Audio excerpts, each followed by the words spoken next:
Like it wasn't an impressive regular season as we get close to the end. It's weird. I don't know why I feel that way about this season, but I agree with you. Yeah, it wasn't. It hasn't. But everything can change in the postseason. That's true. All of a sudden, we see this. Well, baseball's notorious. Like we sleep through the entire regular season, and all of a sudden, you get to the postseason, like, God, this is like the best sport ever. Yeah. And then you get back to spring training, you're like, oh, this. Well, and I think part of the reason why we're feeling that in the NFL now is because of the expansion of the regular season, which there's going to be another expansion. They're going to go to 18 games at some point over the next half decade or so. And when that happens, I do think the regular season is going to drag on a little bit. It felt like 16 was the sweet spot. I think the expansion of the postseason and giving one team the first round bye definitely helped keep interest down the stretch of the season. But adding an 18th game, I think is going to change a lot. I think we're going to hit a point of diminishing returns. I don't think it ruins the sport, but it'll definitely diminish the interest in the tail end of the regular season. It will. All right, so let's talk some coaching vacancies. So right now we have the Jets, Saints, and Bears. I'm going to give you a team. You tell me if we're going to see a coaching vacancy. Okay. Let's start with the New York Giants. Are we going to see a coaching? On the Hawkeye Sports Network from Learfield, this is Iowa Hawkeye Wrestling, brought to you by Hy-Vee. Score big savings with a Hy-Vee Perks membership. Iowa Lottery. Be a VIP with the Iowa Lottery. Visit ialottery.com for details. University of Iowa Healthcare. Changing medicine, changing lives. Wimmer's Meats, the official hot dog of the Hawkeyes. Also brought to you by Riverside Casino and Golf Resort, home of the Draft Day Sports Lounge, just minutes south of Iowa City. And by U.S. Bank, proud to sponsor the Iowa Hawkeyes. Equal housing lender, member FDIC. Now, welcome to Hawkeye Wrestling.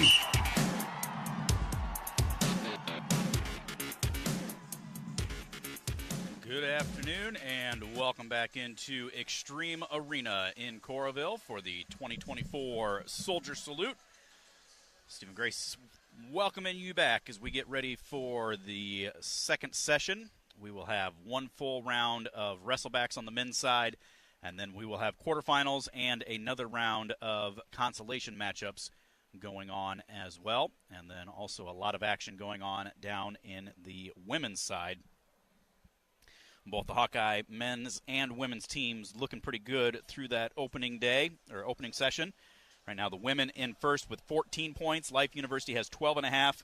William Penn, 9.5. Indiana Tech, 9. And then Baker University with 5.5. And they're just early on in some of theirs. They are going to be definitely getting some more points starting to pile up there. On the men's side, the Hawkeyes in first with 53.5. South Dakota State 38, Minnesota and Wyoming tied for third with 37. Iowa State has 36. North Carolina, Bellarmine, Navy, UNI, and Missouri round out your top 10. As we always say at every tournament, though, this quarterfinal round is where you really start to see some points pile up.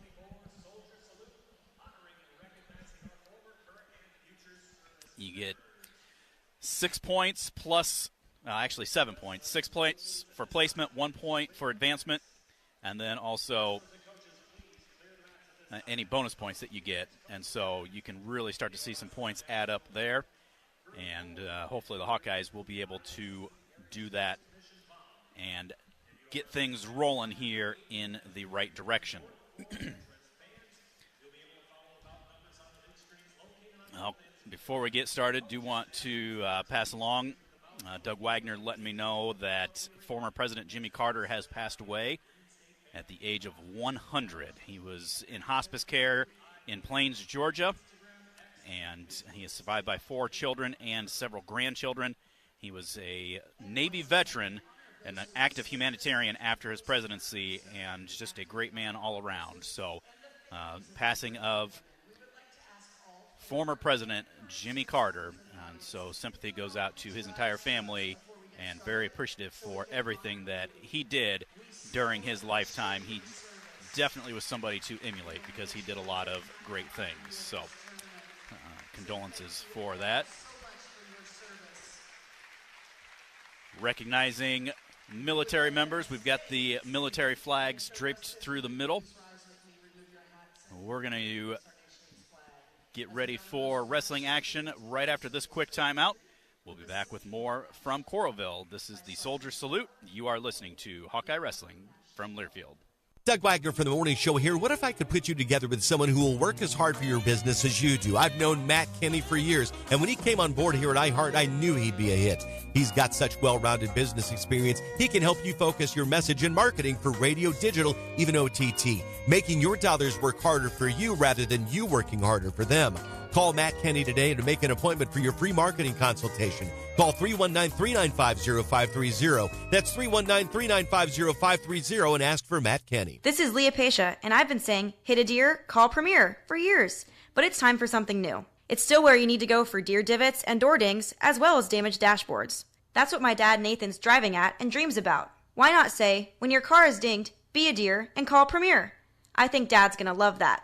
Premier Automotive, North Liberty's premier auto body repair shop. Be a deer and call Premier Auto Body in North Liberty. Texting enrolls you into recurring automated text messages. Consent not required to purchase. Message and data rates may apply. Hey, Dan, how you doing? Haven't seen you around the gym for a while. Yeah, I've really fallen off. Since I turned 40, I just don't get the results I used to get. Could be lower testosterone. Lower T? Yeah, I went through it a while back. Once you hit 40, your body has less free testosterone. I got Nugenix Total T, and it's made a huge difference for me. I've seen that ad on TV. Is it for real? Oh, yeah. The key ingredient is something called Tesnor, which helps boost free and total testosterone levels to help you trim up and stay lean. And it's made a difference for you? Man, I feel like I'm in my 20s again. At work, in the gym, and in the bedroom. Are they still giving out complimentary bottles for people to try it for themselves? Yeah, you just need to send them a text. Text PREP to 42424 right now for your complimentary bottle of Nugenix Total T, the #1 selling testosterone booster at GNC. Plus, text now and we'll include a bottle of Nugenix Thermo, our most powerful fat incinerator ever, to help you get back into shape fast, absolutely free. Text PREP to 42424. That's PREP to 42424.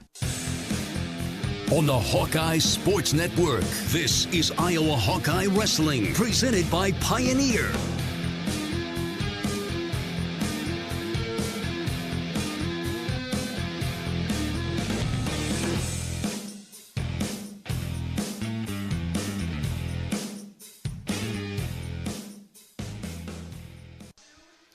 Welcome back to the Soldier Salute, Extreme Arena in Coralville. Stephen Grace and Mark Ironside as they are getting things squared away. We will have full round of wrestlebacks, and then they'll have the quarterfinals on formats, and they'll keep doing wrestlebacks.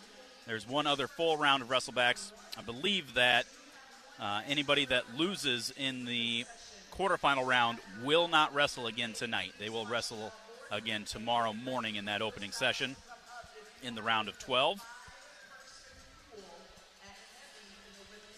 So we're going to have Drew Ayala and Anthony Lavazola out right away.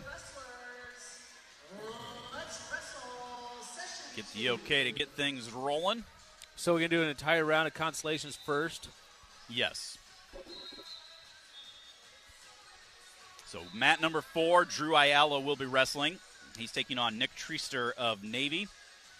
And then on mat number 5, Anthony Lavazola, he's taking on Garrett Rinkin of Northern Iowa.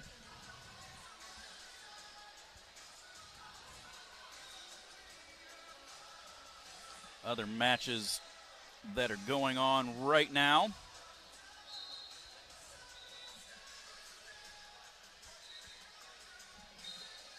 Maybe.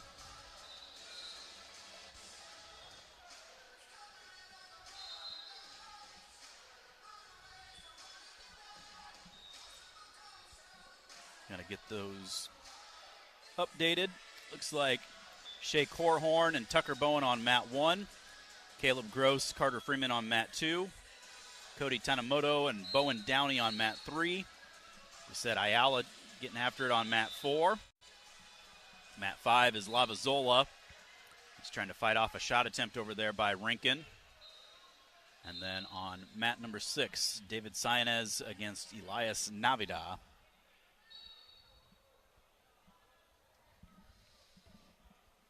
That's the problem. Got to go to session 2, and then it should refresh. There we go. Mark, you got to be smarter than the computer. Well, that's where you come into play. Because Lord knows I'm not. I was watching Thomas Gilman down there. See, that's the thing. Is a lot of times if you don't hear me talking, You're locked in on other stuff. I locked in. I like watch different things and people and stuff. Like right now, I was just watching Thomas Gilman warm his guy up. Whoever that is, he's warming up. But a lot of the exercises he was doing to warm his guy up were the exact same exercises right before, when you're kind of on in the hole or something that we would do when we were at Iowa. So whether you leave Iowa or not, it's all there. It's still there because that's exactly what he's doing. He doesn't get that stuff anywhere. I guarantee he didn't get that anywhere else. That came from right here. So it doesn't completely leave you. But wrestling is an exciting time right now. I mean, from the fact that, whether you like or dislike the portal of NIL, which I think it's come to the conclusion pretty much nobody likes it. Yeah. Nobody. Absolutely nobody except for the athletes that are getting paid because it's all about the money. But besides them, it's pretty much disliked. But what it does is create some, I don't want to say excitement, but create some interest because you just never know. It's like you're looking at Iowa in the depth. It's like, well, we didn't do so hot first round in our depth. Well, do we need depth? I mean, of course we need depth. Everybody needs depth. Now we had some depth at 157. Yeah. But it's like, okay, are we – and I'm not just talking about Iowa particularly. I'm just using an example right now just because of 157 or earlier today. But do these schools now, do they recruit for depth or do they recruit for workout partners and then use the portal and money for their starting lineups? Yeah. And I think that's what a lot of it's coming down to. I mean, you look at, oh my gosh, the future here doesn't look well. You can't go off of that because you're going to buy your lineup later, right. Yep, for sure. And that's what's really, really unfortunate. Schools like UNI, who they don't have a ton of money. Wyoming, they don't have a ton of money. I mean, they're not ever going to be able to compete at the highest level from a team perspective because they will never have that kind of funding. And that's what's really, really unfortunate about where we're at in this day and age. Now, were they before there was funding? No, but they'd have an opportunity to if they really got a good class to come through for like 1 year or something like that, and everything kind of clicked. And those schools are, I don't know, it ain't going to happen. It is an arms race, and the separation between the haves and the have-nots. And then what's even worse for them is, like, Parker Hawkeyes is a rare breed in the fact that, a lot of other schools would pay a lot of good money to have him on their team, and he could have left UNI for a really top premier school, got paid some good money, and 95% of the athletes out there would have done it. But that shows you how good of a coach that Doug Schwab is because he has worked with his athletes so well that they're so loyal to him that Hawkeyes is not about the money, He's not going to go and do that to Doug Schwab. So, he stays. But that's not the norm.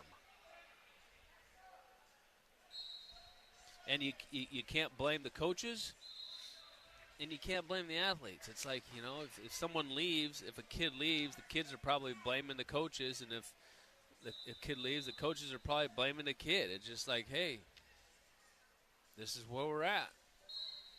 But when you recruit someone now, more likely you're not going to be recruiting them for 5 years. Right. Over there on mat number 5, Lavazola gets tech-falled by Rankin of Northern Iowa, 15-0. Over here on mat number 4, Drew Ayala, a 1-point escape to begin the second period, leads 1-0 as they go into the third period. He's taking on Nick Treaster of Navy.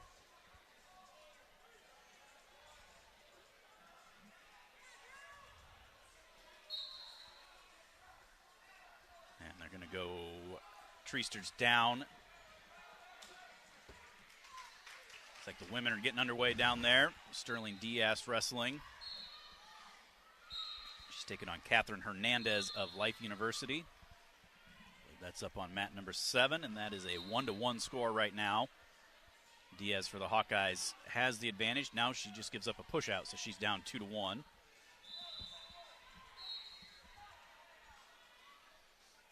Drew Ayala gives up the escape, so we're tied at 1 in that match. On mat number 4.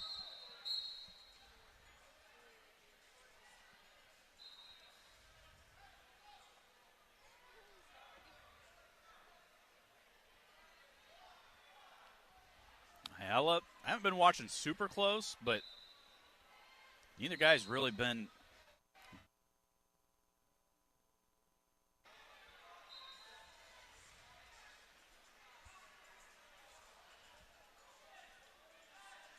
a minute to go in that one, tied up at 1. So Caleb Gross for South Dakota right now on 2. You think that's a relation to Seth? I don't know for sure. I don't remember if that is a brother or not.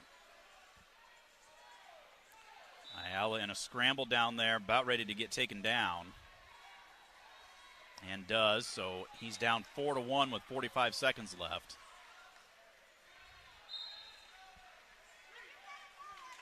Mat number 7, Sterling Diaz in on a shot, but she's still down 2-1, and she's fully extended down there.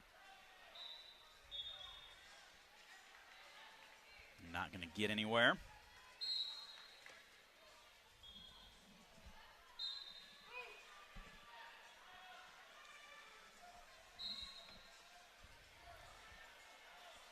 Riley's coffee finally cooled down enough so she could drink it.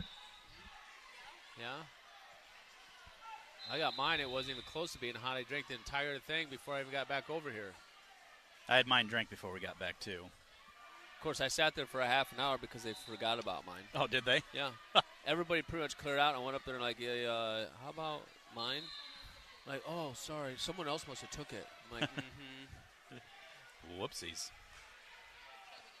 At that point, it should be for free. Give me my money back. Ayala is going to lose 4-1, so he will go 0-2.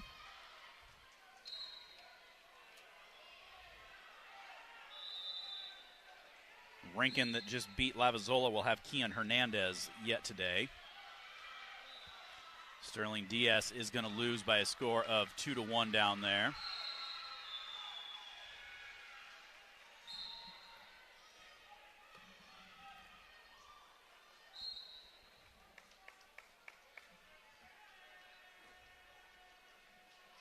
So as we await Jesse Ibarra, he is on deck on mat number 3. We'll step out for a timeout. We'll be back with more of the 2024 Soldier Salute right after this. You're listening to Hawkeye Wrestling from Liberty. This is Jordan Sekefetz here for my dad Brian and his true blue crew at Dodge Street Tire. If you're wrestling with your car or truck, let their crew take care of you and your family with honest and quality award-winning service. For over 30 good years, Dodge Street Tire have been champions for Hawkeye fans everywhere, pinning down prices and problems for their neighbors. Don't let your vehicle's tires and troubles keep you from achieving your goals. Dodge Street Tire, at the corner of Dodge and Church Street. Hey Hawkeye fans, this is Monica from Monica's. Randy always told Chef Sal and me that family comes first. So I'm here with my son to invite you to stop by before or after your favorite university event. We are proud of our Hawkeye coworkers, including Sal's daughter, Miss Sarah, and hope you know that if you are headed to Carver or Hampshire, our awesome food, full bar, and Monica's family await. We hope to see you soon. And what do you say, Meyer? Go Hawks! Kevin Hart here. Guys, I'm here to tell you to try my tequila, Gran Cormino. My Añejo is finished in cognac barrels. So smooth. My Cristalino, a.k.a. the Mino Lino, is crystal clear with sweet berry finish.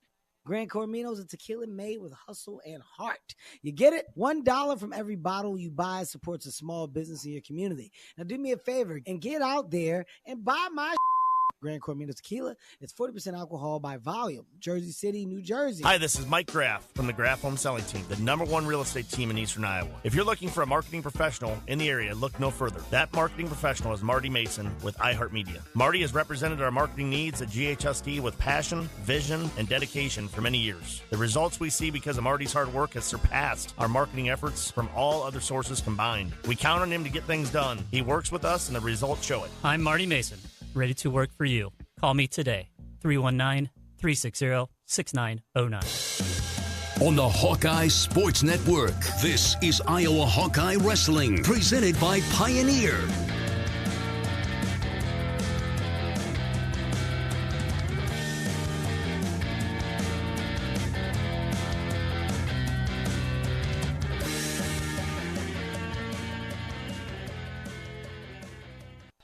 Welcome back to the 2024 Soldier Salute. 141 pounds on mat number 3, Jesse Ibarra for Iowa, taking on John Alden of Wyoming.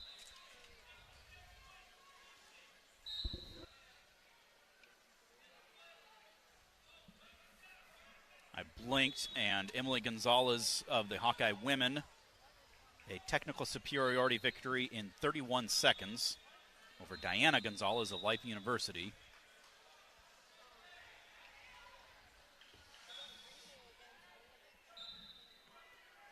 Valerie Solorio is on deck on mat number 7 for the Hawkeye women.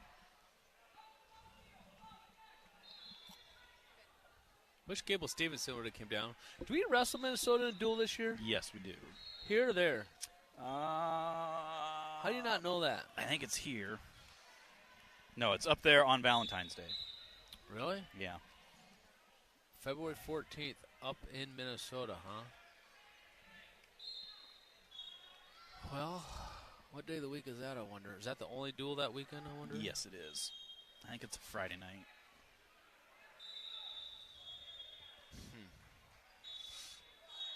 Or no, I think it's a Saturday.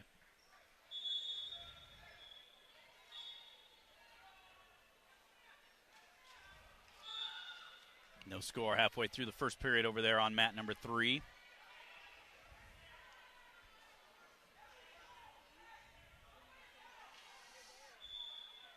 Well, if Lynn Springs is still listening in, I want to say hi to Lynn Springs, good friend of Coach Tom Brands and I, and out from South Dakota. Joey Slayton, Ryan Morningstar. Barra in on a shot. Able to clear that arm out and gets the other ankle and lasses it in for 3. He's dialed in, listening to us as he travels through North Dakota. Good man, good family. Killed some turkeys up on his ranch, the Springs Ranch. Lots of them. Grace and Hannah. Cool trip last year. We went with Hannah up to the, my mom and I drove up to Montana and watched her softball team play in the Super Regional to make it to the World Series. On the way back, we stopped there and we had South Dakota turkey hunting licenses. We were able to get Hannah a turkey on the way back that next morning. Barr gives up the escape. So 30 seconds left, first period. He leads 3-1. Kane Noctiborn. Who's that? Oh, that's not ours. Who's that coming up on deck on 5? But Noctiborn for Iowa State, wrestling on mat number 2 against Theodore Moss of Minnesota. What's that little guy's name for Minnesota, assistant coach down there? I cannot remember. Zach Sanders? Sanders, yeah, Zach Sanders. I've always liked him. Seems like he's a good coach. Does a good job. Yeah. I think Gilman always used to wrestle him, if I remember right. I think so, yeah. Or no, McDonough did. Or yeah, McDonough did. McDonough always wrestled him.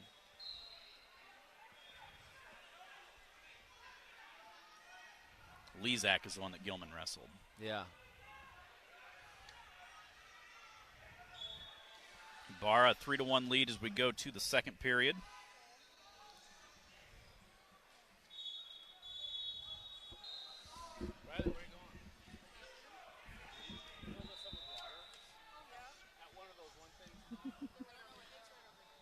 There's a reason we bring my family along, so they can take care of us. Alden starts down to begin the second period, gets the escape, so Ibarra leads that one 3-2 now. You're going to have to start getting them to come to nationals with us, too. I know it. Take care of us. We can just sit here and relax. I am not looking forward to Philadelphia, Steve. I'm No. sorry. I'm just not. It's a long ways out there. It is a long ways. You got to leave early. Yeah. Get there early. And hey, on that Wednesday or whatever, when there's nothing going on, we can go run the Rocky Steps. That I want to do. That's something I've never done. So we did that last year when we wrestled and I didn't go there. So for sure, we're putting that on the list of things to do. Matt Nelson's got it all scoped out. He knows how to get there. So cool. Thank you, Riley. Yeah, for sure. 100%. That's going to be a photographic moment. It was pretty sweet, too, going to Independence Hall and the Liberty Bell and seeing some of the history. That's all Matt beginning Nelson. of our country. I can recite you every Rocky movie pretty much from start to finish, especially 4. I was Rocky when I was growing up. That's who I was. You know, little eye of the tiger flowing through your blood. I used to run around with my Walkman on and listen to the tape cassettes and the CDs, the soundtracks. Final seconds tick away, second period. Ibarra with a 3-2 lead. It'll be Ibarra's choice as we go into period number 3. Hawkeye Women's Wrestling presented by Riverside Casino and Golf Resort. Stop by today for a relaxing massage at the spa, fine dining at Ruthie's Steak and Seafood, and so much more. Visit Riverside Casino and Golf Resort today, located minutes south of Iowa City. We thank them for their partnership with Hawkeye Women's Wrestling. Also, big thank you to Hy-Vee, the official grocery partner of Iowa Hawkeyes Wrestling, where there's a helpful smile in every aisle. Ibarra gets the escape. Riding time not a factor, 1:45 to go. He leads 4-2.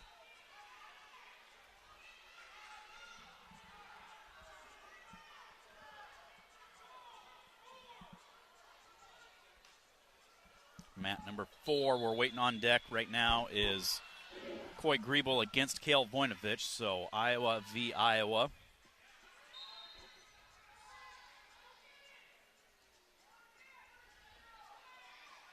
Supposed to be having those on the championship side, Steven. I know it. Ibarra in some trouble right now. Alden's in deep right on the edge, and he's grabbed that other ankle. So Ibarra is down by a score of 5-4 now with a minute to go. Go out of bounds. As Griebel and Voinovich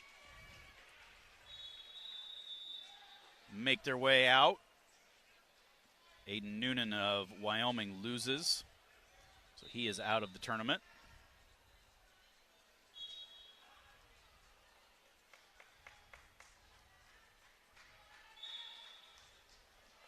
Ibarra gets set. Alden putting on a tough ride here.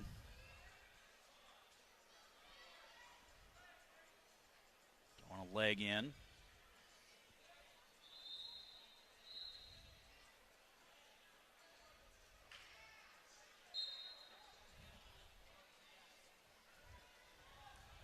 Underway on mat number 4 with Griebel and Voinovich. Griebel in the Hawkeye singlet, Voinovich in the Hawkeye Wrestling Club singlet. 20 seconds left. Jesse Ibarra flat on the mat. Not looking good for him to stay alive on the backside. Isn't it between him and, no, Shriver too. Shriver, him, and Block, right? All 141? Yeah. Ibarra does get beat, so he's out of the tournament. Voinovich in on a shot on Griebel.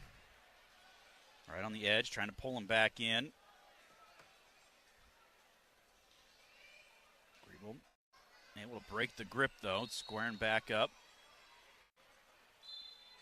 Circles back in, and they blow him out of bounds.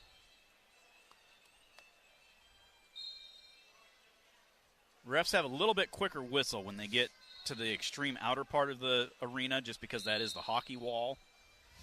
So it's not like the table that might give just a little bit. I mean, it's the boards that guys get checked into. Nice high crotch there by Voinovich, cuts across and gets the 3. Did you see, did Nactaborn win? I did not see.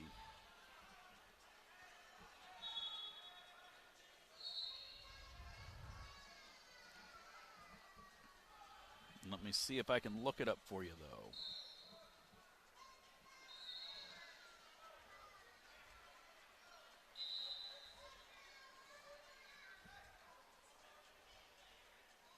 That's at 149. Escape for Griebel. Comes up in a 2-on-1. Now clears out of that. Voinovich leading that 3-1.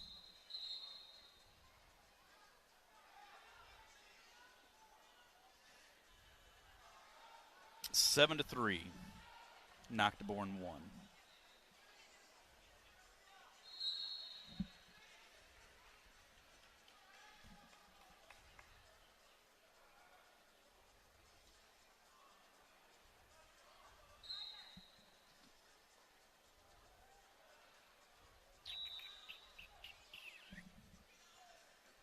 Five seconds remains here in the first period.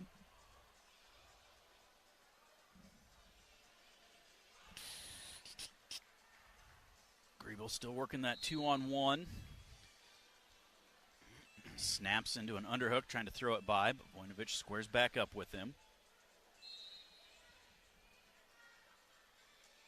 Valerie Solorio out on mat number 7 for the Hawkeye women. She leads 2-0. I believe. Yes, she does. What's this big heavyweight name from Missouri right here? Dominic, or is it Dom? Dom Bradley? Dom Bradley, that's it. Yeah. I was trying to think of that earlier. I think he was an NCAA champ, if I remember right.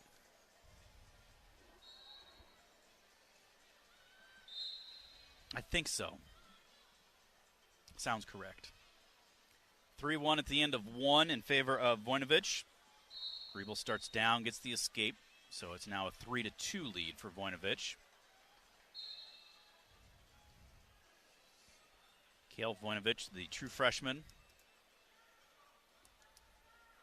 officially from City High because he graduated there last year. It's another nice head to the outside shot. Gets a stall call against Griebel. Gets him up onto the shoulder. Trying to see if he can adjust to get him back down to the mat. Griebel locked through the crotch of Voinovich. Voinovich steps over an ankle, trying to cut that left arm across. A minute to go here, second period. Voinovich leads 3-2, trying to add to it, and does. Griebel quickly up to his feet, out for the escape. 6-3. They go out of bounds. Fresh start from the center.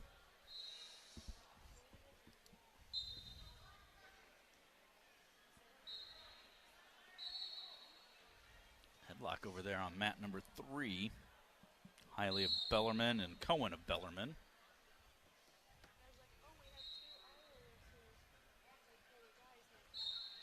Stalemate with 32 seconds left on mat number 4 for Griebel and Voinovich.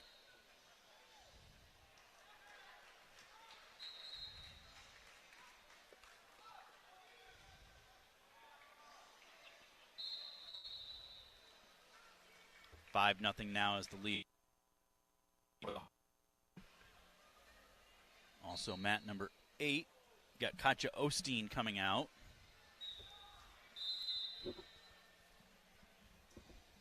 She's wrestling.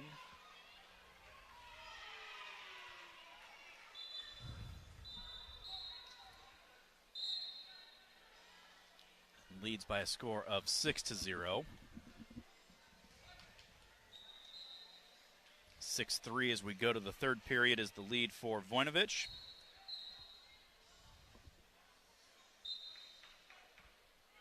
Voinovich starts down. To his feet, out for the escape. 7-3. Riding time not a factor in that one. Down on mat 7, Solario, a 5-2 lead with a minute and a half to go. Another left-handed attempt by Voinovich, but Griebel got his leg back that time.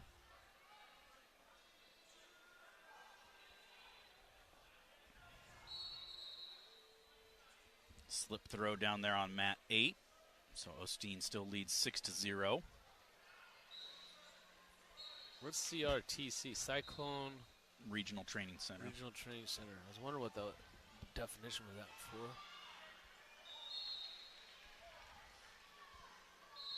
When you're from Cedar Rapids, the only thing CR comes up is Cedar Rapids in your mind. Right.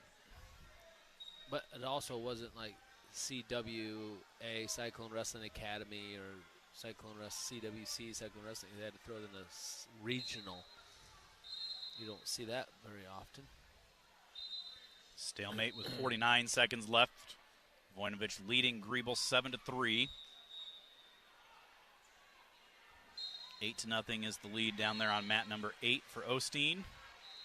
7-2 is the lead for Solario on mat 7.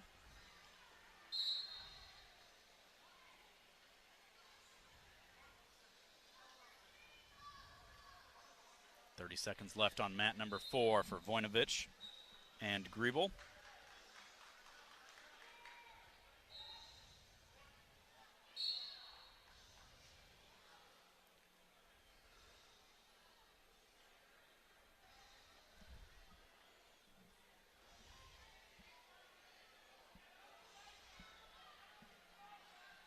Back to action on mat number 8 after the 30-second break. Ooh, there's a big 4-point throw. Solario is going to hang on and win 9-6, but she was in a bad spot there. I think if she had more time against her, she might have gotten pinned. But she will get the win. Voinovich gets the win 7-3. So Voinovich will stay alive and move on. And he'll take on either Ramon Salazar of Okie State or Ethan Basile of Northern Iowa.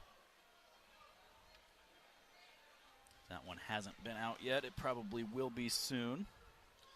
We're here on mat 7 now. It's Brianna Gonzalez of Iowa taking the match. She's wrestling Elizabeth Dollar of Indiana Tech. And immediately she gets a 4-point throw. It's so hard to see. I haven't got the binos. I don't see how that happened because it's behind all the people. But it looks like she's going to get a fall almost right away.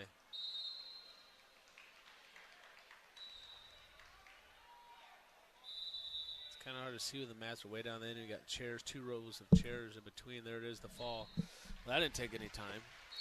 29 seconds. We're going to step out, take another break. We've got more wrestling action yet to come. The 2024 Soldier Salute from Extreme Arena in Coralville. Back right after this. This is Hawkeye Wrestling from Learfield. This is Jordan Suckafetz here for my dad Brian and his true blue crew at Dodge Street Tire. If you're wrestling with your car or truck, let their crew take care of you and your family with honest and quality award-winning service. For over 30 good years, Dodge Street Tire have been champions for Hawkeye fans everywhere, pinning down prices and problems for their neighbors. Don't let your vehicle's tires and troubles keep you from achieving your goals. Dodge Street Tire at the corner of Dodge and Church Street. Run a business and not thinking about radio? Think again. Because more people are listening to the radio on iHeart today than they did 20 years ago. And only iHeart Broadcast Radio connects with more Americans than TV, digital, social, any other media, even twice as many teens than TikTok. Think radio can help your business? Think iHeart. Streaming, podcasting, and radio. Let us show you at iHeartAdvertising.com. That's iHeartAdvertising.com. Marty, my man. That's Mike Graff, the Graff Home Selling Team, the #1 real estate team in Eastern Iowa. Partners from the start, now friends for life. Got that right, Marty, because you've been key in coming up with great advertising plans for us and schedules on iHeart stations to get our messages out. When you need a pro on your team, draft this guy. You can count on results when you put your advertising in his hands. Our professional and personal friend, Marty Mason, with iHeart Media. I'm Marty Mason. Call me today, 319-360-6909. This is Leah Pasha, and I've been saying, hit a deer, call Premier for years. But it's time for something new. It's still where you need to go for deer divots and door dings, as well as damaged dashboards. That's what my dad Nathan's driving at and dreams about. Why not say, when your car is dinged, be a deer and call Premier? I think Dad's going to love that. Premier Automotive, North Liberty's premier auto body repair shop. Be a deer and call Premier Auto Body in North Liberty. On the Hawkeye Sports Network, this is Iowa Hawkeye Wrestling, presented by Pioneer.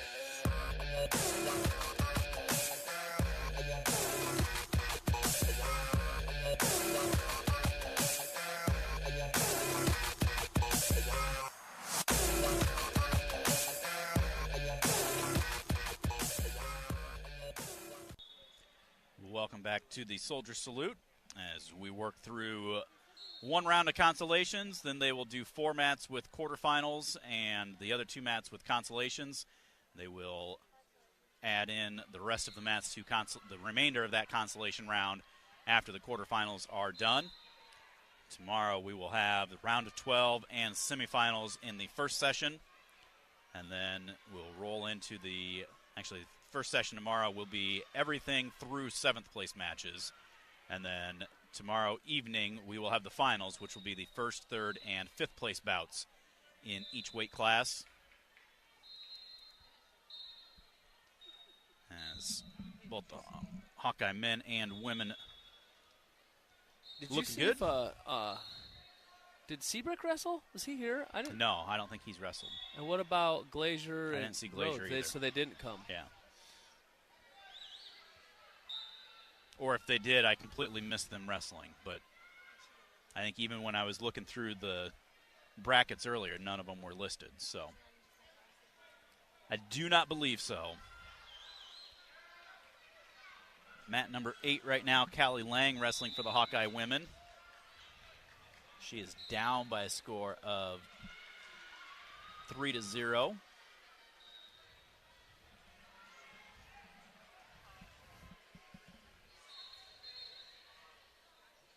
Now make that 7-0, 7-1. She gets one there towards the end. She's taking on Anna Krejja of Life University.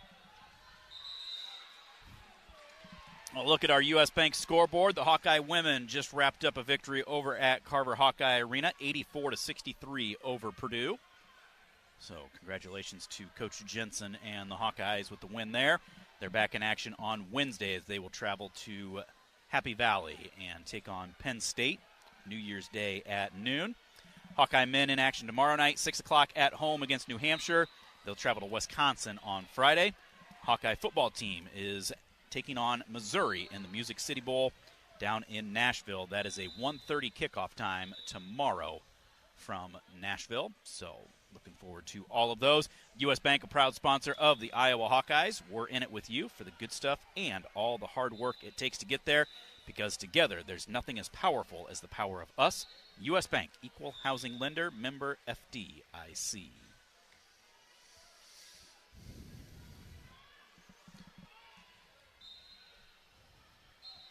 Nine to 4 now.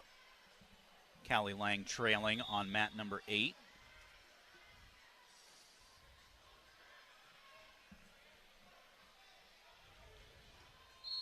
And they head to the 30-second break with that 9-4 score.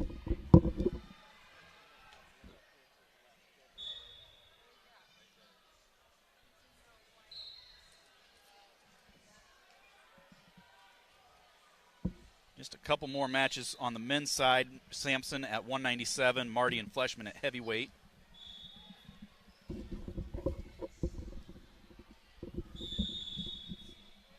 I love that when you're looking at somebody and they get a text saying, "Where am I looking?" You texted Brent Metcalf and he's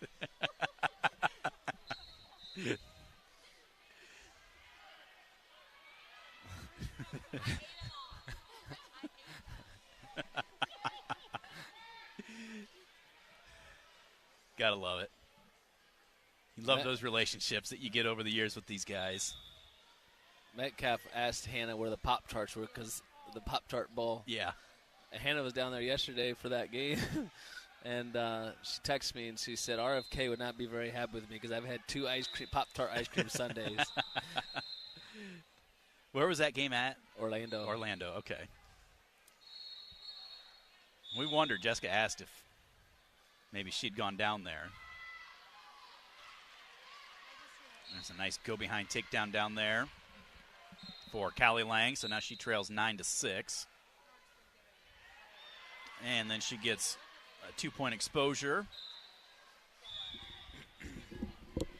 Not even really an ankle lace, just kind of. So it's 9-8 with a minute and a half to go in that one.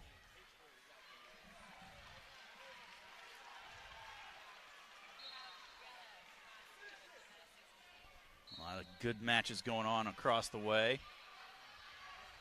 Helgeson of Iowa State about ready to lose by Tech Fall to Minnesota. On mat number 2, Owen Helgeson. Callie Lang, another takedown, gives herself a 10-9 lead with a minute and a half to go.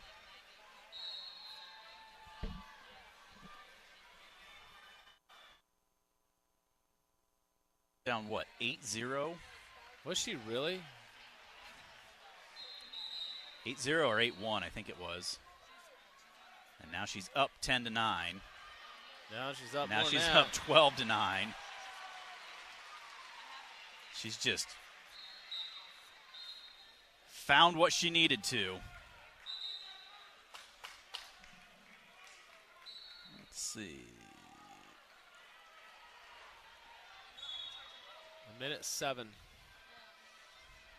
12-9 is her lead. She just, this other Another girl two. And this other girl is just tired. She's getting a lot of go-behinds.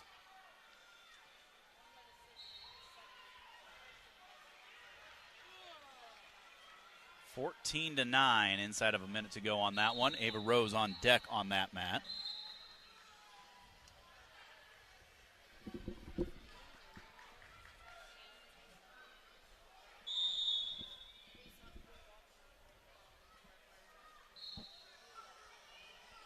Evan Yant for Northern Iowa Wrestling Stoffel of Missouri on mat number 1. It's a 5-3 lead for Stoffel.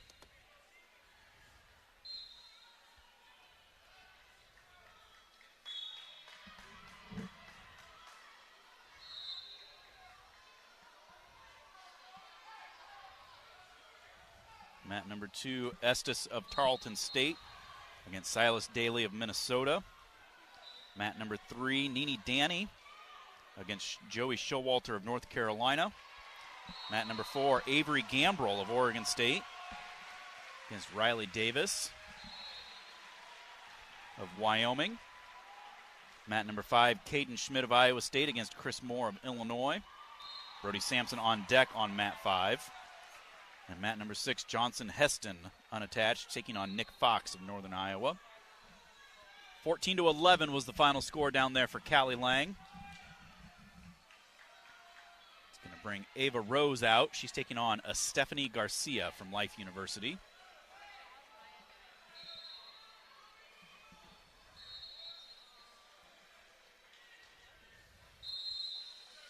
Do you know if Walworth won from Northern Iowa his matches in the quarters? What weight? Worn him up twice. 65, I believe, or 74. Let me go look. Evan Yant from Northern Iowa getting beat right now, 5-3. He's wrestling Stoffel of Missouri. It's at 174. 40 seconds to go in that match. I think he must have won because I was wanting to watch those matches. Because I don't see him out here yet, or I haven't seen him in the wrestleback, so he must have won.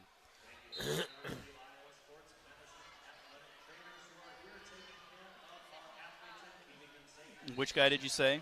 Wallereth of UNI. Might be 184. He's gotten big. 174 probably, though. 165. Yant's at 74, wrestling right now. Maybe 65. Didn't see him listed at 65. 84 maybe.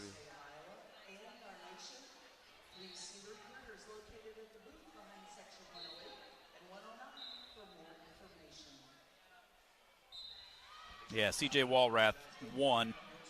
He's going to take on Jersey Robb of Oklahoma State at 184. 184? Yeah. Who did he wrestle? He defeated Jared Thyree of South Dakota State 18-2. Jesus. Good for him.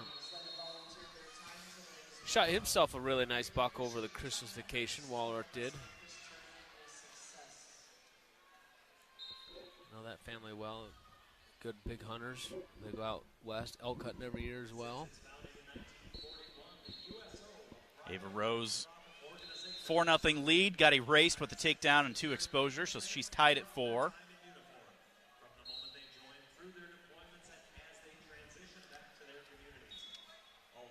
She's just going to get a 4-point exposure. Confirmed, so that'll give her an 8-4 lead. And then there's the fall.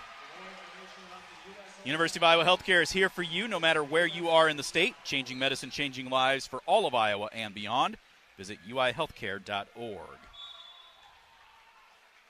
Quick timeout. We'll be back with more consolation round action of the 2024 Soldier Salute right after this.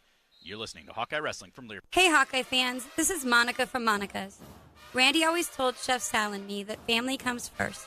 So I'm here with my son to invite you to stop by before or after your favorite university event. We are proud of our Hawkeye coworkers, including Sal's daughter, Miss Sarah, and hope you know that if you are headed to Carver or Hampshire, our awesome food, full bar, and Monica's family await. We hope to see you soon. And what do you say, Meyer? Go Hawks! Kevin Hart here to tell you to try my tequila Gran Cormino. I have 3 smooth 100% agave tequilas with sweet finish, an Añejo finish in cognac barrels, a Cristalino, which is finished in red wine barrels, and my brand new Reposado with a sweet vanilla finish. Gran Cormino is a tequila made with hustle and heart. Get it? $1 from every bottle you buy and support small businesses in your community. Now get up and get out there and buy my Gran Cormino tequila is made with 40% alcohol by volume. Jersey City, New Jersey. Arnold Schwarzenegger is many things, but did you know that he was once a director? And that the only film he has ever directed is a 1992 made-for-TV remake of Christmas in Connecticut.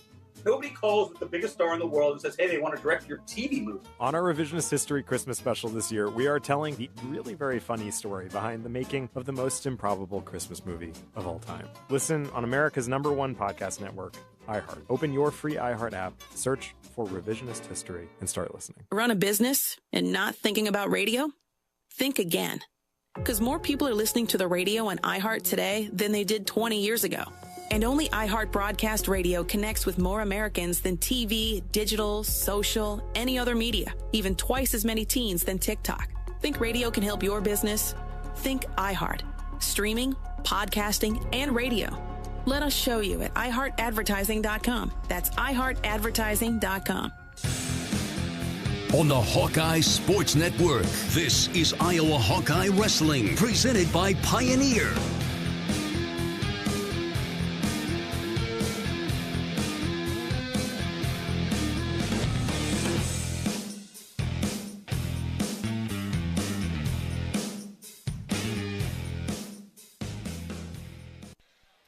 Welcome back to the Soldier Salute. Got a couple of Hawkeyes going right down here in front of us, just getting started. Gage Marty taking on Iowa State's Daniel Herrera. And then on the far corner from us, mat number 5, big shot and takedown for Brody Sampson right on the edge. Gives himself a 3-0 lead. Sampson taking on Evan Grazzini from Bellarmine.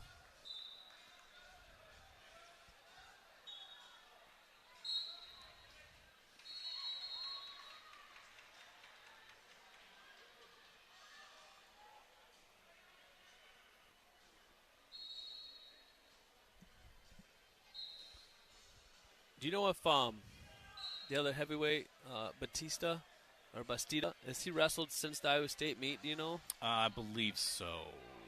Maybe just once or twice. Trying to remember if he went down. Cliff Keen?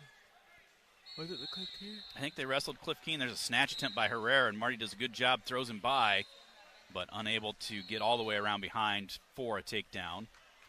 No, I think when they went down to their journeyman thing, because Iowa State wrestled down the same place that Penn State and Missouri did. Ooh, Sampson down there going for a shot. Gets whipped over. So instead of a 3-1 lead, he's going to trail 4-3 going into the second period. Down here, Marty gets taken down by Herrera. Gives him a 3-0 lead. Fleshman in the hole on mat number 1.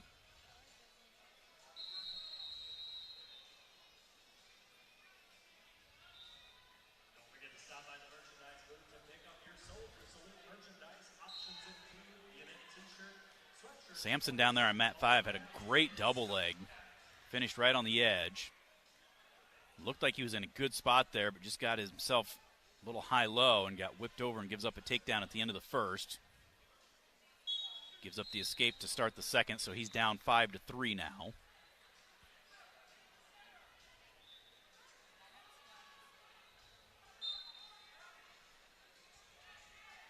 .50 seconds remains, first period. Marty trailing 3-0 against Herrera of Iowa State.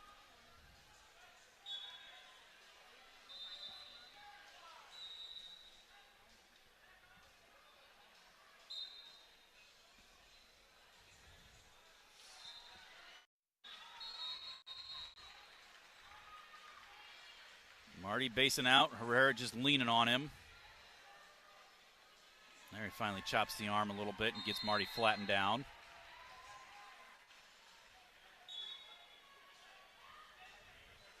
Got to get that bottom position going. Yeah. Herrera's trying to get his base built up underneath him at least. Herrera doing a good job just riding that ankle, just keeps breaking us flat to our belly. Sampson in on a shot, but left his ankle behind, trying to break that out. It's come through the back door, but going to stop it for potentially dangerous.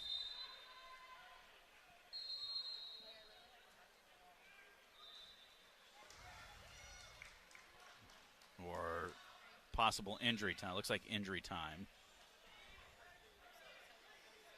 Marty down 3-0 at the end of 1. He's going to go neutral.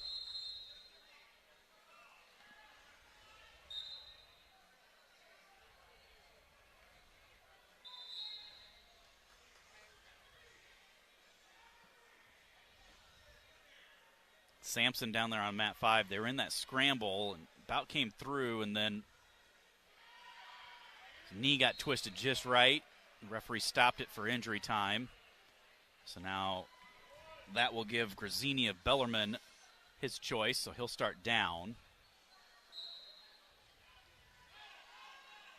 So if Sampson could work this to his advantage, looks like he's got about 40 seconds of riding time and 20 seconds left in the period.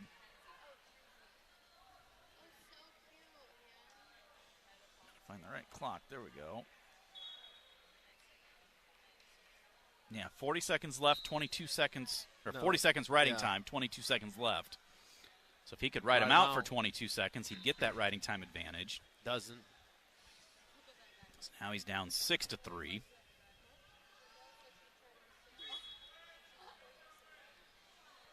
And there he snaps him and drives into a double for. Oh, didn't get it yet. Yes. There he does, right on the edge. Good job. Way to make use of the clock. Most people wouldn't have done that. Herrera gets another takedown, gives the escape, gets another takedown, gives the escape. So now it's a 9-2 lead for Herrera over Marty.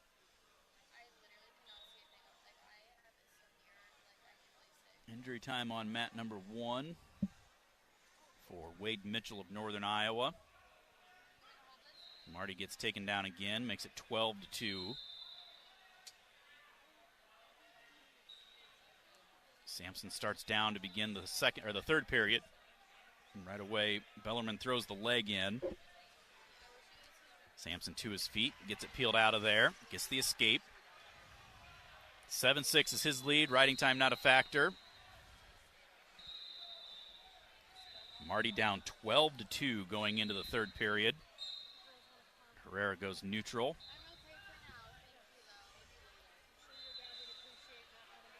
Right away gets to the leg again and takes Marty down once more. So 15-3. Nice snap by Herrera right there. Just snapped Gabe all the way down flat to the mat, went around behind him for an easy takedown. So 18-3 tech fall for Herrera over Gage Marty. So Gage Marty goes 0-2.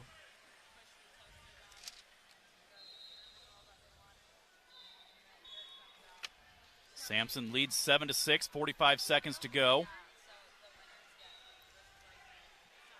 Shot from a ways away by Bellarmine. Gets to our leg, though. Sampson able to hip into him with that whizzer. They go out of bounds. Head back to the center. 36 on the clock.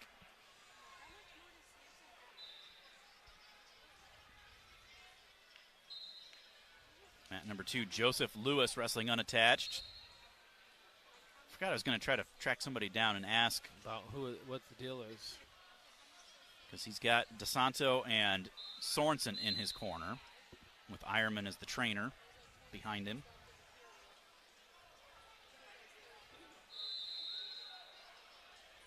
.15 seconds left down there. Sampson hanging on to a 7-6 lead.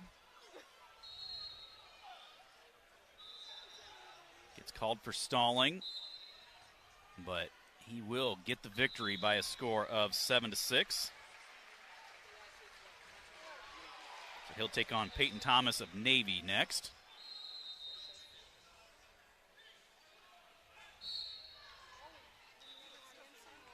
We're going to take another quick timeout. We'll be back with more from Coralville right after this. You're listening to the 2024 Soldier Salute. This is Hawkeye Wrestling from Learfield. The PayPal app has amazingly low prices for holiday shopping. Get cashback offers in the app, and when you use the PayPal debit card, PayPal stacks 5% more in the monthly category of your choosing on up to $1,000 in purchases.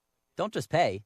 PayPal. Doug Wagner from the Morning Show here. What if I could put you together with someone who will work as hard for your business as you do? I've known Matt Kenny for years, and when he came on board here at iHeart, I knew he'd be a hit. He's got such well-rounded business experience, he can help you focus your message and marketing for radio, digital, even OTT, making your dollars work harder for you rather than you working harder for them. Call Matt Kenny today to make an appointment for your free marketing consultation. Call 319-395-0530. That's 319-395-0530 and ask for Matt Kenny. We need your help to protect your right to AM radio in your car.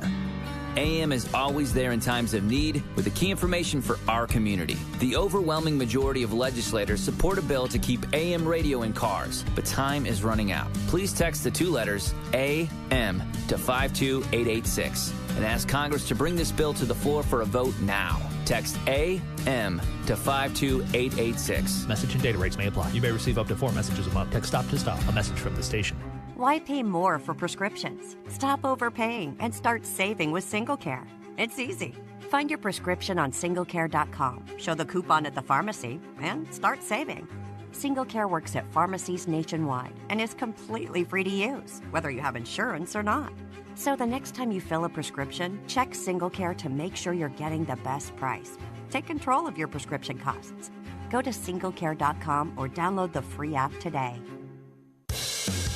On the Hawkeye Sports Network, this is Iowa Hawkeye Wrestling, presented by Pioneer.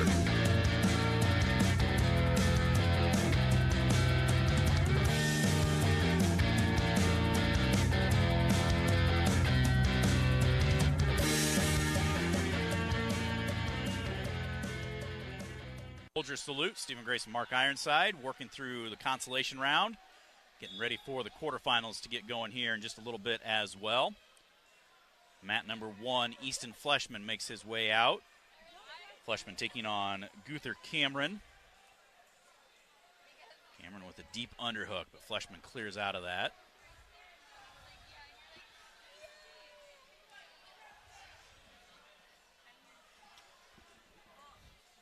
Joey Cruz out on mat number 4 as well, Mark, as we've got the quarterfinals getting underway. Cruz taking on Daniel Guanamoto of South Dakota State.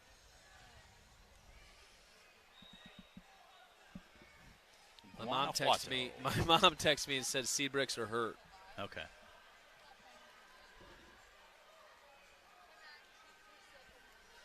Which she know because my sister's related to the Seabricks.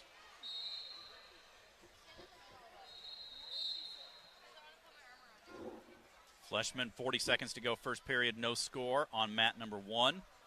Cruz, a minute to go on mat number 4, no score in the quarterfinals. Another over-under situation. Fleshman circling back towards the center. He's got double unders in.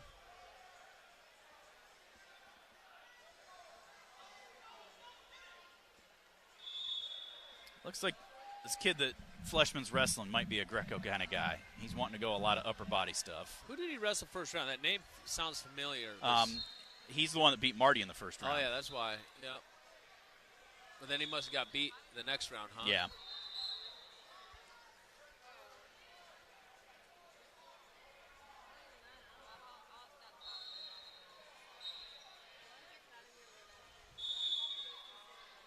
Final seconds tick away.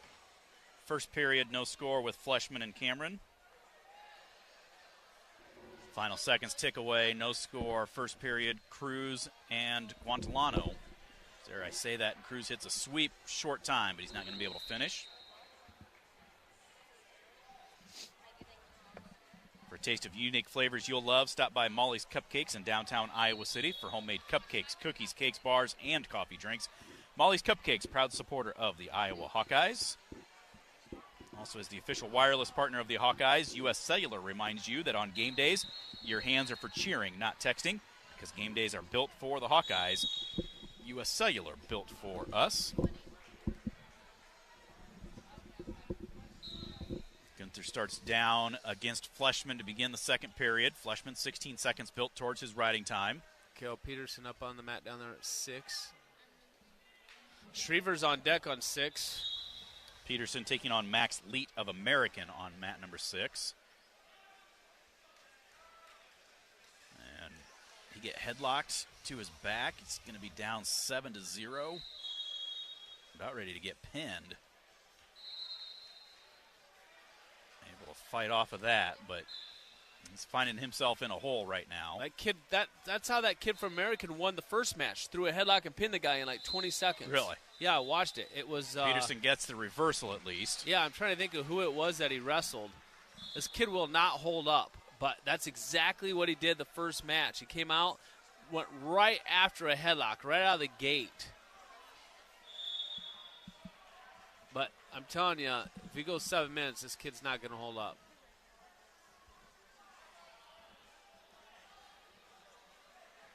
Kale Peterson with the reversal. Now he's going to intentionally release Max Leedy. So he beat Elias Navita of North Carolina. And, yeah, 22 seconds was the time of the fall. Yeah, I watched it. He freaking hit a major headlock right away, settled in finally for the fall. And that's that's his mojo. But I'm telling you, just from the little teeny wee bit I saw him, he will not hold up for 7 minutes if we can really keep a good pace and wrestle an offensive match. So both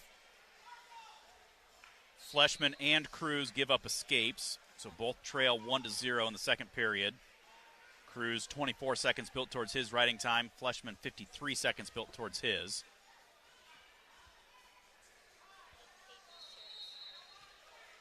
Terrakina and Perryman, Iowa State versus Iowa State on mat number 3. Yeah, St. John and Metcalf both sitting in the corner together. I don't know whose corner they're sitting in, but I don't think they're coaching anybody. And they got their trainer sitting in the other corner. Another three-point takedown over there for Peterson.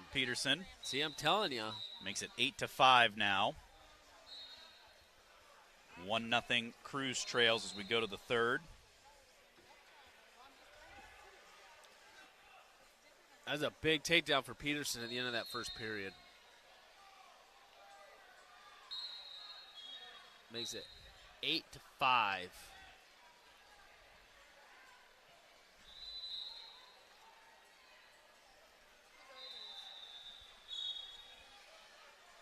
Fleshman down 1-0 as we go to the third as well.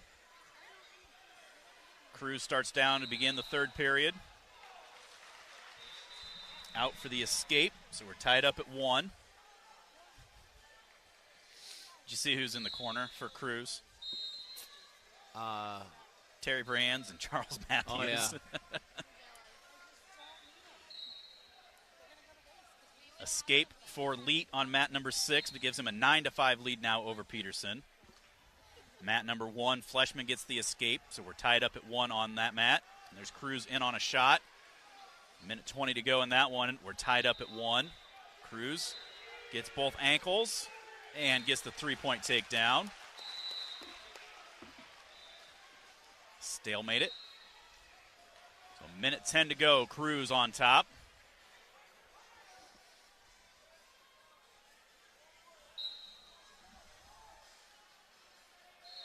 Inside of a minute to go on mat number 6. Still a 9-5 lead for Leet of American. Does he have goggles on? Yeah.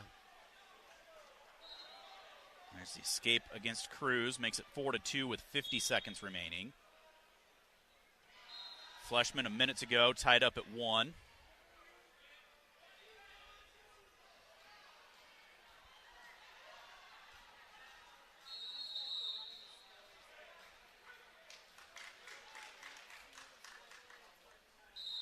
Another takedown in this third period, or second period, to be big. That's exactly what I was just going to say, man. If you could use this last 30 seconds to get another takedown here, was it 9-5 right now? Make that 9-8.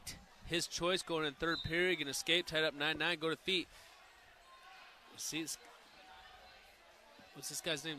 They're waiting on a shot right now. We got to finish. Come on, hustle. Lip arm out. There you go.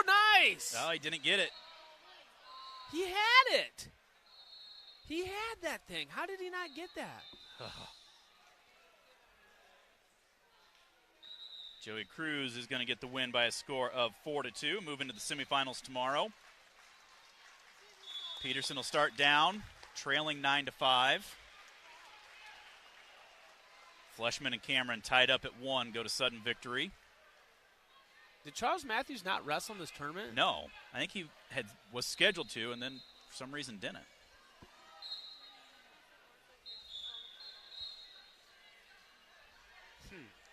Colin Shriver pacing down there behind mat number 6, getting ready to go. Come on, Cale Peterson.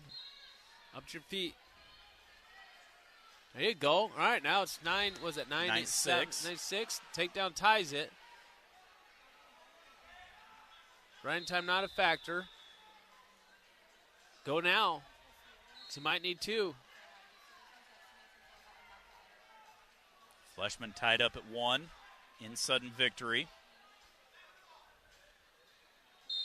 Terrakina leads Peterman 7-1. Shot by Leet of American down there on mat 6. There you go, Cale. It was in. Leet sprawls, loses it. Now Leet goes for something big right there. Couldn't get it. Out of bounds with, is that a minute 6? Let's go, Cale. Get in there. There's Fleshman in on a shot down on the ankle. Almost kind of fell into it, and now he's going to have Cameron just sitting on him. Oh, Leet's doing the old take the headgear off, put it back on. Come on, Cale, let's go. Heavy, snap, heavy, get to the leg. Deep.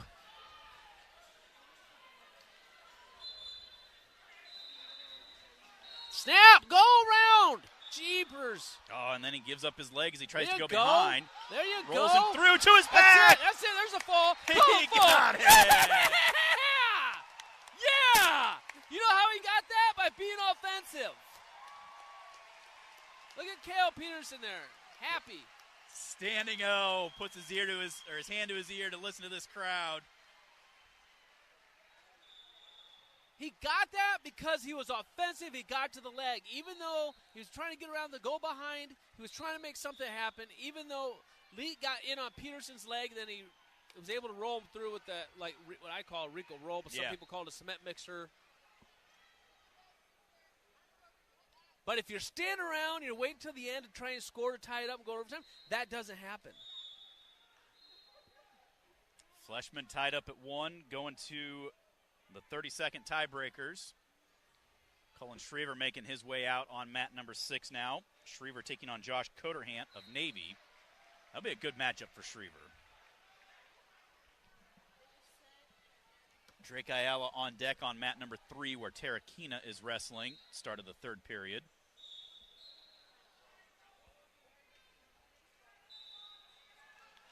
Fleshman and Cameron. Cameron to his feet, out in 8 seconds for the escape. Still going 30-second tiebreaker number 1 on mat number 1. Shriver and Coderhant just underway on mat number 6.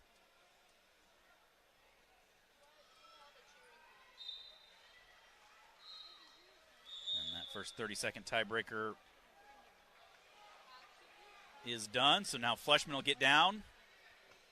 And like we saw earlier with Isaiah Fenton, either get out in less than 8 seconds or get out, get a takedown, or get a reversal.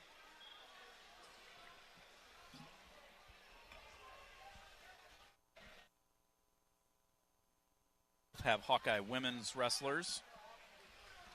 Mat 7 is Alex Bodwin. And mat number 8, I believe, is Lily Luft getting ready to get started.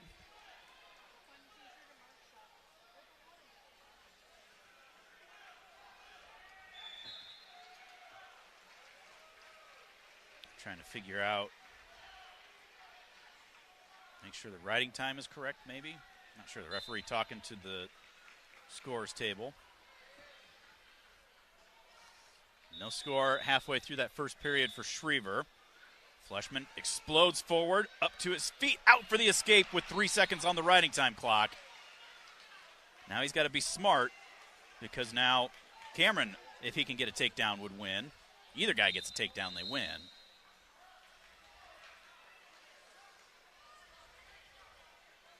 It's a good explosion by Fleshman to get the escape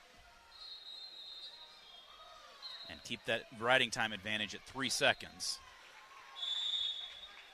And so he will win. Good job, Fleshman. 2-2, tiebreaker 1. Schriever scoreless down on mat number 6 still.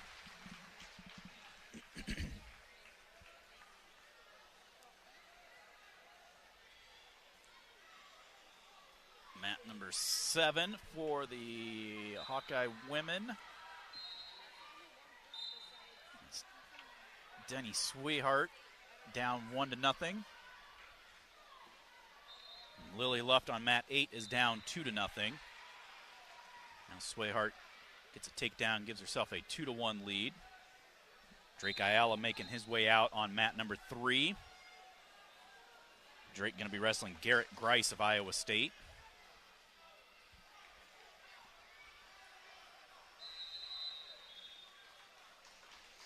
Well, if you're looking for a place to stay near Iowa City and the University of Iowa, Hyatt Regency Coralville offers a memorable experience. The newly remodeled 288-room hotel features an on-site restaurant, new cafe serving Starbucks, beautiful outdoor terrace, and more. Hyatt Regency Coralville, located in the Iowa River Landing District, and is within walking distance to unique restaurants, luxury retailers, and live events at Extreme Arena. Drake Ayala in on a shot right away, trying to finish it, looking to dump Grice down. Grice throwing a whizzer in, doing the splits. Drake trying to elevate that leg a little bit higher and drive through. Looked to come up over the head and then dumped him back down.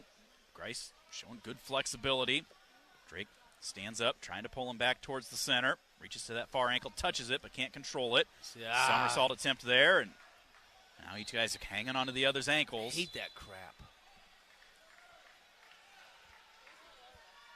I watched this Grice wrestle his first match. I can't remember who he wrestled, but he looked really good. I was impressed. Stalemate it. Minute gone by. Drake was in perfect position to finish right there and just stayed on his knees right there, though, instead of kind of coming up in the air and pulling it back and finishing. And that's what happens a lot of times. You stay on your knees. Lily Luft gets a push-out point. She's down 2-1. Sweetheart gets taken down and then gives up an exposure. She's down 7-2. Schriever continuing to ride on mat number 6. Mat number 3, Drake Ayala caught in a front headlock against Grice of Iowa State.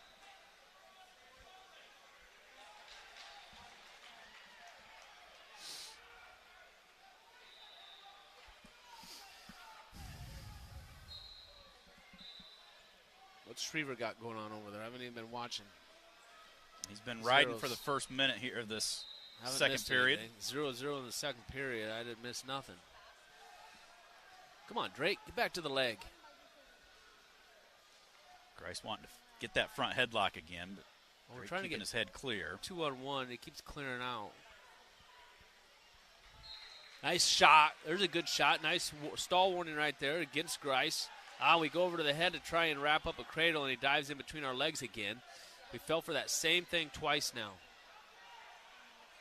We get in deep, and then he somersaults through and then rolls to a stalemate.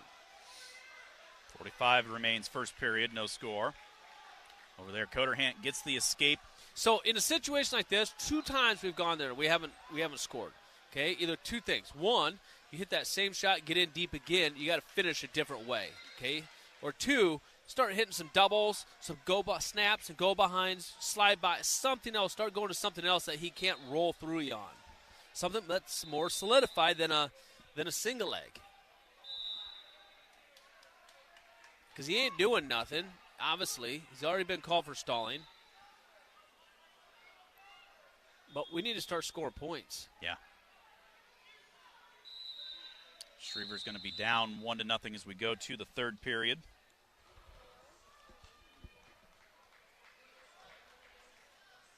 This is a tough kid from Navy that he's wrestling. Yeah.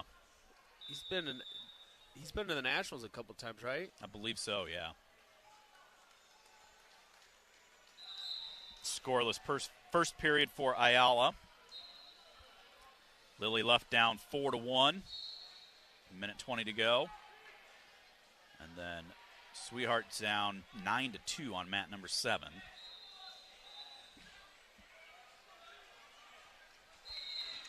Quick escape for Ayala to start the second period. He leads 1-0.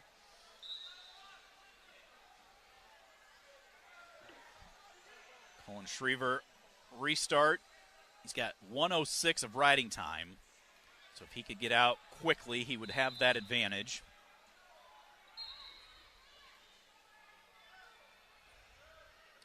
We're there on mat 3, Ayala with an underhook. Grice goes up into a front head situation. There's Drake, snaps and pulls, goes to the far leg on that. Trying to cut across. Now scooting the head through. They roll out of bounds, no points. Minute 19 to go in the second period.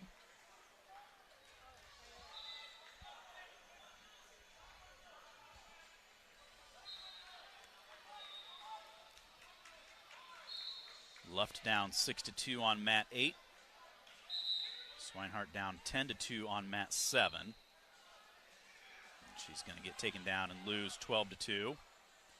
Who lost 12-2? Danny Swinehart on mat 7. Luft. I was like, what? And she's down 6-2 with 10 seconds left. There's another stall call against Grice, so that's going to give Ayala a 2-0 lead. Schriever, how much time is that on mat 6? 149. No, 105. Okay. Still hasn't been able to get out from underneath Coderhant. Drake's got to get a takedown here.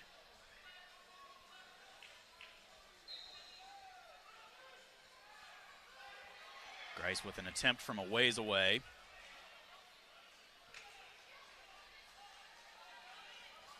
$20 seconds. Come on, Drake. Pull the trigger.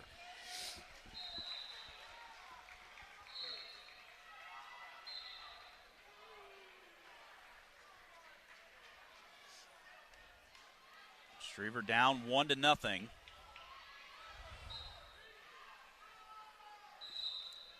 Drake content to take a 2-0 lead into the third.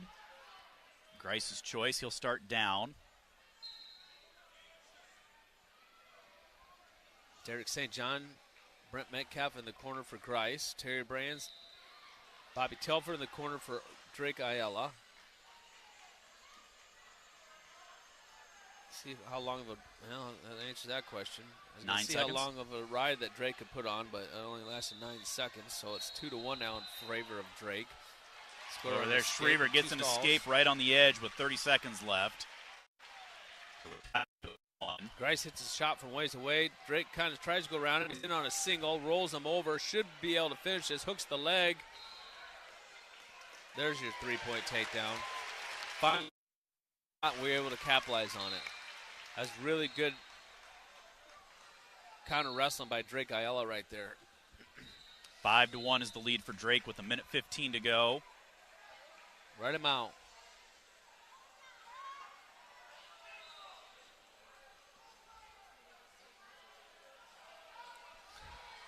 Schriever tied up at 1, heading to sudden victory.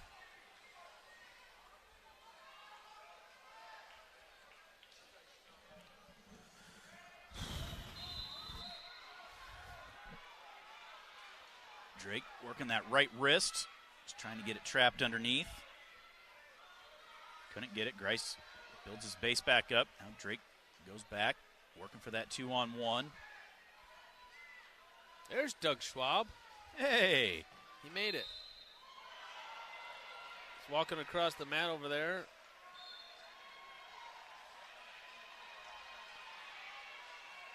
Schriever takes a shot. Reshot there by Coderhant. Schriever caught in a front headlock. Coderhant coming across. We try to reshoot. Missed the leg. Able to cut back into it. Coderhant hipping into us. Over here, Drake Ayala gives up the escape, but is able to hang on with the riding time point, gets the victory by a score of 6-2. Moves on to the semifinals tomorrow.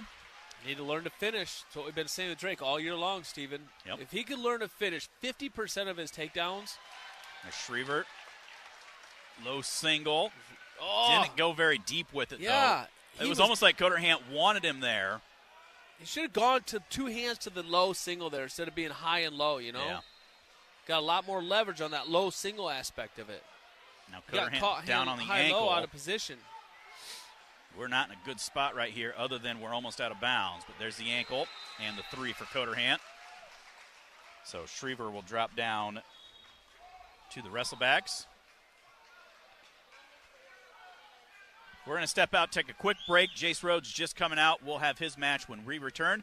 You're listening to Hawkeye Wrestling from Learfield. Run a business and not thinking about radio? Think again.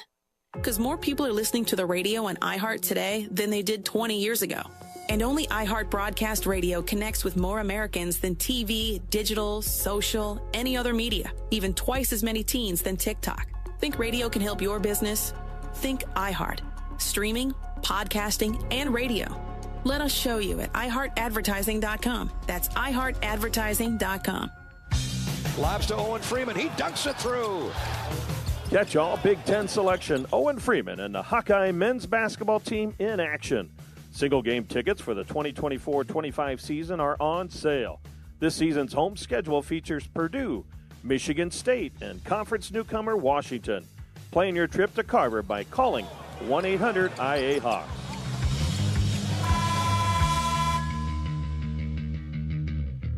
Arnold Schwarzenegger is many things, but did you know that he was once a director? And that the only film he has ever directed is a 1992 made-for-TV remake of Christmas in Connecticut. Nobody calls the biggest star in the world and says, hey, they want to direct your TV movie. On our Revisionist History Christmas special this year, we are telling the really very funny story behind the making of the most improbable Christmas movie of all time. Listen on America's #1 podcast network, iHeart. Open your free iHeart app, search for Revisionist History, and start listening. Kevin Hart here. Guys, I'm here to tell you to try my tequila, Gran Cormino. My añejo is finished in cognac barrels.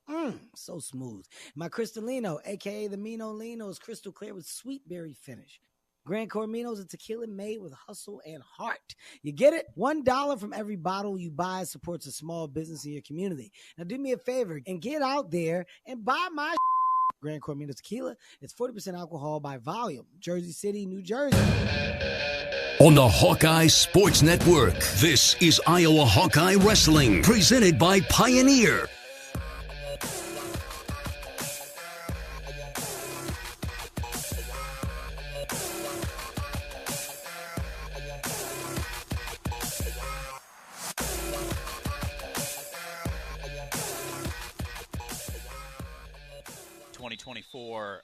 Soldier Salute.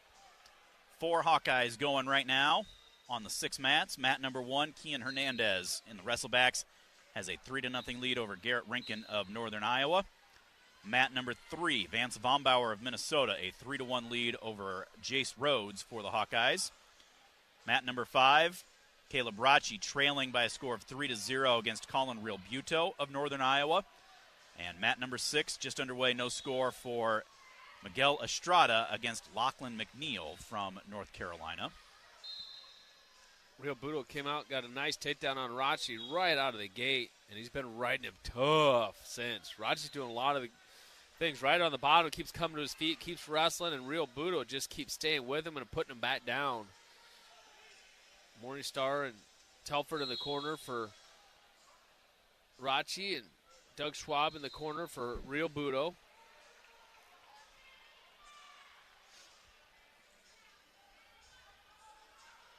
Who'd you say that is on mat 3? Jace Rhodes against Vance Bombauer. Oh, Hernandez is on mat 1. Wrestling Rankin.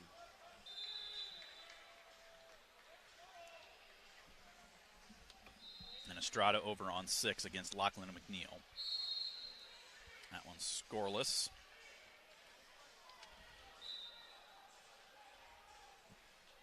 At the end of the first,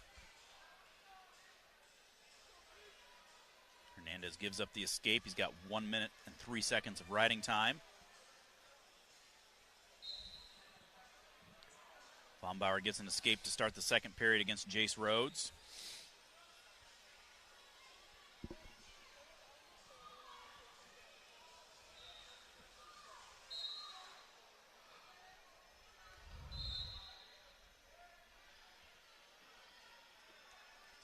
Kind of surprised that Hernandez is wrestling. I was thinking he was the next round of wrestlebacks, but... Well, I think they're doing 3 and 3, right? Well, no, but I was thinking that there was still more, unless they've got more wrestlers, so they've got an extra round. Well, they got this round right now. They already did a round wrestlebacks, and they got this round where they're going 3 and 3, 3 mats, wrestlebacks, 3 mats. That's true. I guess they would be. And then after this then they'll do another full round of wrestlebacks, right? I don't think so. No? I don't think so. I think there's just 2. Oh, good for us. We'll see. Then tomorrow morning they'll probably do a full round of wrestlebacks and then go into the semis. I don't know. It depends on how many people in each bracket. Yeah. Most of them are right around like 18 or 20. Oh, So then it's maybe not. 32-man. Then after this, then I they think should be able to do the semis on. I think if so for instance, Hernandez, if he wins, I think he's in the round that he would get to the round of 12. Right. So he wrestles the loser of a quarterfinal. So tomorrow morning, my guess is 11 a.m. They're going to do 2 mats of semis, and the other 4 mats are going to be consolations. Yeah, the round of 12. And then after the semis are over, they'll do then another round of. Doesn't have to wait for the semis to be over, but they'll do another round, 2 rounds of consolations tomorrow morning. But 2 mats being semis, 4 mats being consolations, and then follow through the consolations again, and it'll go pretty quick.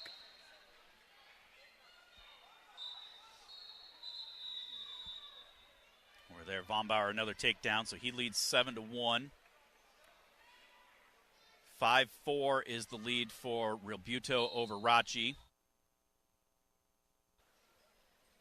Hernandez leads 3-1 still, but just gets called for stalling in the bottom position. No score. Actually now an escape for Estrada.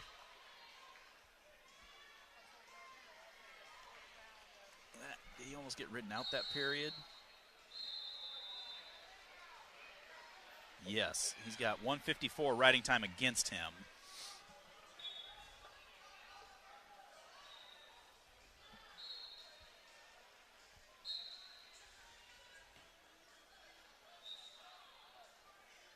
Hernandez having a tough time on the bottom over here, leading 3-1.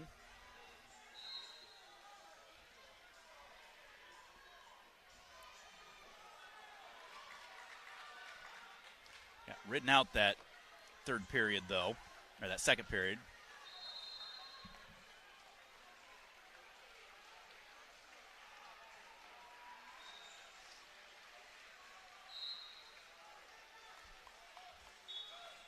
So an escape. So 3-2 now is the lead for Hernandez.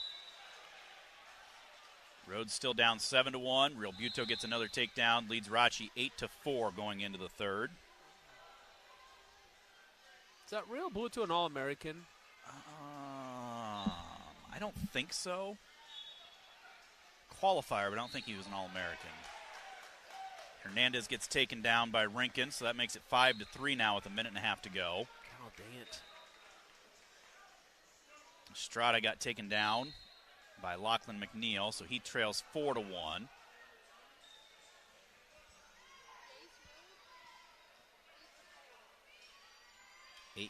8-4 is still the lead as Rachi chose neutral, trailing by 4 points. That high crouch from a ways away. Able to hang on to the leg somehow, but Real Butte hanging on to his ankle. Rachi not really able to do much of anything. There he's able to scramble, throws him off, but Real Butte still hanging on to his ankle. 8-2 is going to be the final score. 9-2 at the riding time. Bombauer is going to eliminate or knock Jace Rhodes down to the wrestleback round. Hernandez, trouble from the bottom position. He's going to get pinned in a leg Turk crossface. So he will be done for the tournament. Kyle Parko coming out now on mat number 3.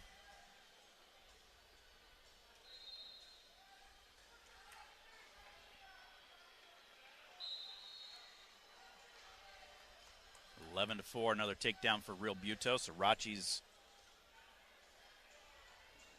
going to fall to the backside as well. McNeil did get the win 4-1 over Estrada. 5-1 with the riding time. So we move to mat number 3. Parko taking on Kanan Smith of Navy. Comes across, gets a shot into a body lock. Takes him down for 3.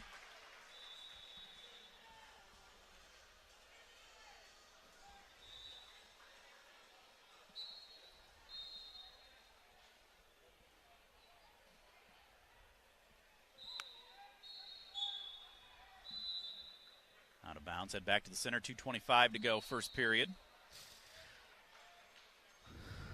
I thought that'd be a little bit better of a match between Rachi and Real Butte. Hawkeyes walking down there. Yep. He's not wrestling, but he's here supporting his teammates. It's good. Parko up right now. Who's he wrestling? Kanan Smith of Navy.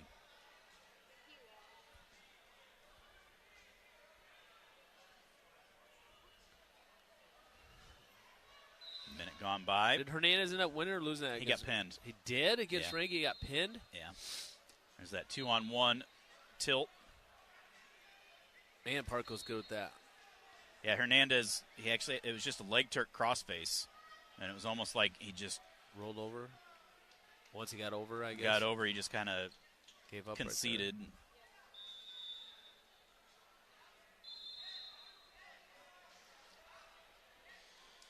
3-point near fall gives Parko a 6-0 lead.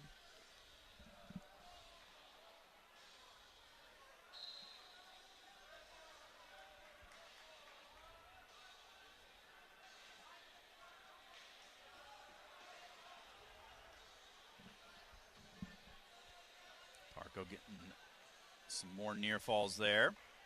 Give him 4 more, gives him a 10-0 lead. Going to intentionally release Smith. Makes it 10-1.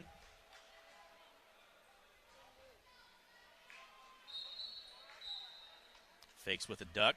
Comes up into a 2-on-1. A little 360 action from Smith. And Parko keeps the legs back. Goes behind and gets 3 more. Gives him a 13-1 lead.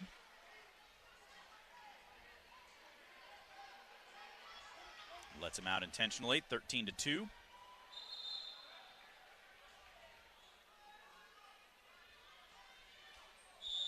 Underhook as they go out of bounds. Stall warning on Navy for backing out.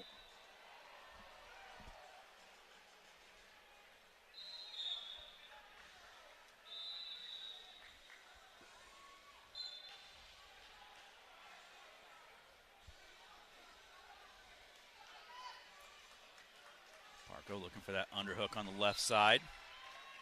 15 seconds remains here in the first.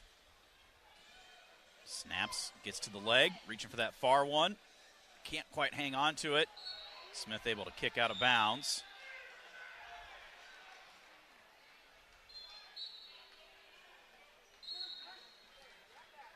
Fresh start, 3 seconds on the clock, so it'll be a 13-2 lead for Parco as we go to period number 2. Oak Knoll's mission is to provide exceptional retirement living and health services through Life Care, a not-for-profit life plan community serving the Iowa City area for 57 years. Oak Knoll, conveniently located near the University of Iowa Healthcare Campus, Kinnick Stadium, Carver Hawkeye Arena, and downtown Iowa City. Proud sponsor of Hawkeye Athletics. Visit oakknoll.com to learn more.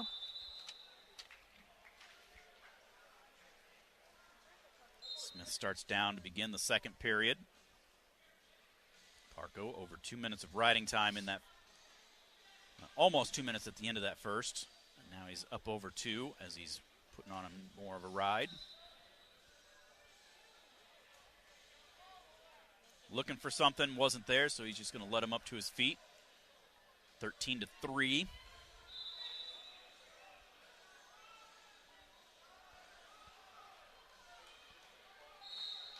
Crossed, underhook, over on the edge of the mat.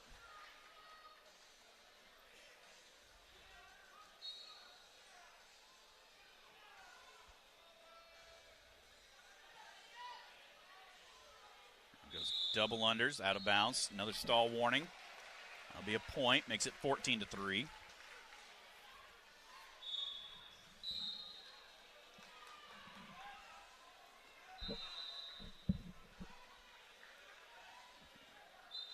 Keeps hand on the head, swipes at the leg but missed. Smith was able to throw it out of the way.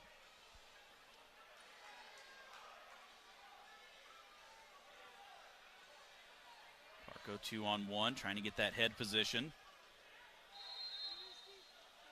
Didn't like where he's at, so he let it go. Shot by Smith from a ways away. Go behind by Parco. Smith squares back up. We're able to drive into him. Tries a neck wrench on us, but we take him down for 3. That'll make it 17-3 now with 25 seconds to go, second period.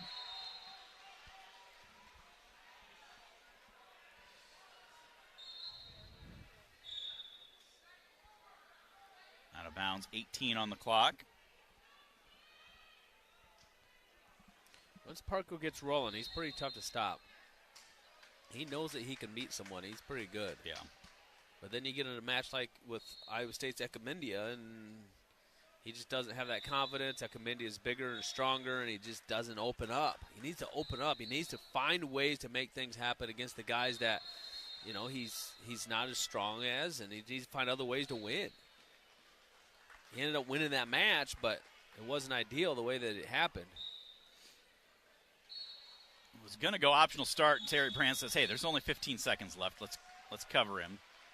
So he did go optional and then rode him out the rest of the way. So 17-3 as we go to the third period. Parco will start down.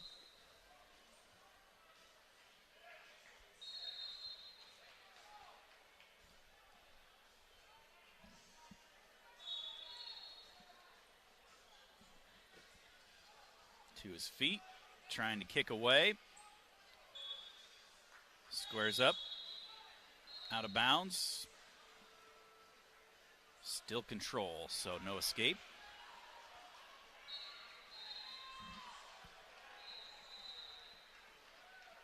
Caliendo in the hole on mat number 3.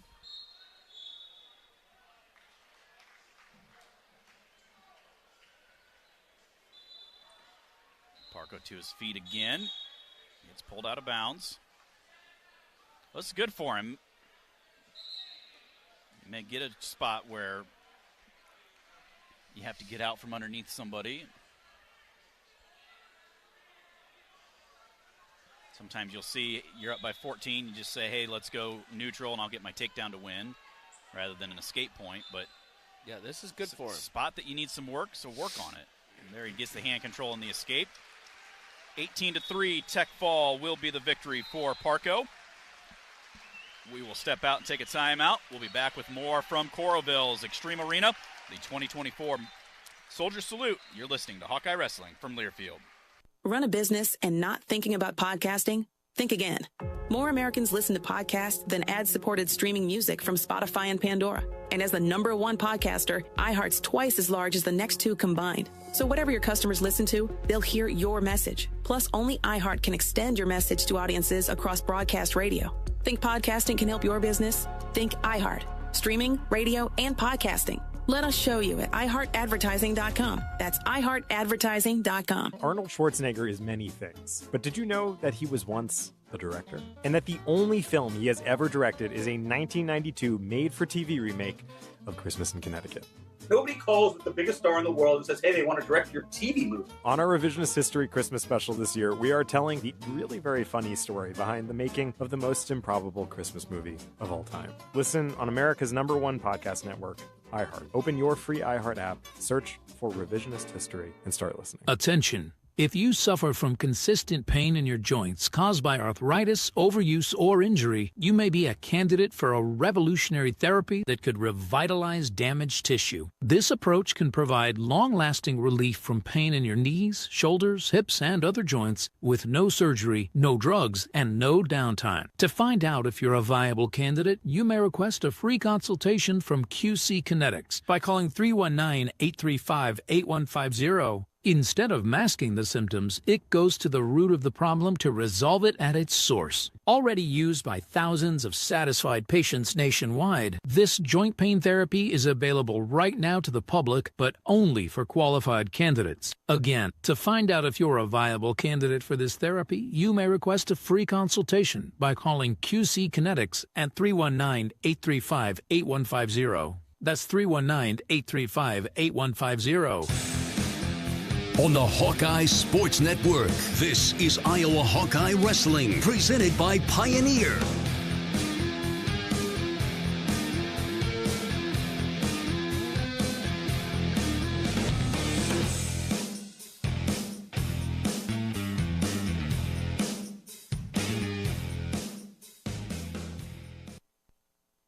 Kevin Hart here. Guys, I'm here to tell you to try my tequila, Gran Cormino. My añejo is finished in cognac barrels.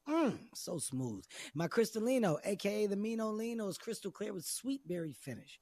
Gran Cormino is a tequila made with hustle and heart. You get it? $1 from every bottle you buy supports a small business in your community. Now do me a favor and get out there and buy my Gran Cormino Tequila. It's 40% alcohol by volume. Jersey City, New Jersey. Experiences make life more meaningful. And with MasterCard's Priceless.com, you can immerse yourself in unforgettable experiences in dining, sports, art, entertainment, and more in over 40 destinations. From a round of golf with a legendary player to a cooking class with a celebrity chef, you can feel your passions and create lasting memories. Explore experiences today at Priceless.com, exclusively for MasterCard cardholders. Terms and conditions apply.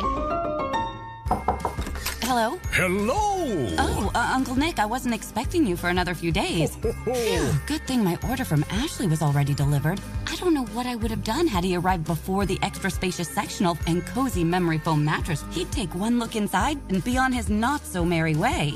Come on in, Uncle Nick. Ashley is here to make sure you have the furniture and latest seasonal home decor to prepare you for any moment. Visit your local Ashley or shop online at ashley.com for deals that slay. Discover the exceptional value of dining at Kingston Steakhouse in Cedar Rapids, Iowa. Enjoy aged USDA steaks, delicious seafood, and more in our spacious indoor seating areas. Are you planning a holiday party? Our state-of-the-art venue hosts 25 to 300 guests, featuring 2 full-service bars, a dance floor, and catering. Call us today at 319-536-7898 to book your party. Enjoy daily specials and 2-for-1 happy hour. Visit KingstonSteakhouseIA.com. Savor the experience at Kingston Steakhouse. On the Hawkeye Sports Network, this is Iowa Hawkeye Wrestling, presented by Pioneer.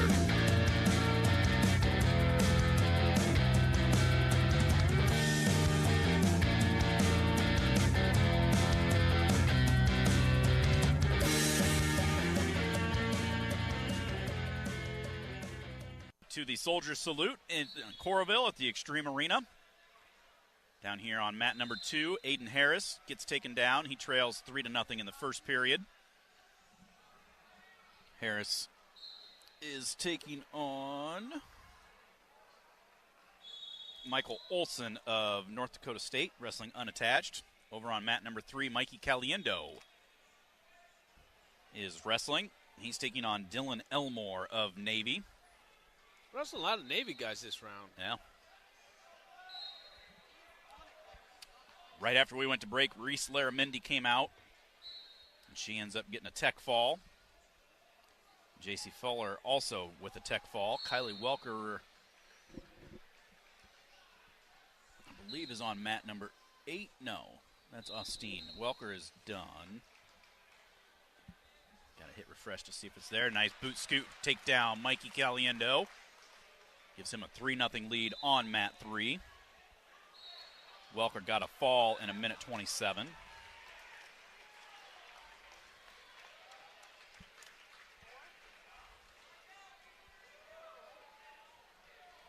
Caliendo 4 near falls over there. Gives him a 7-0 lead. Olivia White and Katja Austin both wrestling. Austin just finished on mat 8. I didn't see what the score was. Finally going to have someone right down here in front of us. Gabe Arnold's warming up right here. You got Aiden Harris right now, too. Yeah, he's getting beat right now, isn't he? He's down 3-0 with the 20 seconds left in the first.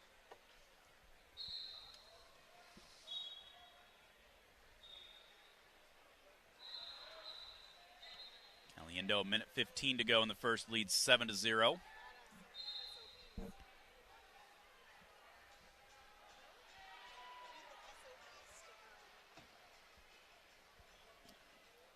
Elmore gets to his feet. Caliendo lets him out for the escape. A minute to go, first period, 7-1 is the lead for Mikey. Goes back to another duck. Gets to the leg. Pulls it back into him as they're right on the edge and dumps him down and gets the 3. 10-1 is the lead now.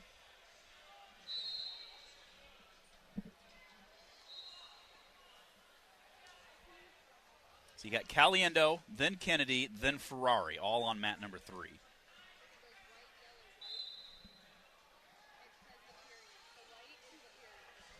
Mat number 2 down here in front of us.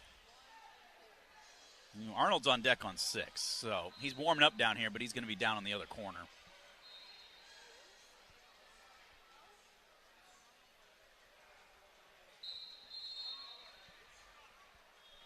Caliendo, 10-1 lead, 1:20 and counting of riding time. Down there, Olivia White is going to get a fall to win her match on mat 7.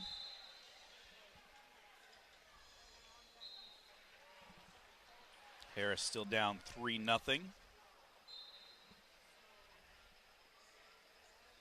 Right down here in front of us. Caliendo 10-1 is the lead as we go to the second.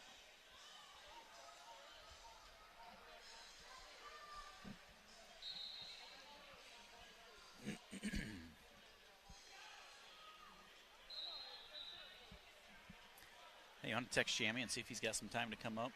Maybe after the quarterfinals get done.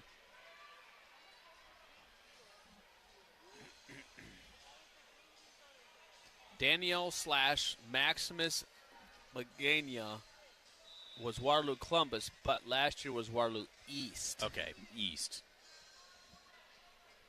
And it was Max, so that's why I didn't recognize Daniels. There's the cradle for Caliendo and That's the it. fall. There you go. Here comes Patrick Kennedy. 3 minutes and 29 seconds, the time of the fall for Mikey C. And that will bring out PK. Kennedy taking on Ethan Duca of Wyoming. I like falls. Caliendo's a good cradler.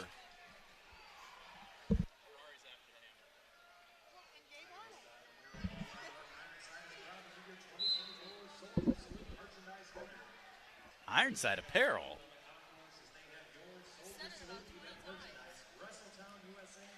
Harris gets taken down again. He trails 6-0.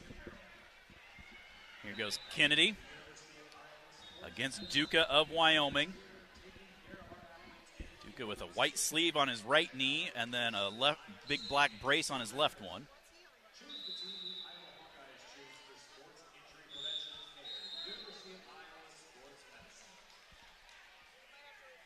Kennedy, a little slow start in his first match, but he was able to turn it on. Bonus point victory.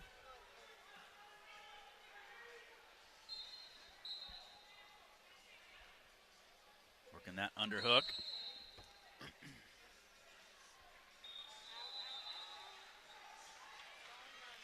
It's a stall call as they go out of bounds.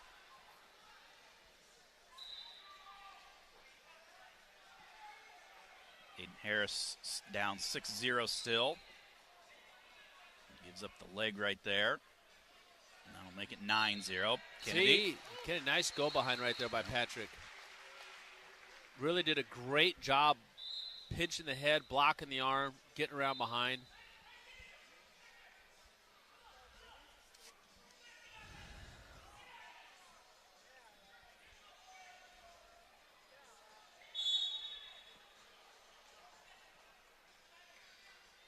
Minute 45 to go on mat number 3. First period, 3-0 lead for Kennedy. Mat number 2, a minute 15 to go. 9-1 now is the deficit for Aiden Harris. Wrestle back round.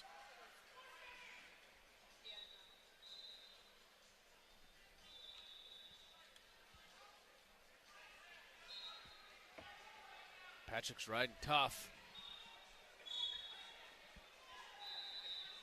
Kale Voinovich in the hole on mat number 1. Now Patrick lets Duca go. Let's see if he gets back to his legs here yet. This period got 1:25 to go.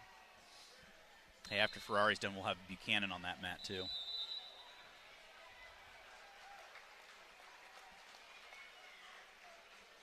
Arnold on deck on mat 6. That's where he'll be taking on Hendricks of Bellarmine. 5-3 in the dual meet was that score. Kennedy, a big snap, go behind for 3 more. He got a stall point in there as well. He's up 7-1. A minute to go in the first period.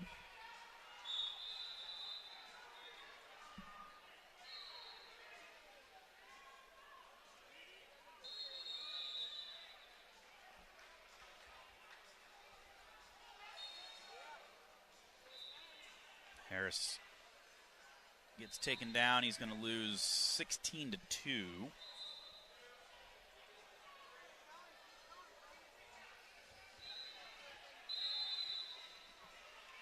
Come on, PK. Kennedy 40 in seconds. on a shot, couldn't finish it. Underhook, snap into that front headlock. Out of bounds. That was very poor. The way the referee said that was continuous action, it looked like he was pushing instead of doing like a true continuous motion. Nice snap. Wow. That looked like you're at a camp showing a kid how to do a snap. He looked like a Commodore right there. Like literally just woof. That was one-handed, right-handed, just heavy, heavy, heavy snap. That has to make a highlight reel right there. Nelly, if you're listening.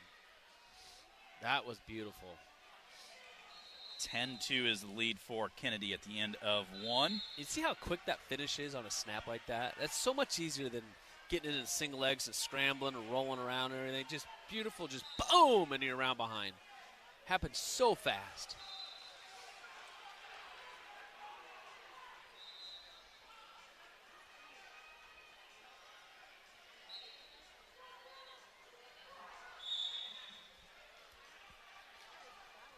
Looks like blood. Getting that patched up over there on Duca. Harris did drop his match.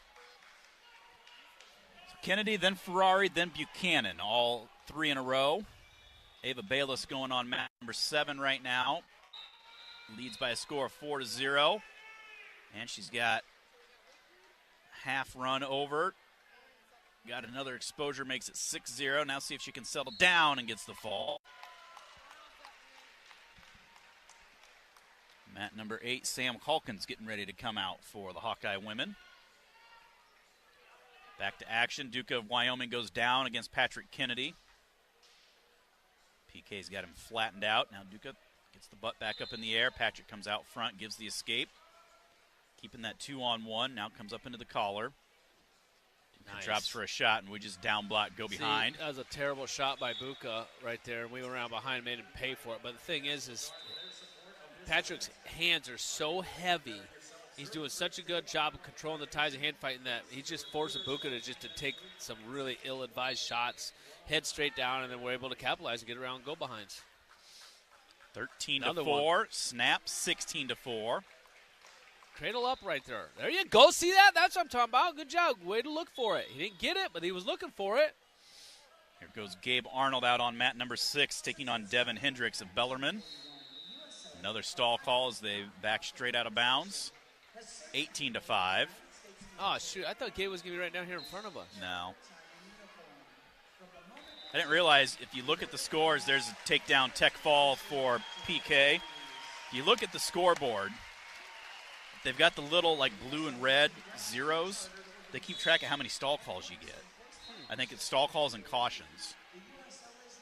So this is a big match for Gabe because this is the guy he went 5-3 with, right? Yeah. Now that guy was also, if he gave any forward pressure, it might have knocked over a piece of paper. There's Gabe. Short drag into a snatch attempt. Elevates it high, somersault attempt, and we just hang on to the leg and get around behind for the 3.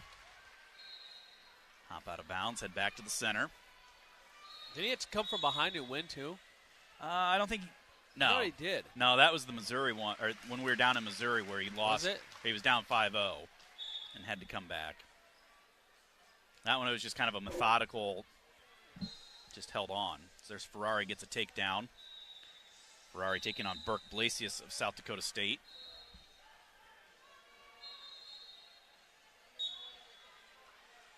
Hendricks to his feet, out for the escape.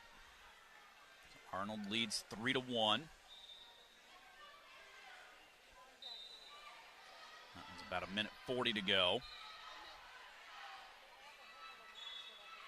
Mat number 7, Valerie Solario is wrestling. Mat number 8, Sam Calkins is wrestling. Ferrari gives the escape. Gets right back into a shot. There's another shot headed to the outside by Arnold. Comes up with it and drives him down for 3 more. Ferrari lost that front headlock. Actually, Blasius got to his leg, but Ferrari able to get back, square it up. Now they stalemate it. 3-1, a minute 55 to go in the first. 6-1 as they go out of bounds, just over a minute to go.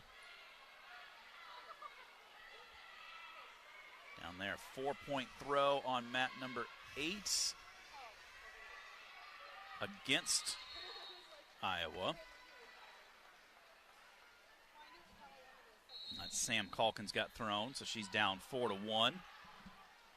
Solario looks like is up 8-0.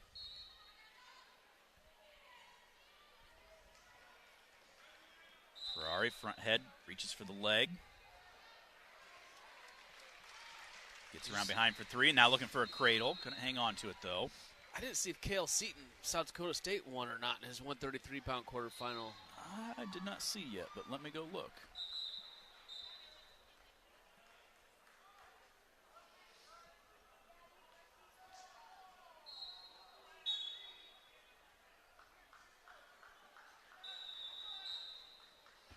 No, he got beat by Stockton O'Brien 8-3.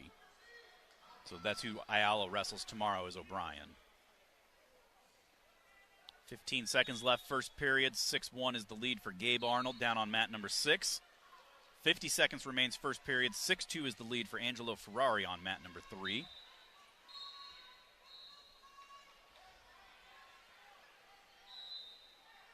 Gabe does take that 6-1 lead. Another shot by Ferrari, gets a stall call against Blasius on mat 3. Staying on that leg, trying to elevate it up. Somersault attempt. Look to sag his hips.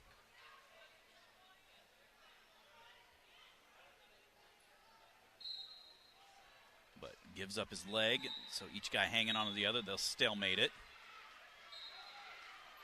Gabe Arnold starts down to begin the second period. Working up to his feet. Hendricks lets him out for the escape, so Gabe leads 7-1. Gabe's up 7-1. Ferrari's up 6-2. Good Gabe. He's feeling look it. at him. He looks like Muhammad Ali out there, just kind of dancing around, moving around. He wants a piece of this guy. He came out, he's got 2 takedowns in the first period. You can tell he wasn't happy with that 5-3 win earlier. There's a nice double right there. Comes up over the waist. Picks him up, throws him down for 3 more. 10-1 is the lead for Arnold. Ferrari starts down to begin the second period on mat number 3. Gets the escape, so he leads 7-2 now. Calkins got pinned over there on mat number 8 for the Hawkeye women.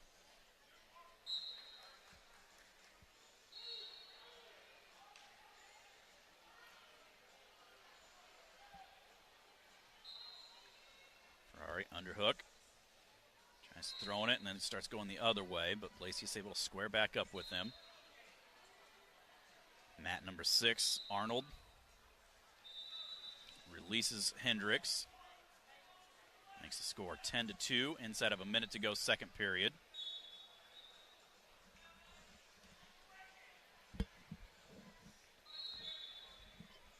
There's Hendricks gets in pretty deep on Gabe. Now slides down to the ankle. Arnold hopping around on his left leg. This is how Teamer got hurt right here. Exact position right here. This is why you don't let people in on your legs, Steven.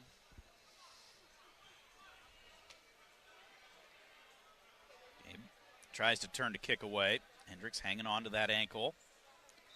I'd like to see how he got. Oh, my gosh. Gabe clears out of it, and they go out of bounds, head back to the center. Over on mat 3, Ferrari gets a stall point. Makes it 8-2 now.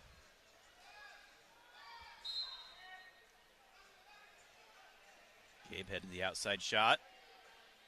Boom. Elevates. Drops him Nice down and gets finish. the 3. That's how you control a finish. See, no rolling around there, no cutting corners. You pick him up, you put him down, and then he tried to come up and react right away, but Gabe stayed right with him and didn't let him. 13-2 as we go to the third. Ferrari an 8-2 lead with 10 seconds left in the second. He's in on a shot. He's got Blasius draped up over him, trying to come through the back door, but not going to be able to. The period will come to an end. Ferrari on top 8-2. Hendricks starts down to begin the third period against Gabe Arnold on mat number 6. Gabe leads 13-3 as he gives the escape.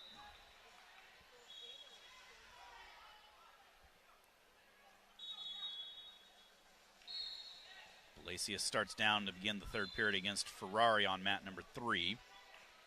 We're on mat number 6. Arnold front headlock. And gets around, caps the ankle, and covers for 3.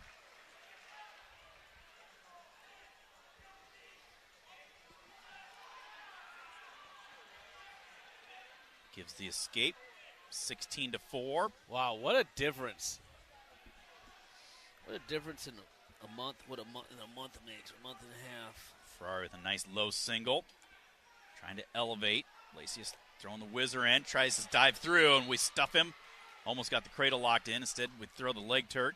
We're in a shot. Gabe's in another shot here. Cutting off to the double. Couldn't get it, so gets back to the single. Trying to drop down to the ankle, right on the edge.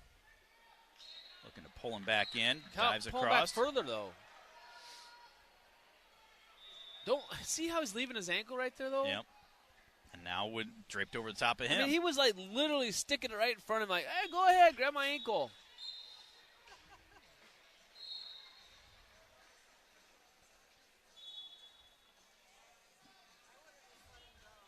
Able to come through and grab his leg again, elevate.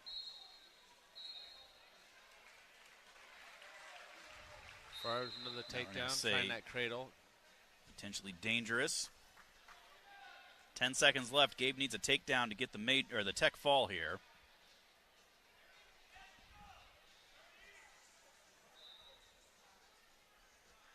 Wow. Arnold and Ferrari both on a rampage here so far in this tournament. Just blowing through the tournament. Really. Gabe's going to win 17-4. Nice shot, Gabe. And with the point for riding time, Ferrari is going to win 16-5. They're both making statements throughout this tournament, and Gabe really made one there. Going from a 5-3 victory to a 17-4 victory. And this crowd is giving both these guys at the same time finishing an ovation. And I just really hope they actually wrestle tomorrow night. There's going to be some really upset fans. Yeah. Remember last year at 184 Minnesota, we're going to have co-champions. Yep. Buchanan coming out now, taking on Nathan Schoen of Iowa State. Dodge Street Tire and Auto, locally owned and operated, voted best of the area for the 10th consecutive year. Proudly supports Iowa wrestling. Trust Dodge Street Tire for honest auto repair and the best deals on Goodyear and Toyo tires. Dodge Street Tire and Auto, celebrating over 30 good years on the corner of Dodge and Church Streets in Iowa City. Also join the Swarm. Team up with Iowa athletes to support local charities. Make a difference today. Visit iowaswarm.com to learn more. Buchanan right away in on a shot. Picks him up high and takes him down for 3. Keeping that arm Turk in, but not going to be able to get anywhere with it. So he climbs back up over the hip. Throwing that deep waist in on the left side. Going to work on that right arm. Okay, Noctiborn gets the fall down here on mat number 2 to win. Carter Fusek wrestling over on mat number 1 leads 7-0.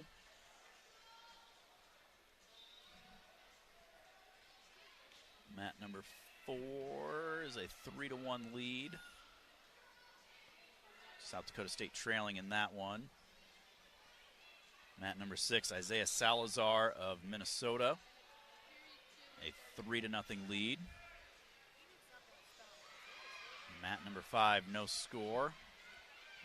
That's Jersey Rob and CJ Walrath of UNI. So there's Walrath for you marked down on mat number 5.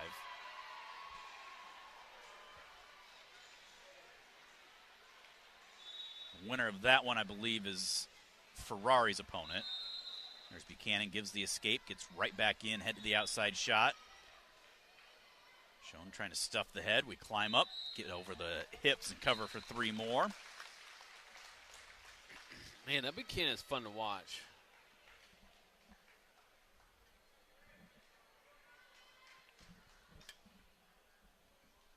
Mat number 7, Brianna Gonzalez for the Hawkeye women coming out. Does Caliendo have 2 falls today or 1?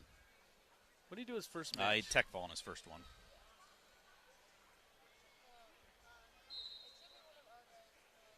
(6-1) inside of a minute, now 6-2, Buchanan with the lead.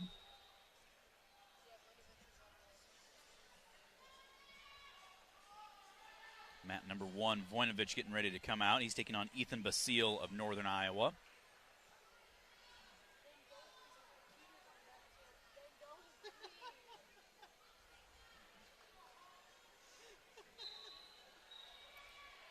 Solario got technical superiority in her match. There's Buchanan, another takedown. Voinovich in on a shot right away against Basile. Basile trying to square back up with him. That's on mat number 1. So 1, 3, and 7 are Hawkeyes, 2 men's and a women's. Somersault attempt by Basile. Voinovich. So Basile somersaulted. They're going to give 3-point takedown and then stop it for injury time. I didn't see what exactly happened to Basile.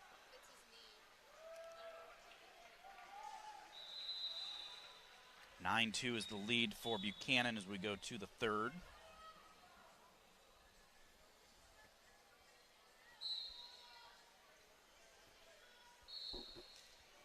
Looking at the inside of that left knee. Buchanan to his feet. Schoen gets called for stalling for not returning him. Then he does get him picked up and run back down. Heater is on deck on mat 3.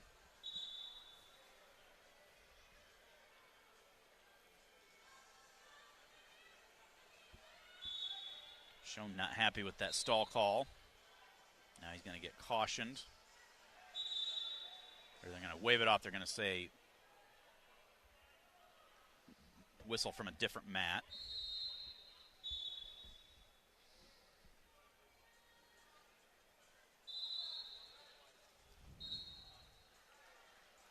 Basile trying to decide if he's going to keep going or not. He's got 10 seconds left on the injury time. Nice shot by Buchanan right there. See how he comes up right away with that? Yeah. But he keeps wrestling there. See how he's so fluid. See how many moves he put together in a row there, though? He never at one point in time in there sat and hold nothing. It's great wrestling right there by Buchanan. The problem is guys get in and they sit and they hold and the guy grabs their ankle and then they give him a chance to roll. He just kept nonstop. Every time that this guy Schoen kept trying to do something, he would stay one step ahead of him.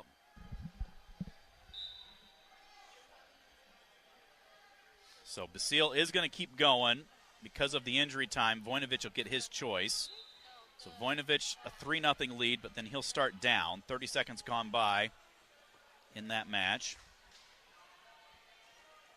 Buchanan looking for the cradle, not there. Gets back behind the arms. Voinovich grabbing a leg, seeing if he can look for a reversal.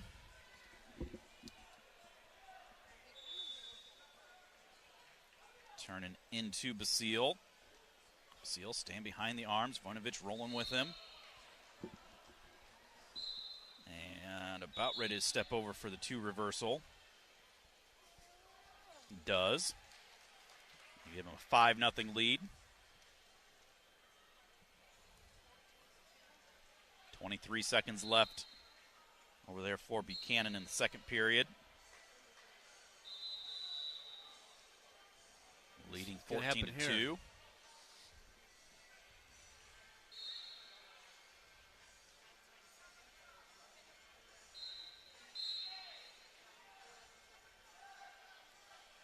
That was interesting. Schoen had our leg up in the air, but they called stalemate. I would have thought you would have at least given him 1. I mean, he had control of our leg. I'm not going to complain, but... Well, Metcalf and St. John didn't say anything. 14-2 as they go to the third period. Buchanan with the lead. Voinovich gives the escape. In on a shot, trying to step over here. And does. That'll make it 8-1.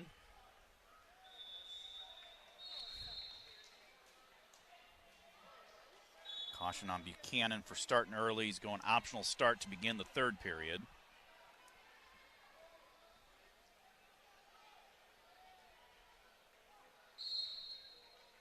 What did you say Walrath was up at? He was just on number 5, I thought. No, that wasn't him. So that wasn't nobody from UNI.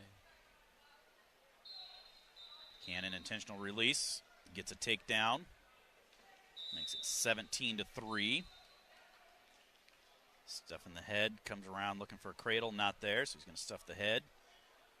Give up the escape. 17-4.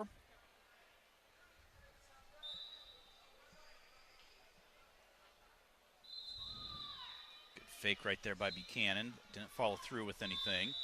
Nice shot by Buchanan. Single, cuts off to a double. Reshot right there. Gets the 3, gets the 20-4 tech fall. Keeps him alive. 8-1 Voinovich with the lead as we go to the second period.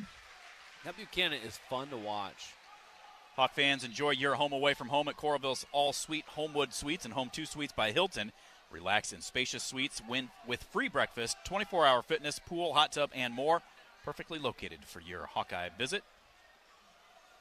Also, the holidays may be over. It's not too late to win with the Iowa Lottery. Enter your non-winning holiday scratch and Instaplay tickets into the VIP club today for your chance to win a share of over $1 million.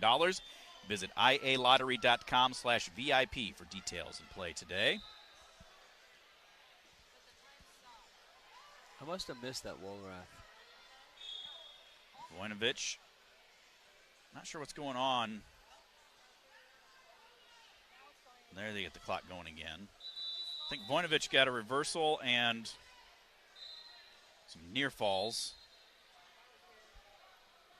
He's up 13-1 as Keeter comes out on mat number 3. He's taking on C.J. Carter from Iowa State.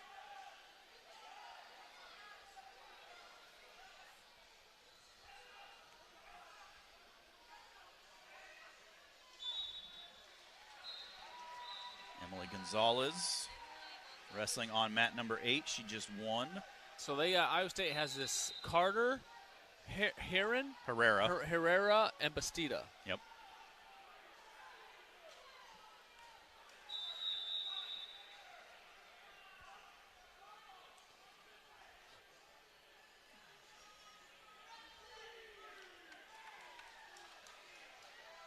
Voinovich, 1:10 to go. Second period leads 13-2. Keeter, a minute gone by, no score.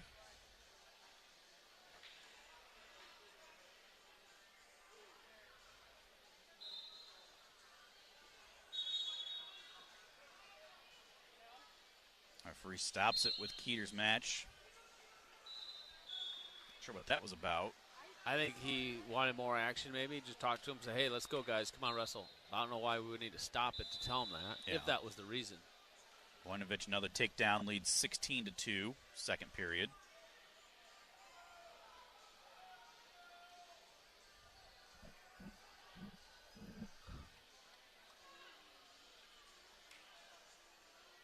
Half shot right there by C.J. Carter.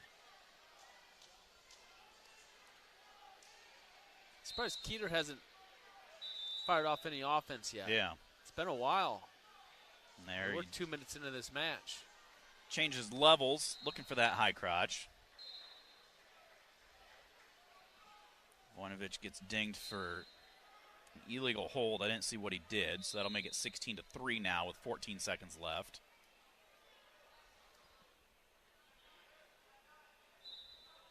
C.J. Carter must be like a true freshman for him or something, since an actual coach can't be in the corner.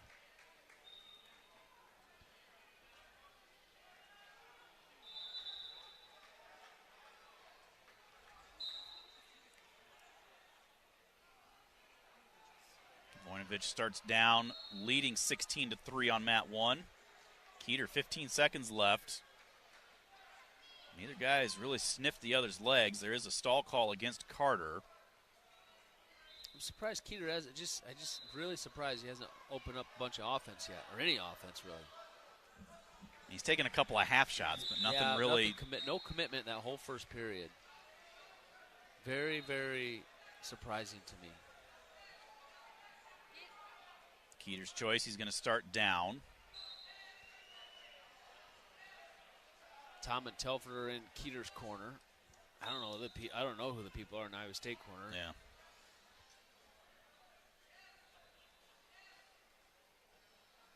Voinovich chose down to begin the third period, but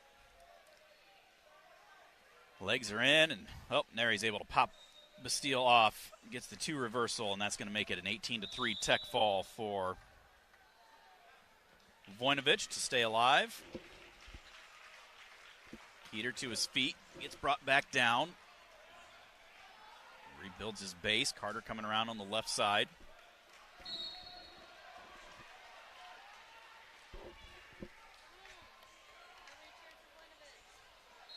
There, Keeter, hand control, gets the escape, gives him a 1-0 lead.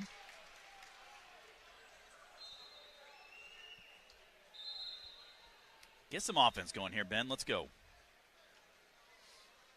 It's kind of what I said in his first match.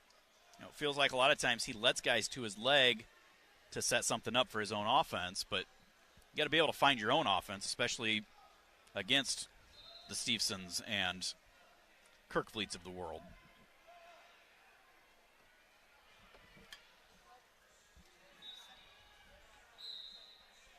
Minute to go, second period, just a 1-0 lead for Keeter.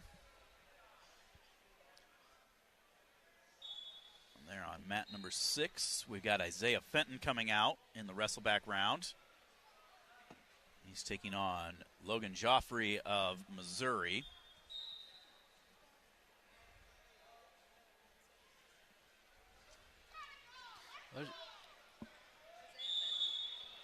Keeter throws an underhook by as they go out of bounds.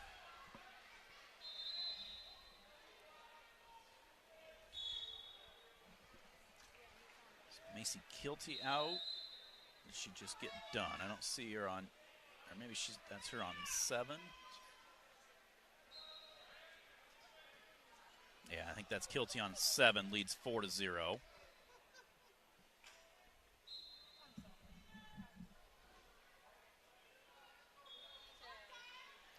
Keeter's going to take a 1-0 lead into the third period. We can all help prevent suicide. There is hope with the 988 Lifeline. Call or text 988 now. Carter will start down to begin the third. Carter wrestling unattached for Iowa State. What's going on with Keeter? There's been nothing. Explosive switch by Carter, but we keep the shoulder driving into the hips. Flatten him down.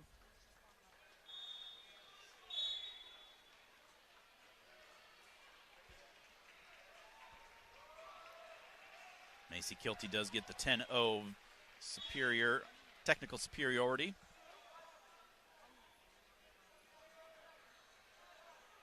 There's Carter hand control up for the escapes. We're tied up at 1 now.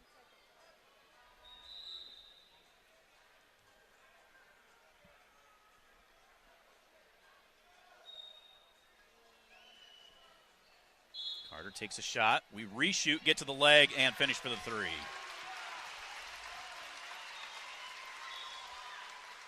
Shot, reshot, and we come out on top, leading 4-1 now. I don't know who this lady is over here yelling. I hear her, but I don't see her. But whoever she is, she keeps getting on Keeter about needing more offense, not hanging out. And hopefully he can hear her. Maybe she's not talking to Keeter. Come on, Ben. Keep him down this whole period. Keep him down to the end. Third 30 period, seconds right? left. He leads just 4-1. Ride him out here. Don't be letting him go. There's Fenton in on a shot over there on mat number 6. Trying to get that head popped out. The period will come to an end, scoreless.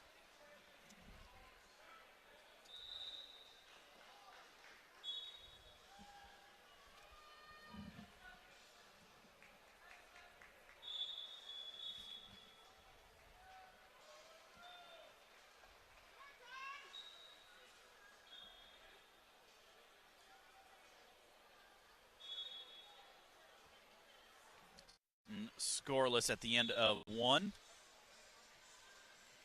Keeter is going to get a riding time point. He is going to win by a score of 5-1.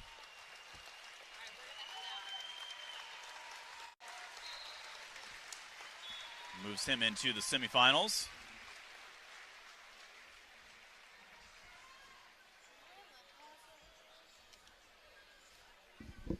Down there on mat number 6.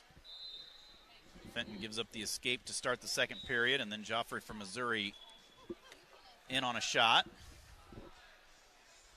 Right on the edge, Fenton trying to fight that off.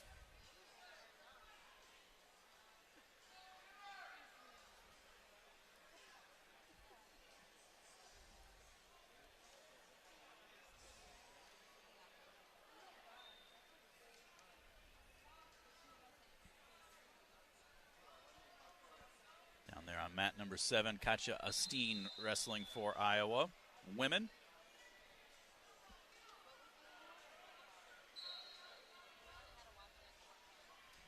She's actually taking on JC Fuller.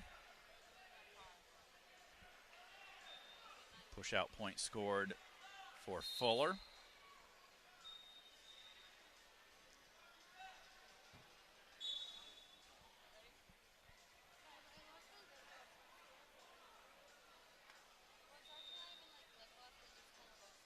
Now I look down and Fenton's match is scoreless. Somebody must have chose neutral.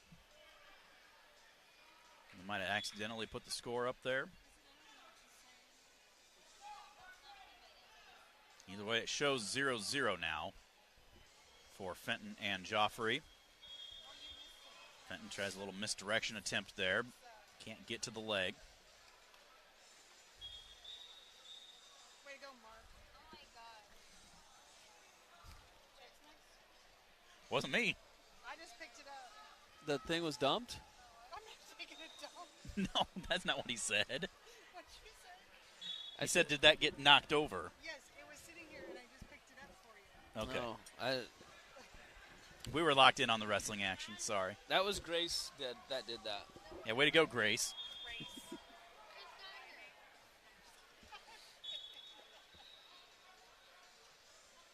Okay. Still questions on the scoreboard down there.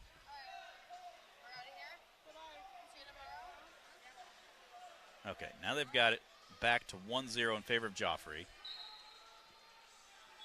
Fenton's choice, he'll start down to begin the third.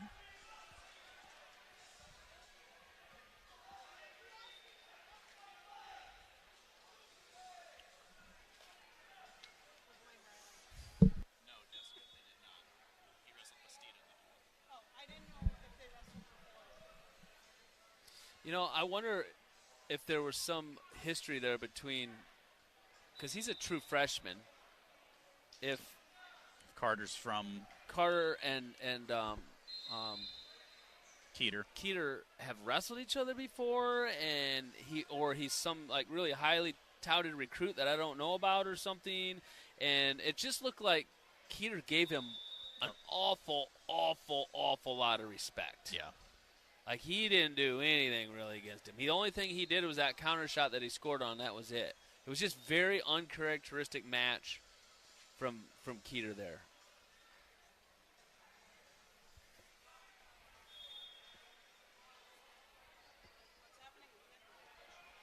Trying to figure something out with the scoreboard down there for Fenton.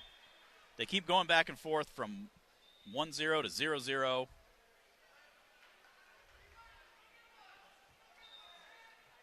I think they've got it figured out.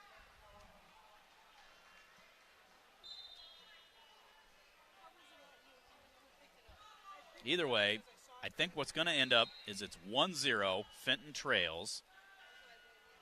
His choice to start the third period, and he's going to choose down.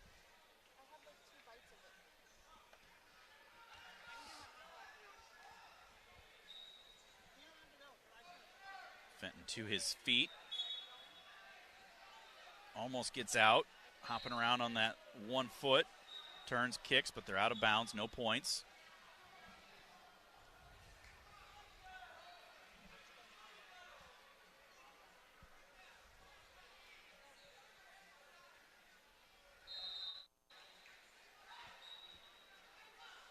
Tripod out for the escape.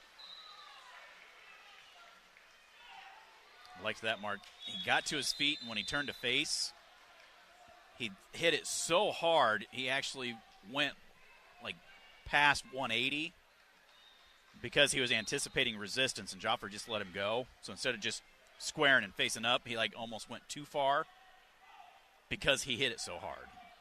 That's what you got to do. You don't just, oh, I'm going to try to get out. And you got to, boom, hit it and go. You're exactly right. A lot of times, as I say, even if you don't have the most perfect technique, as long as you hit something, you hit it hard, it's going to work. Yep. If you half start it and don't have the greatest technique, you'll never get it. It's got to be, boom, explosive. Then you get away with just, it doesn't have to be perfect every time.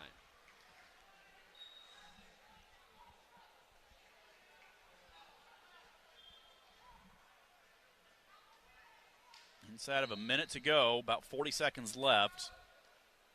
Fenton and Joffrey tied at 1. Looks like J.C. Feller has a 5-0 lead over teammate Katja Osteen. And there's Fenton in on a shot and finishes for the 3. There you give go. him a 4-1 Nice. lead. That's nice. Did you see? I didn't see the shot that he hit. I didn't. I was looking at Terry Brands in my binoculars, so I didn't see it. But I seen Terry wincing, and I see him lean way back in his chair, so I knew there was action going on. So then I zoomed over, and he was just getting the finish. Feller gets the win for the Iowa women. Isaiah Fenton does get the win 4-1 to stay alive in the tournament.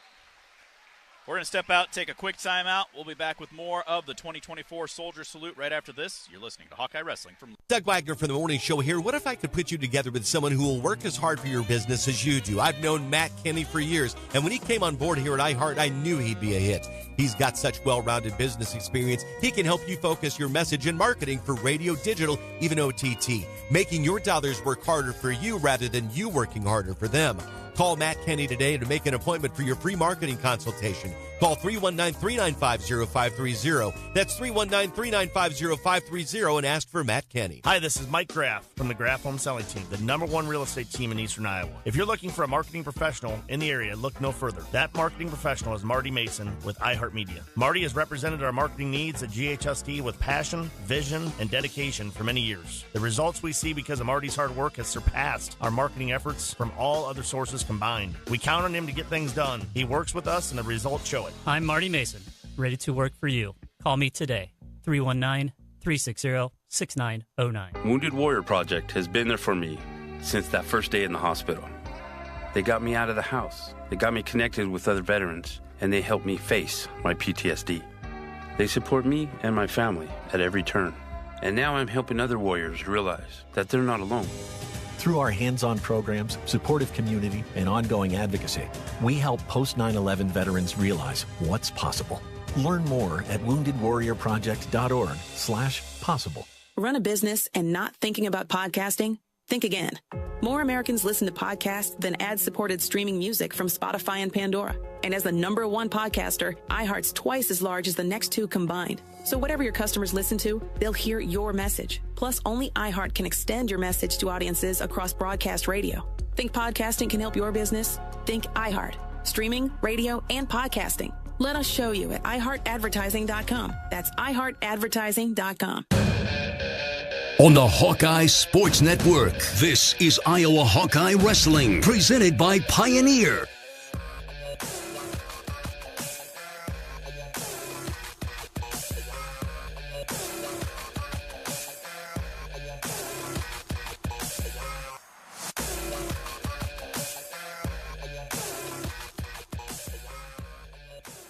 Working through consolation round on the men's side and a lot of round-robin action on the women's side. Mat #1, we've got Brady Benham wrestling unattached for the Hawkeyes, taking on Kale Miller. Miller from Bellarmine. And Benham's got a bloody lip or something, and they've had one long blood time. They've got another blood time going here. During breakdown on mat #7, Reese Laramendi was wrestling, and I just started to tell you, Mark, when we came back from break, she hit a nice, kind of got some pressure going in and then snapped into a double leg, picked her up, took her right to her back for 4, and then was able to readjust and then got a gut wrench and rolled her through and got another 2. She was ahead, I think it was 5-0 at the time, and so a 4 and a 2, and that made it 11-0 technical superiority for Reese. Sebastian Robles is up. Yep. At 3, taking on Cole Nance of Bellarmine.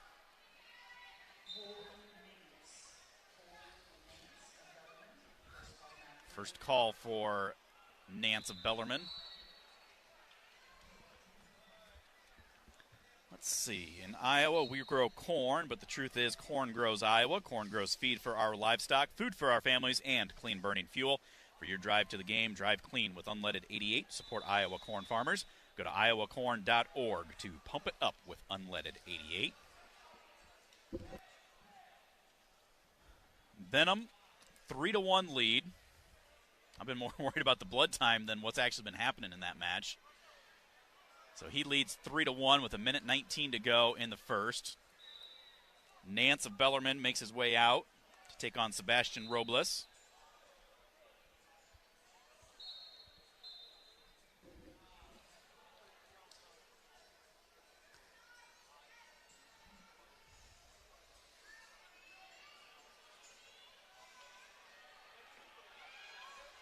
Shot again by Benham. Nice little boot scoot with that leg elevated up in the air and gets the weight off of him, gets around and gets the 3 takedown. Goes into a crossface, leading 6-1.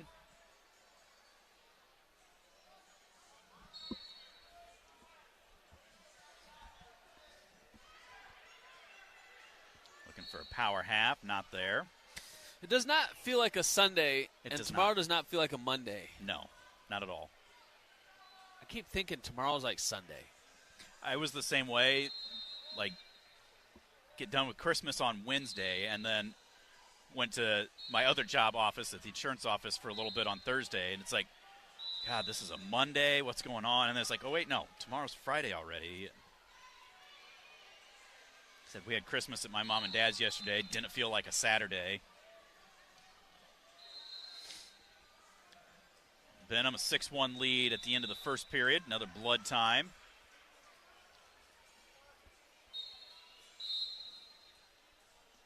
Robles.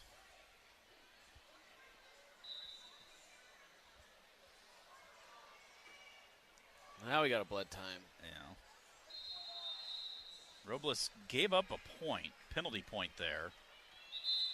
I didn't see what it was.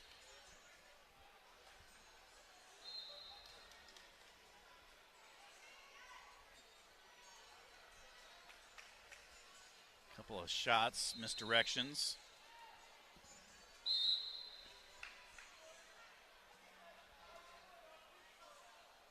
Front headlock.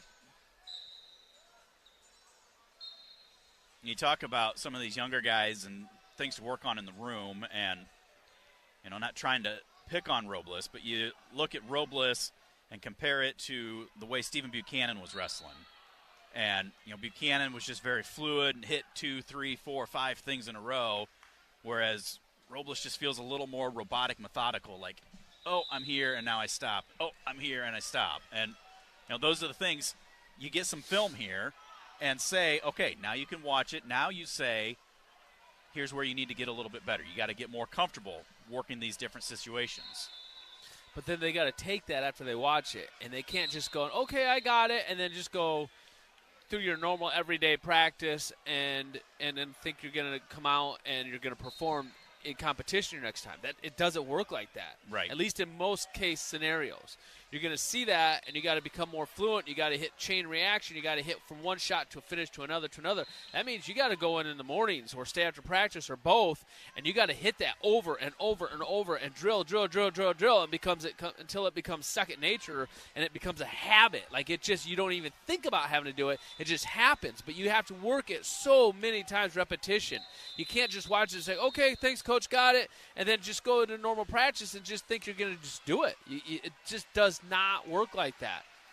And you know, sometimes these athletes, especially if you're not a starter and you don't get the attention, you know, as a starter, that you have to have someone hold you accountable. You go get a workout partner, you go get a teammate that say, okay, here's what I want to do. But you have to learn to, you know, kind of take charge and make sure that you work on things until they get fixed. It can't just be at that moment like, oh, yep, I got it. That's what I need to do. Yep, I got it. If it really means something to you, you really care, you're going to go in the room right away and be like, all right, I'm going to hit this 500 times tonight, you know? That's where the club guys come in. Yeah, exactly. You know? Where, you know, that maybe some of the head coaches, they can't, you know, get to everybody in the room or whatever, but those club guys can mentor somebody, you know, and like DeSanto can grab Cale Peterson or somebody, you know, and Cruz or something and say, okay, here's what I saw. We're going to watch some film. We're going to go and do this. And that's a perfect example of where a club guy comes in. There's a headlock attempt against Benham. Benham able to slip around behind and covers for 3. Gives him a 13-2 lead. That's on mat number 1. Mat number 6 looks like Aiden McCain is out against Zion Hall of Navy. Gets taken down. He trails 3-0. Mat number 8, Alex Bodwin of the Iowa women wrestling. Tied up at 2. Scrambling down there. Has a leg, but she's trying to fight off a go-behind attempt. Not able to, so she's going to give up the 2. 13-2, Benham with the lead as we go to the third. Robles down trails 7-1. Check out the Iowa Style Apparel retail store located on Edgewood Road Southwest in Cedar Rapids. Iowa Style Apparel offers the latest looks for a variety of local sports teams, including an expansive wrestling section. Check out the Iowa Style Apparel retail store on Edgewood Road Southwest in Cedar Rapids or shop online at iowastyleapparel.com. I didn't see it till after we went off, but my mom texted. She was listening, and she said that she agrees Stacy is phenomenal. They love seeing her every year when they go up Christmas shopping. And great work that goes on at Iowa Style Apparel. Stacy does a good job. There's no doubt. She's up here working the store up there today. We brought some Iowa apparel down, Iowa wrestling apparel, some Iowa women's wrestling apparel down with us here today, and some Soldier Salute apparel. And we came down, her and I set up yesterday. She puts a lot of time and effort into that store and making sure things get done and done right. Aiden McCain gets beat, I think. I didn't see what happened down there on mat 6. I think he got pinned. It's going to bring Brody Sampson out.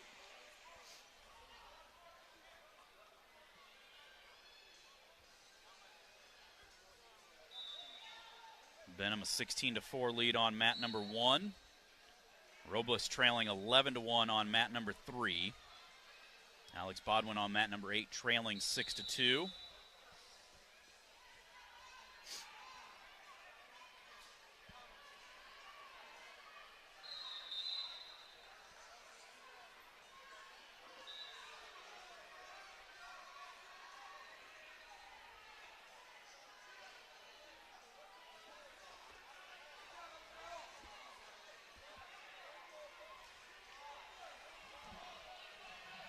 I don't know if we're doing another round.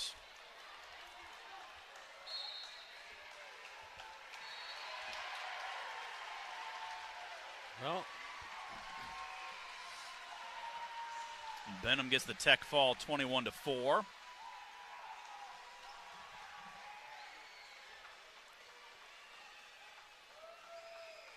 Sampson gets taken down over there on mat 6.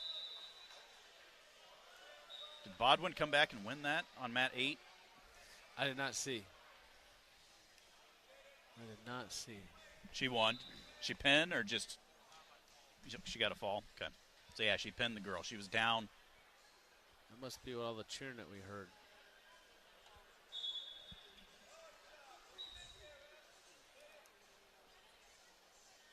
Let's step out. We'll take one more timeout. We'll be back with more from Coralville. You're listening to the 2024 Soldier Salute. This is Hawkeye Wrestling from Learfield. Experiences make life more meaningful. And with MasterCard's Priceless.com, you can immerse yourself in unforgettable experiences in dining, sports, art, entertainment, and more in over 40 destinations. From a round of golf with a legendary player to a cooking class with a celebrity chef, you can feel your passions and create lasting memories. Explore experiences today at Priceless.com, exclusively for MasterCard cardholders. Terms and conditions apply.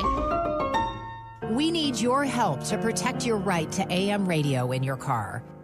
AM is always there in times of need with the key information for our community. The overwhelming majority of legislators support a bill to keep AM radio in cars, but time's running out. Please text the 2 letters AM to 52886 and ask Congress to bring this bill to the floor for a vote now. Message and data rates may apply. You may receive up to 4 messages a month. Text stop to stop. A message from the station. The PayPal app has amazingly low prices for holiday shopping. Get cashback offers in the app, and when you use the PayPal debit card, PayPal stacks 5% more in the monthly category of your choosing on up to $1,000 in purchases. Don't just pay, PayPal. We need your help to protect your right to AM radio in your car. AM is always there in times of need with the key information for our community. The overwhelming majority of legislators support a bill to keep AM radio in cars, but time's running out. Please text the 2 letters AM to 52886 and ask Congress to bring this bill to the floor for a vote now. Message and data rates may apply. You may receive up to 4 messages a month. Text stop to stop. A message from the station. On the Hawkeye Sports Network, this is Iowa Hawkeye Wrestling, presented by Pioneer.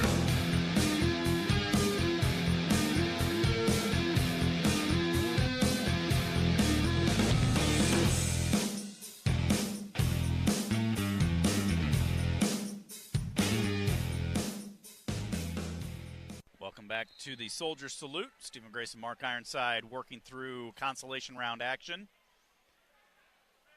Mat number 6, Brody Sampson wrestling unattached for Iowa, trailing 4-1. He's taking on Peyton Thomas of Navy.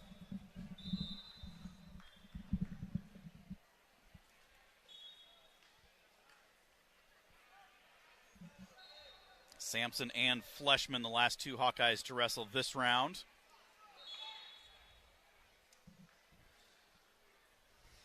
Fleshman had a good win that last match.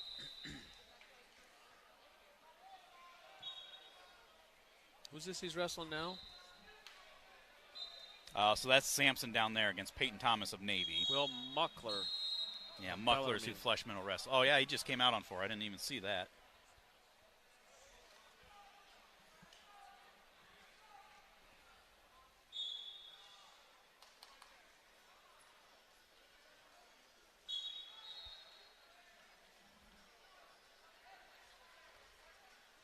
UNI gets a takedown over there.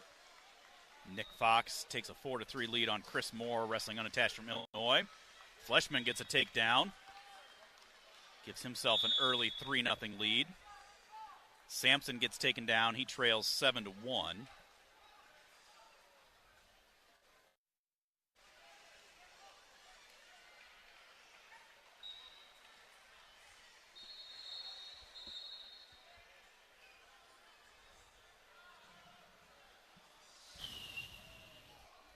Quick takedown there for Fleshman.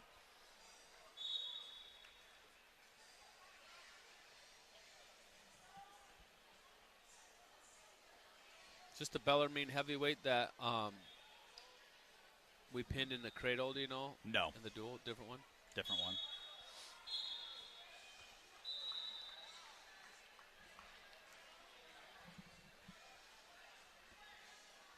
Sampson trails 7-1 going into the third, I believe that is.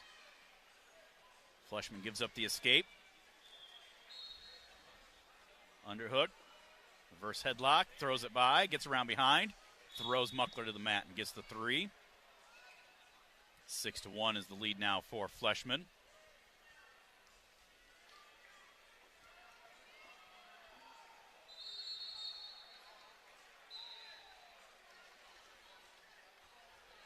Big lat drop over there on mat number 8 in the women's matches.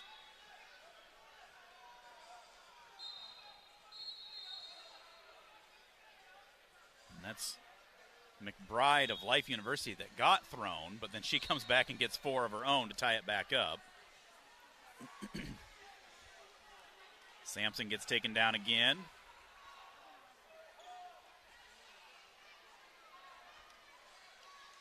On mat 6, McBride gives up 2 on mat 8. Fleshman gives his escape. He leads 6-2 on mat number 4. Mat number 7, Kylie Welker coming back out.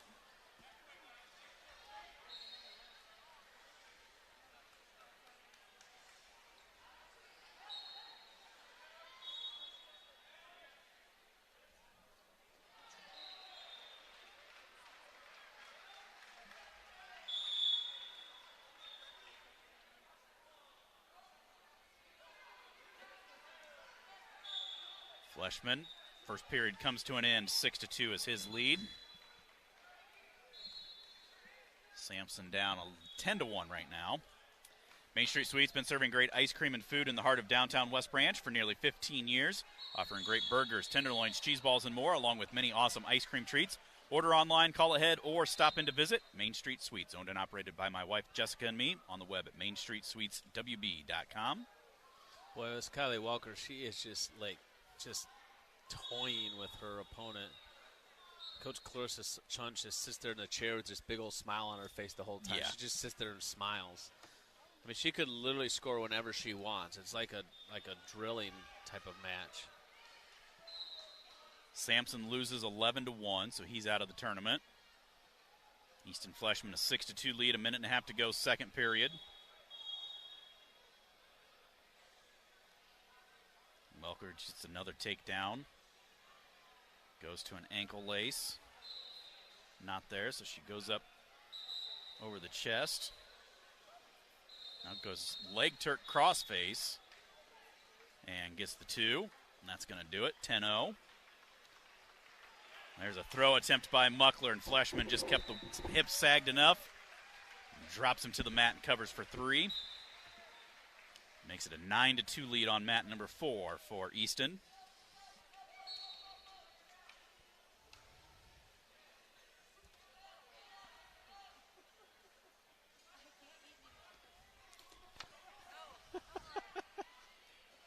Aren't you glad I brought my wife and daughter with me? Yeah, keeps me entertained.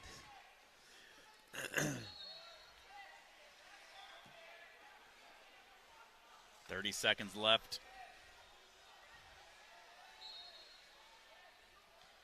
In the second period for Fleshman.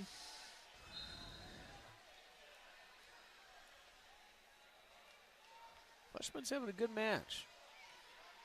I don't know. It looks like we might have another round here, Mark. I see Colin Schriever in the hole. So I think they are wrestling the round of 12.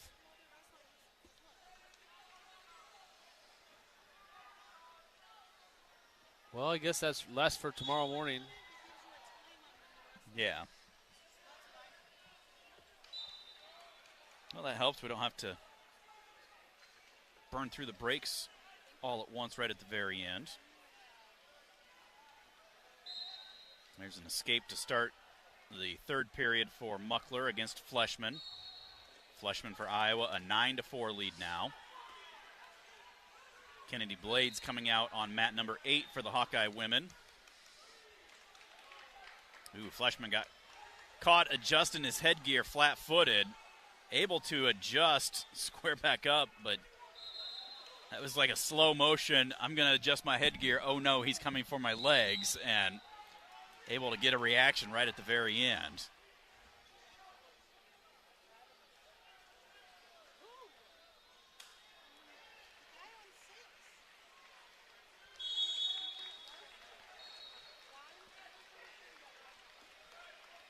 Fleshman gets a takedown to the back.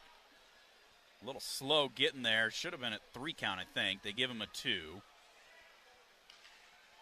That gives Fleshman a 14-4 lead. Kennedy Blades takedown ankle lace. Gets a couple. Gives her a 6-0 lead. Kennedy Blades is so long. She'd be so hard to wrestle just because of her length.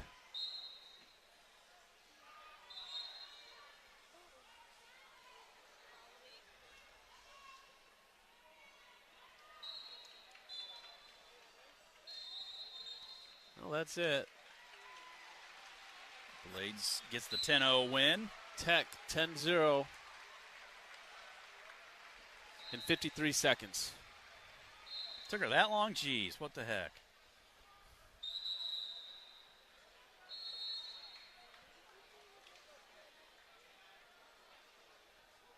Fleshman, 15 seconds left. Leading 14-4.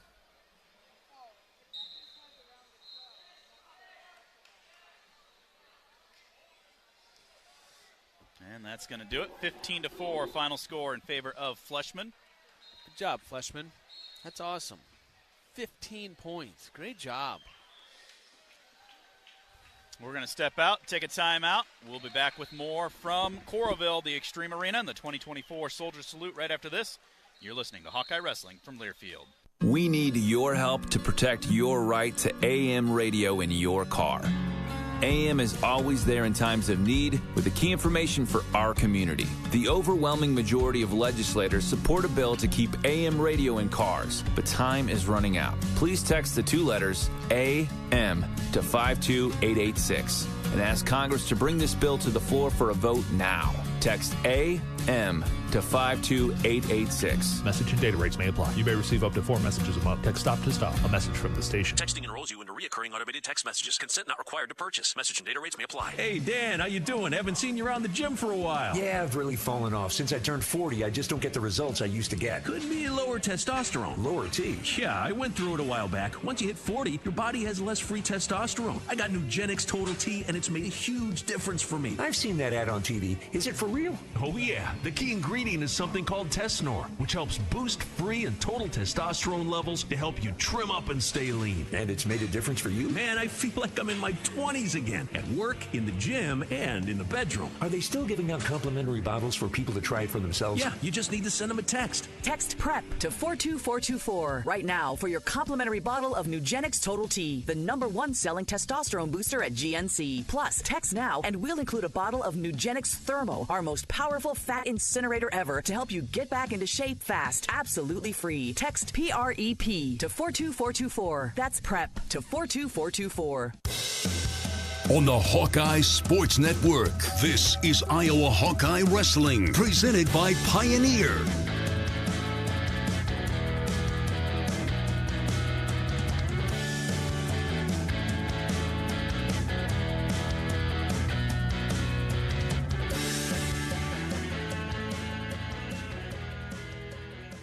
Soldier Salute, Stephen Grace and Mark Ironside at the Extreme Arena in Coralville. Down on mat number 7, Hawkeye women. Hawkeye v. Hawkeye. Sam Calkins against Olivia White. That one is scoreless. We do have one more round of wrestlebacks. Looks like they are going to wrestle the round of 12 tonight on the men's side. So those that lost early and have wrestled back will wrestle those that lost in the quarterfinals. So we'll have Jace Rhodes taking on John Alden of Wyoming. Cullen Schriever taking on Michael Olson of North Dakota State. Voinovich against Estrada. The 2 guys that wrestled 157 down in St. Charles, Missouri. Wrestling in the round of 12 at 149. Isaiah Fenton taking on Cale Runaverde of UNI. Brady Benham taking on Dylan Elmore of Navy. And then Easton Fleshman takes on Cody Donnelly of South Dakota State. Right now it is a 5-0 lead for White over Calkins as they head to the break.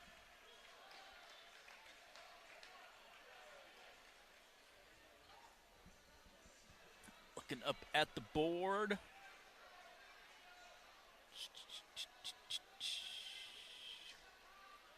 Rhodes is on deck on mat number 5. Schriever is in the hole on mat number 5. Of course, that is the far side of the arena. The only thing further from us is mat number 7 where the women are wrestling. Let's see, mat number 8, we've also got Naomi Simon wrestling.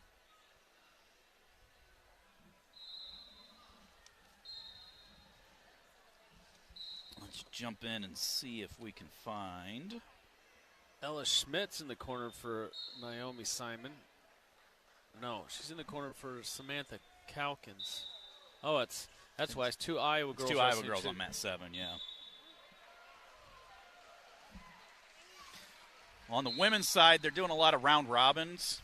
So it's not like a true, hey, you win your quarters, you get a lot of points. You're basically getting points for wins and bonus points. Right now, Iowa women have 43, Life University 38, Indiana Tech 19.5, William Penn 14.5, Baker University at 13. On the men's side, the Hawkeyes have 111, Minnesota 67, South Dakota State 64, Iowa State 58.5, Wyoming 56. North Carolina, Bellarmine, Navy, UNI, Missouri round out the top 10.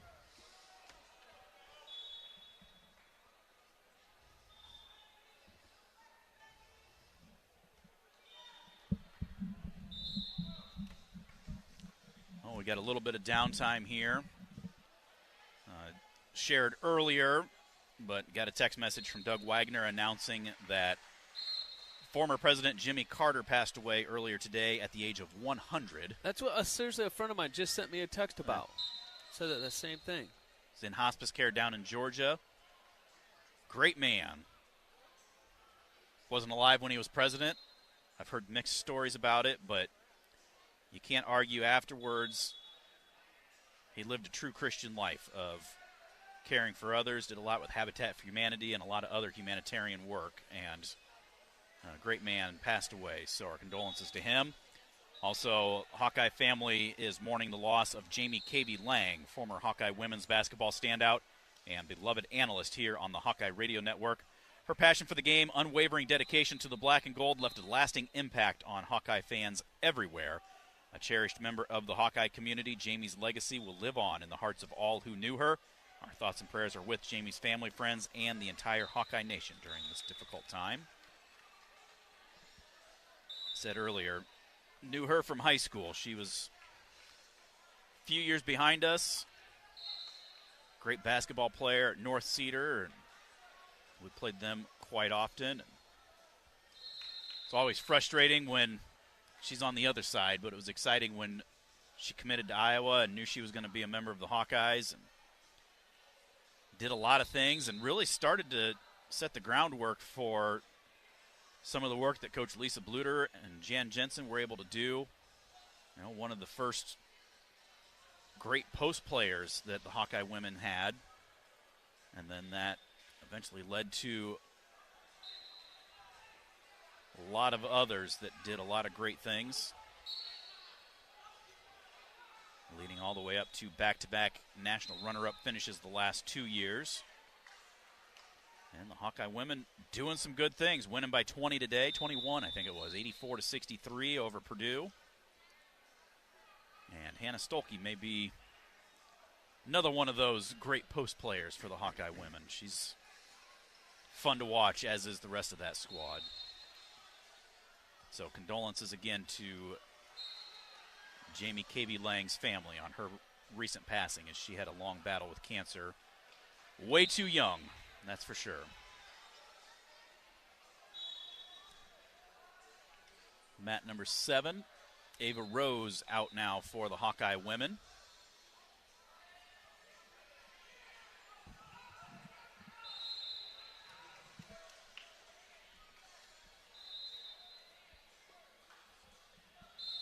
Rhodes is on deck on mat number 5. Looks like that one just got done, so he's going to make his way out. How'd all the snacks end up right in front of me? I don't know. I mean, you can hand me the caramels. I'll hide them so I had like one of them at break. Well, take them or I'm going to eat them all. I told you that was my kryptonite right when you brought them out.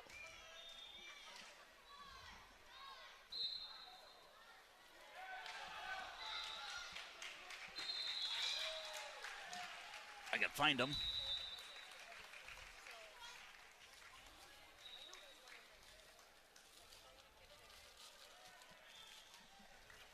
So here comes Rhodes out on mat number 7, taking on Alden of Wyoming. Alden defeated Jesse Ibarra 5-4. And as I looked at that result, I look up and Jace Rhodes is already with a quick snap, go behind takedown. Gives him a 3-0 lead. On the mat next to him, Ava Rose has a 3-0 lead on mat number 7 for the Hawkeye women.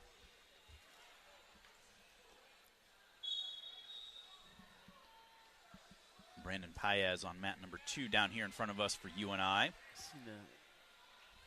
that Terrakina? No, that's Gracie who. Yeah, Grice. Grice that Drake beat.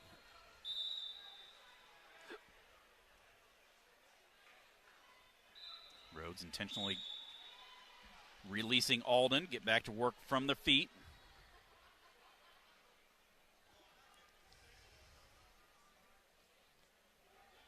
According to the Smooth Comp, it shows that Caleb Rachi is going to forfeit out of the tournament.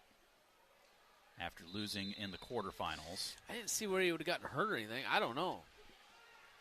He definitely could have that we didn't see. That was way over on mat number 5.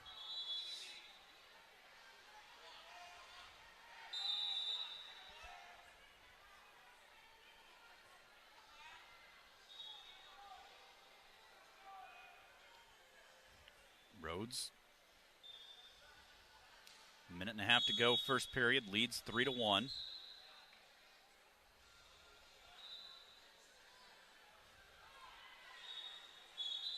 And then Ava Rose, a 3-0 lead as they head to the break on mat number 7.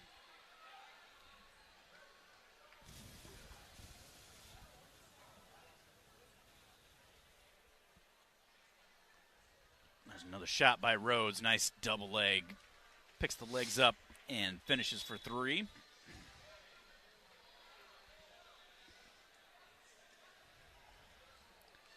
Gives him a 6-1 lead. 49 seconds remains first period. Colin Shriver waiting. He's on deck on mat number 5.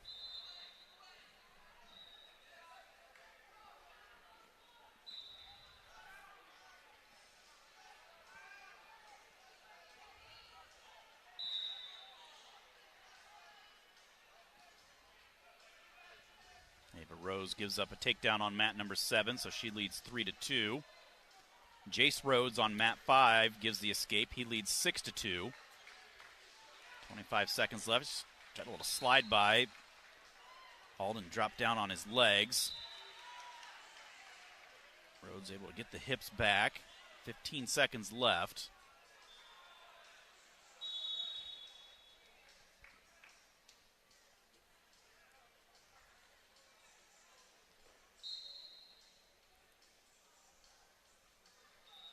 And that's how that period will come to an end.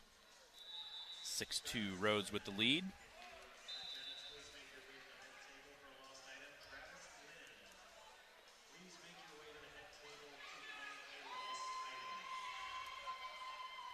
Alden will start down to begin the second period. Fall down here. Paez gets defeated by Jack Parker Bellerman.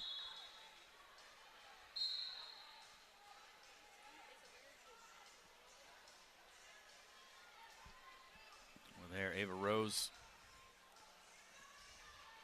on the defense after that break. Finds herself down 4-3 now. Opponent's just been controlling things a lot more. Alden to his feet. Rhodes will let him out. So that is a 6-3 lead on mat number 5.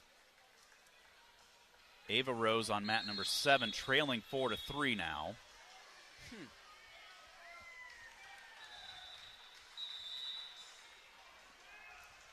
Go, Jace. Get back to that offense. I've been watching a little bit of that Downey and Perryman match over there. That was a good match so far. It was 6-6 at one time. And last I seen it was 9, and now it's 10-6 Perryman with the whole third period yet to come.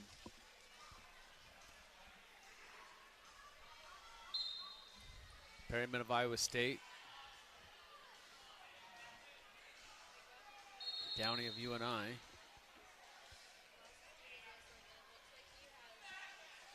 Shot by Alden against Jace Rhodes.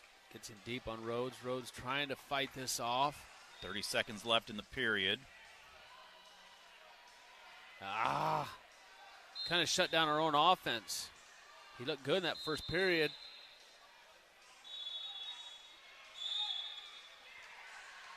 Tries kicking away, now turns back in. Ava Rose gets a takedown with 3 seconds left to get the win 5-4 down there.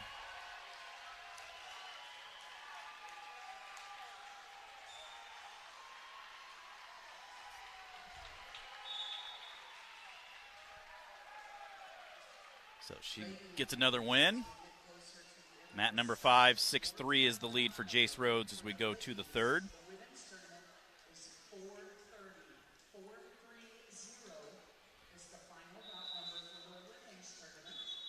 Gentlemen, we're still working on your last bout numbers, so bear with us. As soon as we get your final Quick little blood time over there, it looks like.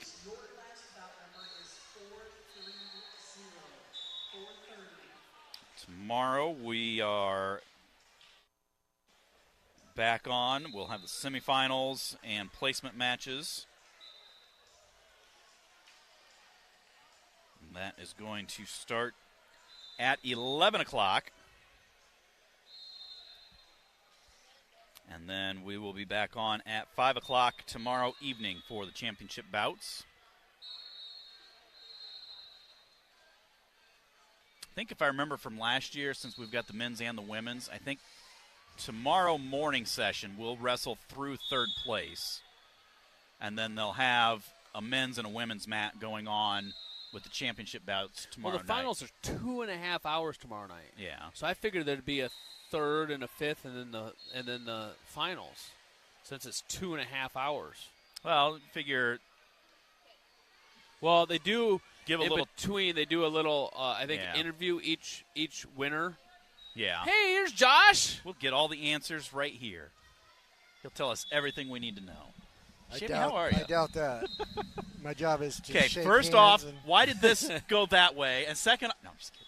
Go ahead. I'm just making. Hit me with the hard stuff.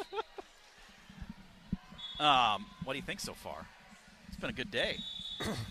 Yeah, it's been a great day. Am I good, Mark? There you go. Yeah, it's great. Third annual. Got a lot more teams here this year. I think we have 18 universities, which is a big deal. Yeah, that's huge. Even got Luke and I's buddy Gilman to bring a few guys. That's impressive, though. Yeah, him and really, David Taylor here. And that's like really, guys. really big to get a first-year coach like David Taylor here at a prestige school like Hawkeye State, especially when they're coming here in February anyway to wrestle in a dual meet. Yeah, exactly. You know, that says a lot. So you were Eustace or both of you, somebody did some good work there, and to get these guys out here, and hopefully they're understanding the purpose of this tournament and liking it and continue to keep doing this. Yeah, I think that's where it starts. I mean, Luke and I obviously have been around for quite a while and developed relationships with a lot of these guys. You know, St. John, Metcalf, Ramos, Ned, Gilman, Kimmerer. Had a great talk with Kimmerer in the back. And so, you know, they know us, and they know what we're trying to do. We know it's sincere. And, you know, at the end of the day, we do give every dollar this tournament makes to the USO, who's up there, has a great booth. And it's a big deal, and they support that, and they want good wrestling, and they know that they're going to get it here, certainly with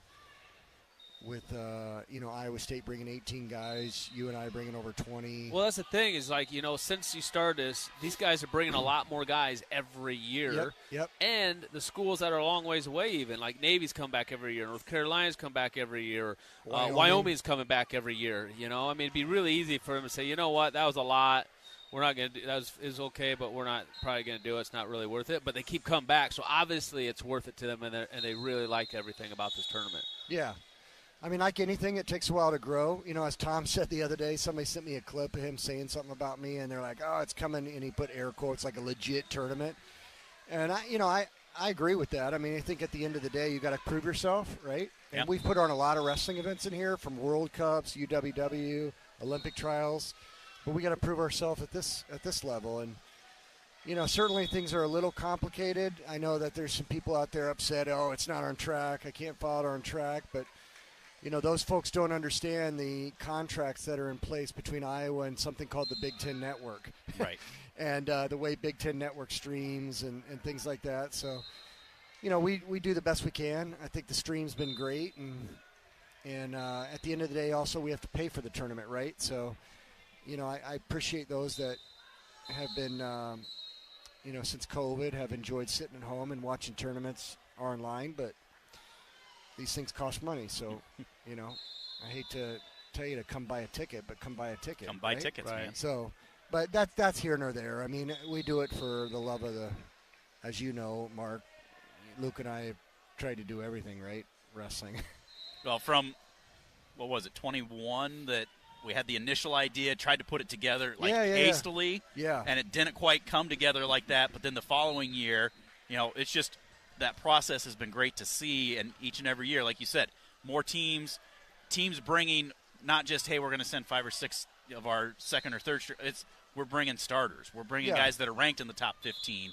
And, that's what we need is then that gets more excitement for BTN and their stream, gets more excitement for people coming, buying seats here. That all just adds up to it. It does. And I give all the credit in the world to Luke Eustace and Kylie Stock and Kylie Walker, who run my sports commission for me and put this on. And as I said in the beginning, I kind of just walk around and shake hands and act like I know what I'm talking about. But they've really built up those relationships to where, they know they're going to have a good experience here. And we try and go overboard in taking care of the teams. And you can tell that. Servicing them. You can tell that. Your guys' team, I tell you guys that all the time, and I'm always touting you guys, but you guys' team here and your staff is just second to none. It's like literally second to none. Everybody understands everybody. They all have like their roles. They all help each other out, and you can tell you guys do an amazing job, not with just this tournament, but like you got the Donnybrook, you got the girls state wrestling tournament, you got the girls volleyball tournament. There's so many big events that you put on in here. And it's like a pinwheel that just never stops around here, and but I can tell that these coaches here enjoy it. And it just seems like it's a relaxed environment here. It's not like a super intense. I don't see the coaches like really getting on the referees if it was a kind of a controversial call or whatever, and they just know the time of year. They know the purpose of the tournament, and it's more of a laid back. Let's get our guys some matches, and it's fun to see that because then the guys are relaxed more too. Some of that has a lot to do with it as well, the way we structure the tournament. We have a silver bracket that we'll do tonight for the 1 and 2 and 0 and 2 guys to get them some more matches, right? And that's what coaches like at this time of year, to your point. Recognizing this isn't a conference championship, but we try and aesthetically treat it like one of those. Obviously a lot of coaches like a second day weigh-in to get some of these guys going. And certainly on the women's side, it's been fantastic as well. It's a little bit more of a struggle on that side just because probably like in your days, Mark, there's not a lot of people that want to come wrestle Iowa. I mean, Kennedy Blades just ragdolled somebody again. Yeah, and she could have just – Kylie Welker just – I was watching their match, especially that Kylie Welker match. Like, she literally could have just scored whenever she wanted. I mean, it looked like she was drilling or whatever. And I was watching Clarissa in the binos, and she's just sitting in the chair just like – and I talk to him in the back, and I joke with him. I'm like, "Hey, can for the fans, can you like play with your food a little bit before you eat it?" And that's what Kylie was doing. That's exactly what she was doing. Macy Kilty's a little bit like that, right? I mean, here we got the world team, right? 40% of the world team for U20s so it is what it is, but we'll get there. And it's again like back in your days, Mark. There's probably not a lot of people that wanted to come and. Kennedy's last match, I saw the girl walking on the mat with a big smile on her face like, I hope Mom and Dad are filming me wrestle an Olympic silver medalist. And that's why I made this comment when we were at the last duel at Carver. I'm like, you got Kennedy Blades, world silver medalist at the Olympics. Yeah. And she's number 2 in the country. Yeah. That's so goofy the way they're doing it. They're not accounting for Olympic and world level matches in their seeding. So, God help the girl from who's number 1, right? Yeah. When they run into each other, because there might be a statement made. just a little bit. No, but it's been fun. I always wanted to do a military tournament. I was raised military. It's a big part of my life. My dad was here earlier. He was Navy. It's awesome to have Kerry bring everybody here from Navy this year. They brought 10 guys last year. They brought everybody this year. Well, my goodness, I can't believe the staff that he has are all Iowa they alums. Are. You got Ty down there, and I didn't know Ty was with Navy. Barry and Barry Davis now. Yeah, I had no idea. Yeah, and they're just good people, and so and even Blaze Cable, Northern Iowa, Independence kid. Yep. I don't know how Kerry, like if he just shops Iowa or what. No, just good people, and again, it's just awesome. I mean, tomorrow we'll have the highest-ranking military enlisted guy in the state of Iowa handing out the trophies on the mat. We do have Steve Bannock in town. I saw him earlier today. So Steve's going to be recognized tomorrow night on the mat. We walked into the room yesterday. He got to go see the new facility, and I remember Chad kind of joked with him, Beatty, and It's like, oh, I heard heard your brothers, they might have won Olympic and world golds, but I heard you're the toughest SOB in the Vanek family. And when you hear his bio tomorrow night, you're going to realize why. Yeah. I mean, the 2 decades of service he was for an Army Ranger. Yeah, for sure. I mean, he led a lot of missions. He is a tough guy. Yeah. And so it'll be a lot of fun to recognize him on the mat before finals tomorrow night, because that's really what this whole thing's about.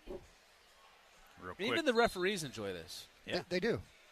They do. How's Schriever, 7-1? Yep, 7-1. I think it's third period. You got to get, like, flashing lights or something so we can see, so we don't have to. How about this American kid, that earlier match, huh? Yeah, with the headlock, and then he did the same thing to Peterson. Yeah, Peterson came back and pinned him then. Stuck him, yeah. And that kid's pretty good, right? Yeah. He's the only guy from America, and they really wanted him in.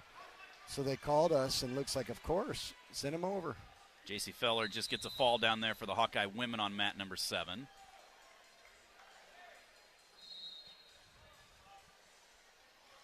So what is the on the back end of things with the smooth comp? Because obviously so many people use track because it's been around forever. Right. Smooth comp is just another software like track, and it's new, right? And so just like when track came out and all those old school wrestling fans remember, like, oh my God, this is horrible. Why can't we stick with paper ballot brackets? Yeah. It was a whole ruckus, right? Same thing's happening here. Yep. But at the end of the day, we got to have a couple other options because, with Big Ten Network, sometimes with contracts and things that get in the way, they don't play as nicely, Big Ten Network with Flow. They're both in the streaming business, right? Right. BTN Plus. So Smooth Comp makes that a lot easier. It's an application and software that, is different. But at the end of the day, it works really well with BTN Plus. And BTN Plus has to work with a streaming partner like that. Yeah. What I like, I can search Iowa bouts, and it says, hey, Voinovich about 649. Correct. So and that's been pretty accurate. Now I can look and say, hey, look, here comes Voinovich and Estrada at 650. Yeah. Like, that's good for me to have an idea. Hey, I better not take a 5-minute commercial break because I got somebody coming up in 30 seconds. That is good, but that's also the problem with people used to bout numbers. Right. At the end of the day, this technology is a little bit more in times. If you search Iowa, it'll tell you, and it adjusts exactly by each match. Yeah. So the time is running. So if matches start going faster, it's going to be 6:47. Yeah. Right? Yep. But it's also good for us on the back end because we know when this session's going to end. Right. Yeah. So well, I'm sitting here, I'm texting the program director at KXIC saying, hey, it looks like our last guy's at 7:15. So instead of being done at 8 or 8:30, we'll probably be done 7:30 or 7:45. Correct. And so it's all new stuff. People are resistant to change. I understand there's frustrations. People are so used to certain things, but at the end of the day, there's other things at play. There's bigger deals. Yeah. Iowa's part of something called the Big Ten. Yep. The only thing I would say, I wish it was a little bit easier. Like if I go to look at a bracket, I have to click brackets and then click on the weight and then click view brackets. Yep. But then if I want to switch to another weight, I have to go back to brackets and then click and then click and then – and so it would be nice if there was a way like, hey, I'm in the men's 125 bracket. Yep. Can I get a drop-down menu that I can say, hey, I want to go to women's 103 and be able to see what that bracket looks like? But I need to debrief with you at the end of the tournament. Yeah. Take all those notes. Yeah. I would love to share make sure some they're feedback. passed along. 100%. That's what they need, right? Because I'm with you. Like, it's different, but that doesn't mean it's bad. It's just trying to get comfortable with how to work through it. Right. We shouldn't be, so resistant to change. And I understand in today's world, unlike when tracks was introduced and we went to paper bouts, that back then nobody had a voice on social media, and today there's something called social media, and it is what it is. I don't really care. We're trying to do the best we can. We don't have to put on these events. Trust me, I got other things I can do. Oh, yeah, for sure. But I love doing it, and Mark will attest to that. I talk to Mark all the time about all these tournaments we run. Luke convinces me, hey, we want to do this one. All right, well, what's it going to cost? And I'm a sucker for the sport. I really am.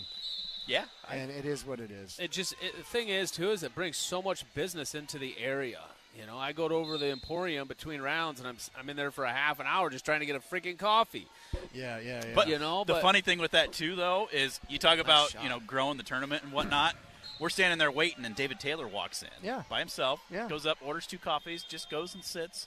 Yeah. You know, I'm sure there was probably several people that are like, "Ooh, that's David Taylor. I could go talk to him." You should have seen him when he walked in last night. When his 4 guys were walking up, and that whole side had teams, and we're like, "Oh my God, David Taylor just walked in the building." And I know, that's what I'm saying earlier. That's huge. That's what you and Luke were able to pull off and getting those guys here, and they'll come in here in person and see something like this. And it is no shade against Tom and Terry, right, or anything. I mean, the Iowa guys are the cream of the crop, in my opinion. It's just like another guy that is coming in and dipping his toe in the water to say, hey, maybe this is a good enough tournament. Maybe we should bring some guys. The thing about the Iowa guys, though, is they should be here. I mean, that's expected to be here. David Taylor is a brand spanking new coach. It's exciting. He's creating a lot of excitement for the sport of wrestling in general. And to be able to, in the first year, get him to bring, 4 guys here or whatever, turn and come here, and not just send Gilman and another assistant, but actually come here in person and see it for himself. That shows me I have a lot of respect for David Taylor for doing that and being open-minded and saying, okay, let's go into Hawkeye country. Even though I'm going to be there in February, let's see what this is all about. Yeah. He could have easily said, nah, it ain't worth it. I'll be there in February or whatever. It's just, that's Iowa. I'm not, but he did. He came here and it's open. I have a ton of respect for him for doing that, and it's awesome to see. Yeah. It's great. It's fantastic for the sport of wrestling, and that's what I love about it. Yeah. It's like Kerry Kolak coming here. Yep. It's just, and the cool thing is Iowa has so many past athlete connections out there in the coaching world that, and then to be able to see them back here. I mean, look at all these guys. Look at Matt 4.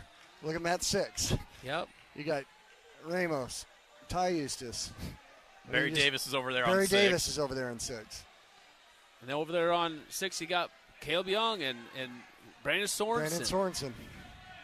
We got Marinelli over there, Telford and Morningstar. But you got Blaze Cable, Northern Iowa. You know, it's just, for me, it's Ned Shuck on 5. Yeah, Ned Shuck, former Hawkeye. Didn't even see. And for me, I like it because I know there's a lot of controversy between certain guys or whatever, but I just love it because if people come together and they're former either teammates or both Iowa alums or Iowa alums, but they come here and it's not like, oh, can you believe this about Iowa, or can you believe that about the sport of this? They don't even care, and they're not really even talking about that. I'm sure there's some talk about stuff like that, but it's more so, hey, how's family? How's Christmas? Yeah. It's about bringing friendships and stuff like that together too, and I like to see it. I love it. Yeah. That's the first thing Metcalf said. Hey, how's that goofy kid of yours that's at Iowa State? I said, hey, don't say that too loud. I saw you about take him down. No, between sessions today. He was. You were sizing him up pretty good. No, he's too strong for me. But I did tell him when my son, oldest, my other one's already said, I'm going to Iowa, Dad. But my oldest, is going over there. I said, hey, if he gets in trouble, he's going to go say, I know Metcalf in St. John. And Gadsden, who Kyvan's been a great dude, for. Fenton right now is getting beat 9-3. In on a shot, but he's not in a great spot right there. Renoverdi of UNI. I don't know what the score. I can't tell that. 1-1 over there. Yeah, right now? 1-1. Voinovich and Estrada, and then Brady Benham down on mat number 6 is down 16-3. Looks like Benham is going to get knocked out by Elmore of Navy.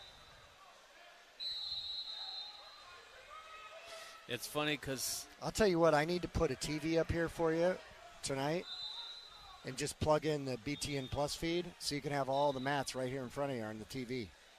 That'd be nice. That's like when we go to the national tournament every year. What do you think Shane Sparks and Tim Johnson are over there doing? No kidding. When we go to the nationals every year and we're up in the nosebleeds and we have to use our binos to see everything, but the good thing is we have a TV screen over here, like right next to us in our suite, that we can, and actually we watch that half the time because the matches and you're looking through your binos, it ends up hurting your eyes after a while. But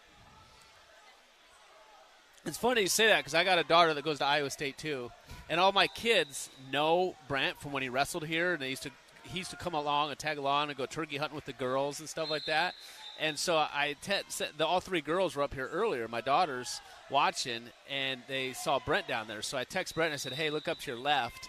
And Brent turns around and he sees them, and they're all waving. And then Brent's like, hey, did you bring back any Pop-Tarts? Because he actually asked me for some down there. My daughter Hannah was just down there and for the game because she dates one of the Gabe Burko, who was a tight end for Iowa State, and just got back today. And then the funny thing is Hannah had Kristen Metcalf as a teacher this year. At school. Yeah, she's teaching, yep. Yeah, so it was just kind of – Hannah walked in. She couldn't believe that Kristen Metcalf was, like, her up teacher? There. Yeah, her, like – it wasn't, like, her full-time teacher. She came in to, like, observe and something about a day, and like, she had to, like, give them a test or something. I don't know. But it was just funny. It's just a small world, you know? Who knew? It is. Voinovich gets a takedown and sudden victory to beat Estrada 4-1. You know, people give you a lot of crap like, oh, your kid's going. I mean, come on. I mean, this is where this is where his path wants to go. And we're blessed in Iowa to have great schools, right? So it's one thing to have the rivalry with the sports, but education-wise, 100%. There's I 3 major universities and how many small colleges that all offer phenomenal education. I tell people I don't spend $1 over there except for the tuition. Yeah. I mean, that's the truth. So, hey, my daughter would love to have come to Iowa. Just they didn't have the degree that she wants and she needs. I mean, she would love. She wanted to come here so bad, and she just could because it wasn't offered. So she's got to do what she's got to do. Yep. You had a coach that was pretty good Cyclone too. Yeah, very good Cyclone. He won a match or two over there.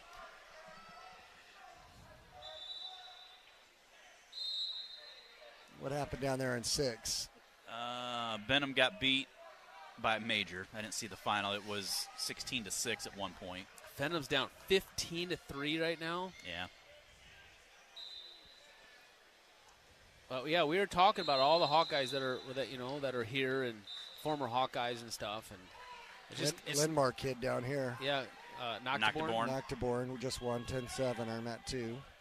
Yeah, he had a hard-fought close match with Rachi. Reversal over there for Fenton, so now it's 15-5. This right here, this major in the full dress uniform is the officer in charge of the Navy team. Okay. That's cool that he comes for this. He did. He walked in yesterday and he goes, "Who's in charge of those flags?" And I said, "Me.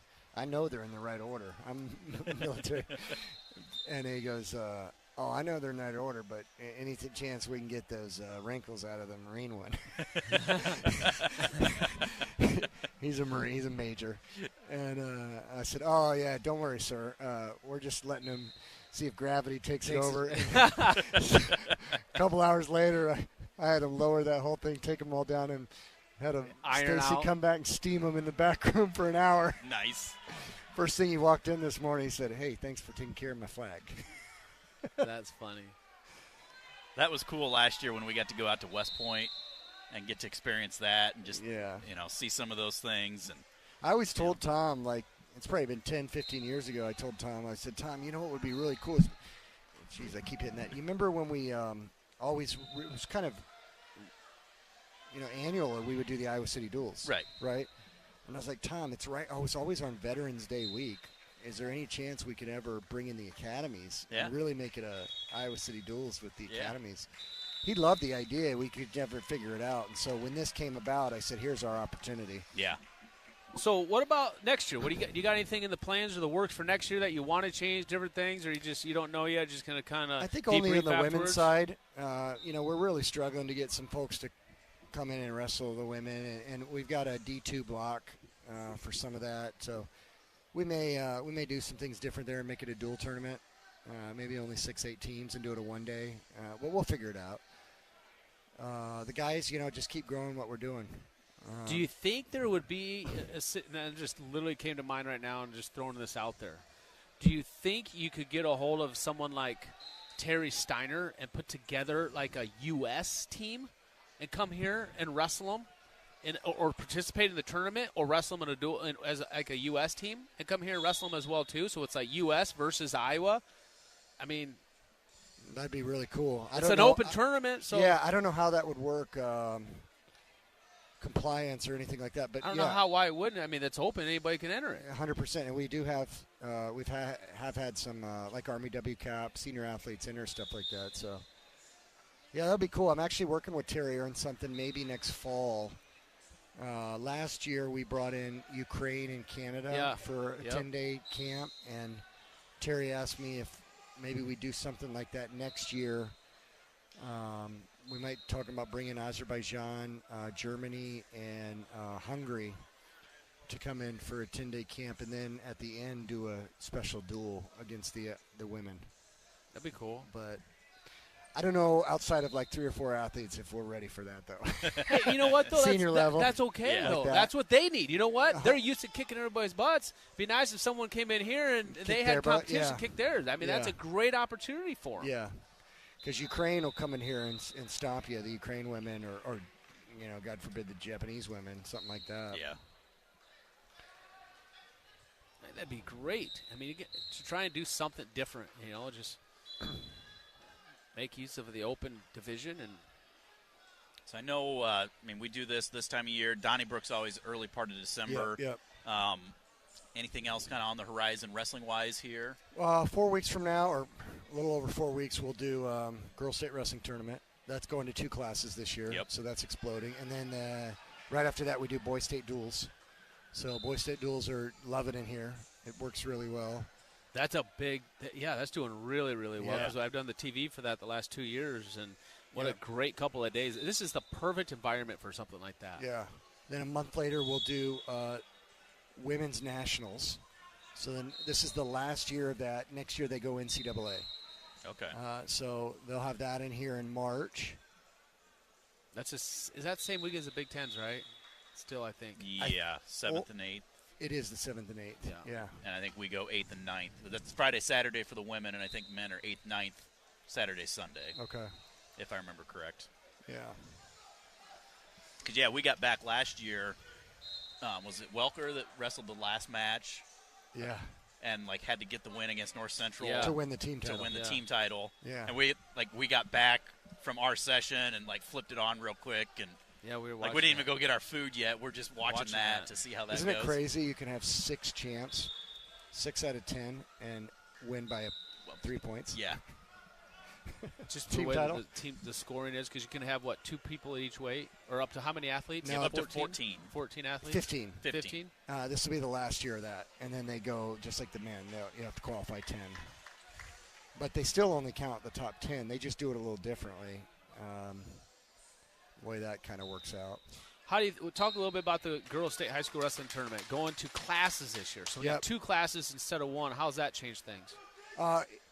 I mean, I think it'll be better for us because we'll thin out some of the earlier sessions, which aren't a bad thing. We've never really sold out. They said to sell out last year, the first session. We still had 300-400 seats in here, and then we never came close to selling out any of the others. But we do the finals tomorrow night, to where we'll do one class, half of the arena, the other class half the arena, so they'll go together. So that'll work really well on a finals standpoint. And then they're already talking that next year, 26, they're probably going 3 classes. Wow. Really? That's awesome. How many girl brackets are they? Are they 16, 32? No, they're 32s. And they're the crazy stat about that I love to tell folks, and you guys know this, but a lot of folks don't, is, if you think about it, just 5 years ago, there were 80 girls wrestling in Iowa. Now there's over 4,000. Yeah. That's insane. That's insane. So how important is it? There was 85 girls wrestled in the unsanctioned Girls State Tournament at Waverly Shell Rock. Yeah. And then we did an unsanctioned tournament here for a couple of years to try to make it a bigger deal, get some publicity out of it. Which worked. It's just exploded. Yeah. I was going to say, how vital has it been to get the construction done so it's easier to get people in and out? Oh, don't even get me started. No, hey, you wanted the tough questions. No. It's great. It's great. I mean, what can you do there? That's a major project. Yeah. So. But, yeah, this year it worked great for volleyball. We had it done before volleyball. Yeah, they got that done early, didn't they? They did. It was supposed to still be going on. Blessed with great weather. Yeah. It's kind of fun. We, even coming over, and my wife How and about daughter. this school? I'm sorry, Tarleton. Yeah, Tarleton. That we brought here. Are they out of Georgia? They're out of Texas. Texas. That's right. They're a brand new school like Bellarmine was Yeah. about 3 or 4 years ago that is trying to get to NCAA status out of, I think, West Texas. Okay. So they've got like 8 guys up here. I talked to the coach in the back. He goes, we know what's in front of us, but we got to feel this. And if we're going to be an NCAA school, this is where we need. That's where Bellarmine was 4 years ago. Yeah. And you know what? We went down there for a duel, and that was a fun environment. It was only 3,000 people, but Bellarmine was awesome. And tell me Texas doesn't need a Oh, school. no kidding. They need 10 of them. Yeah. They've got the population down there. Yeah. Problem down there is you got to deal with, football Friday night year lights. round. And, Yeah. I mean, I'm a football guy, but you can find room for both. Hey, 100%. Brandon Slade came out of there. He could have been a heck of a football player, I'm sure. You would think that some of those football coaches would want their guys to get the benefit of wrestling. I mean, you see Stephen Neal talk about, hey, I'm a Super Bowl champ, and I was a good wrestler, too. Well, also Tristan Wirfs. Tristan Wirfs did a lot of great things. Tyler Linderbaum. Yep. I mean. We got any more Iowa guys yet tonight? Yeah, Fleshman's the last one to go. Shammy, we'll let you get going. All right. We got to wrap things up. Thanks, Thank you. guys. This has been awesome, I as appreciate always. you. We're looking forward to it tomorrow. We appreciate you. Stacy appreciates you. I know. All right, we'll see you later. Yep, see you, Josh. Josh Schamberger joining us here for a little bit. We're going to step out, take a quick break. We'll be back as we wind things down here for the opening day of the 2024 Soldier Salute. This is Hawkeye Wrestling from Learfield. Kevin Hart here to tell you to try my tequila Gran Cormino. I have 3 smooth 100% agave tequilas with sweet finish, an Añejo finish in cognac barrels, a Cristalino, which is finished in red wine barrels, and my brand new Reposado with a sweet vanilla finish. Gran Cormino is a tequila made with hustle and heart. Get it? $1 from every bottle you buy supports small businesses in your community. Now get up and get out there and buy my Gran Cormino tequila is made with 40% alcohol by volume. Jersey City, New Jersey. That looks perfect. The feeling of getting ready for the holidays, there's nothing like it. Decorating the tree, accessorizing the table, adorning your walls with festive decor. What could be better? Whether you're doing the hosting this holiday or just enjoying some much-needed downtime with your favorites, at Ashley, you'll find all the things you need to make your home as jolly as can be at prices that slay. Spruce up your space for the holidays with Ashley. Visit your local Ashley or shop online at ashley.com. Hey everybody, I'm Michael Strahan, and I've been a part of the St. Jude family for years. My 18-year-old daughter was diagnosed with medulloblastoma, a brain tumor. Well, thankfully, she is now in remission. Although she chose to be treated closer to her twin sister, my support for St. Jude remains as strong as ever. Because St. Jude's groundbreaking research in medulloblastoma has helped pediatric hospitals everywhere. This holiday season, join our St. Jude family. Donate now at musicgives.org. On the Hawkeye Sports Network, this is Iowa Hawkeye Wrestling, presented by Pioneer.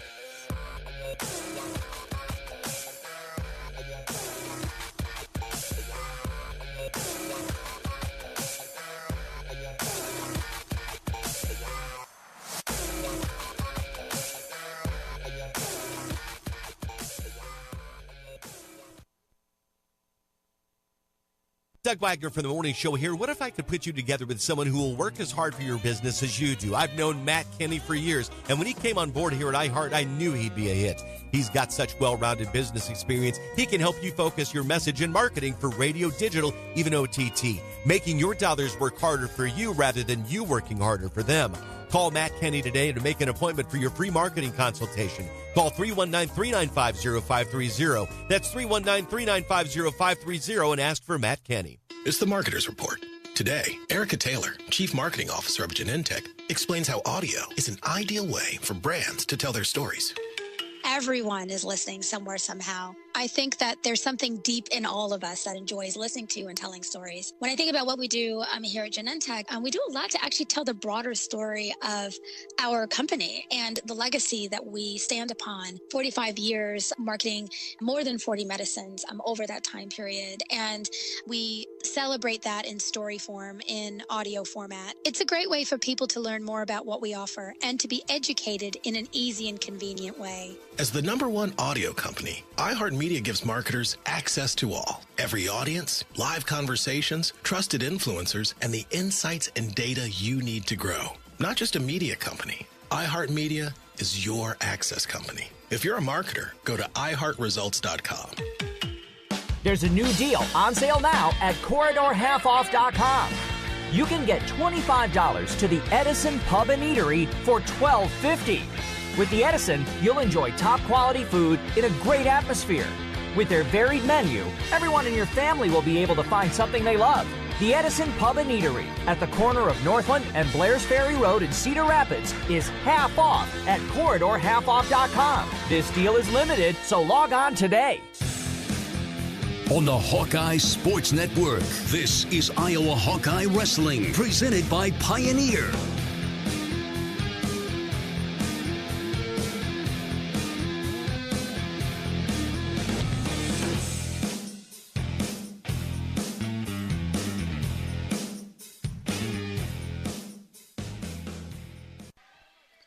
Welcome back to the Soldier Salute. Waiting for one more Hawkeye wrestler to take the mat. Easton Fleshman will be taking on Cody Donnelly of South Dakota State. Team-wise, updated results through this session. Hawkeyes in first on the men's side with 111. Minnesota 69, South Dakota State 67, Iowa State 64.5, UNI has 60. On the women's side, the Hawkeye women 2 points ahead of Life University, 45-43. Indiana Tech is in third place with 24. One more match here tonight for Fleshman. That is round of 12 action. Winners guarantee themselves a spot in the top 8. And then tomorrow we will start things off at 11. Mark and I will come on air at 10:55. And we will have semifinals on 2 mats, and we will have consolations, and we will wrestle everything, I believe, through the third place bouts. And then tomorrow night, I think we'll have one half the arena with the men's championship bouts and the other half with the women's championship bouts.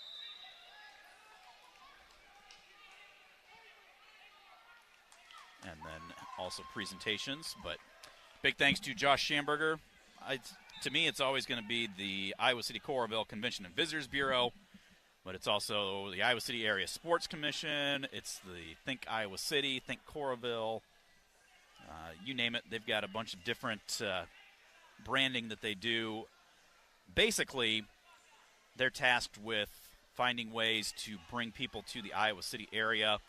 They were very instrumental in putting together this arena. At least helping get this arena put together so that they could bring events like this, bring events like some state tournaments, volleyball, girls wrestling, boys state duels, have a hockey team, the Iowa Heartlanders, which, you know, figure I've got an open mic, I might as well say it. If you've never been over, come on over. Head to their website, look for their schedule, and, you know, you may say, I've tried watching hockey on TV and I just can't get into it. Yeah, but it's not the same. You come watch a hockey game in person and it's a lot more fun. There's a lot of stuff going on. Of course, last year we got tickets for my folks for Christmas. The game we came over to, the time that I decided to go to the concession stand was the time they had the fight going on, so I missed it. But you ever been over to Heartlanders, Mark? I have not. Have you ever been to a hockey game in person? Yes, when I was in college, we actually went and wrestled Lockhaven at Lockhaven in Hershey, Pennsylvania. Okay. On the ice for like a, 1 in the afternoon dual meet. And And then later that night, we went, after the duel was over, we all went and got something to eat. And then we got whoever wanted to go to the hockey game, the Hershey Bears that night, wanted to go to a hockey game. They gave us free tickets. We could go to the hockey game that night, and I'd never been to one. So a bunch of us went to the hockey game that night, and that's the only hockey game I've ever been to. But it was really entertaining. Yeah. And I remember I got a Hershey Bears ice puck Okay. when I was there, too. So, yeah, that's the only hockey game I've ever been to. But it was really fun. It was entertaining. I've been a couple times my freshman year of college when I was up at Ames. Went to the Iowa State club team, and then to the Heartlanders a couple of times. And, yeah, it's fun. Like, you try to watch it on TV. Maybe you don't really get into it if you don't understand hockey that much. But it's kind of like we say with, Iowa wrestling or even this tournament. Yeah, it's fun to listen on the radio. It's fun to watch the stream. But there's times that you miss so much if you're in person. There's so much to the atmosphere that goes into it that is a lot more fun. And so, give it a shot. Come on over here. And, those are the types of things that Schamberger and his staff try to do to bring people to this area with things like a hockey team, things like wrestling tournaments, things like concerts. I've been in here for a concert. They've had truck shows in here, too, like monster trucks. Rodeo, I think they had one time. Yeah, rodeo in here. And they've done a lot with this arena. Fleshman out now on mat number 4, taking on Cody Donnelly from South Dakota State. Long and slender. That last match looks like he weighs 25 pounds more than Donnelly. Oh, easily. I'll say that last match, Fleshman and Muckler were almost carbon copy body styles, real thick throughout. And this guy looks like if he cut 10 pounds, he'd be a 97-pounder. Actually, he might be a 97-pounder now. And he's just wrestling up at heavyweight for the tournament.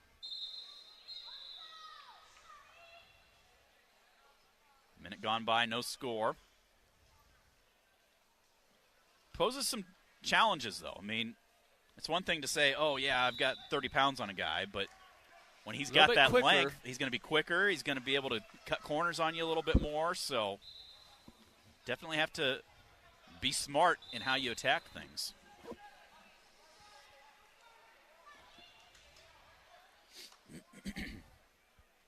So did we find out what the schedule is for tomorrow?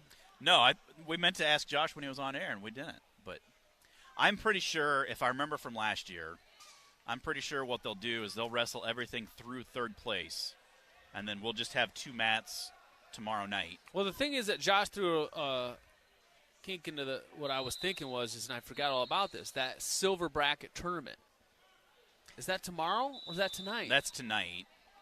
Like after this round? Yeah, after this round gets done, they'll start putting some of those out there. But I think it's more so just find like 1 or 2 more matches. So they'll do... I know, I just couldn't remember if they did that tonight or if they did that tomorrow. I think they'll do 1 round tonight, and then after we get done tomorrow, they'll do the second round tomorrow.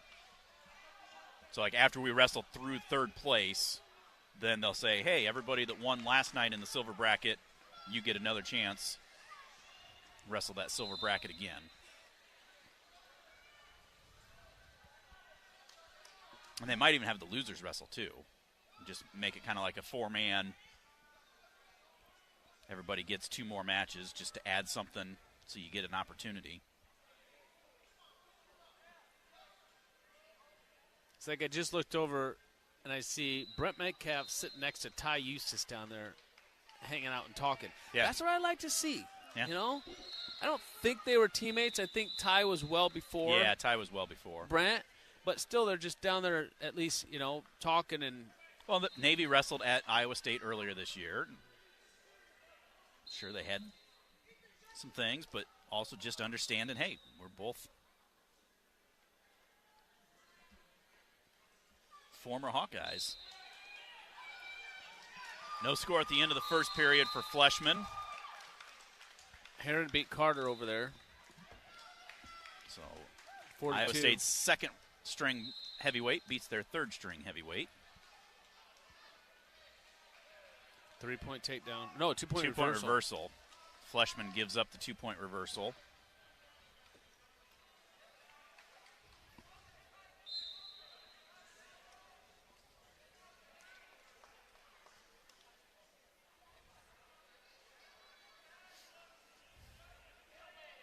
Start back from the center. Minute and a half to go here in the second period.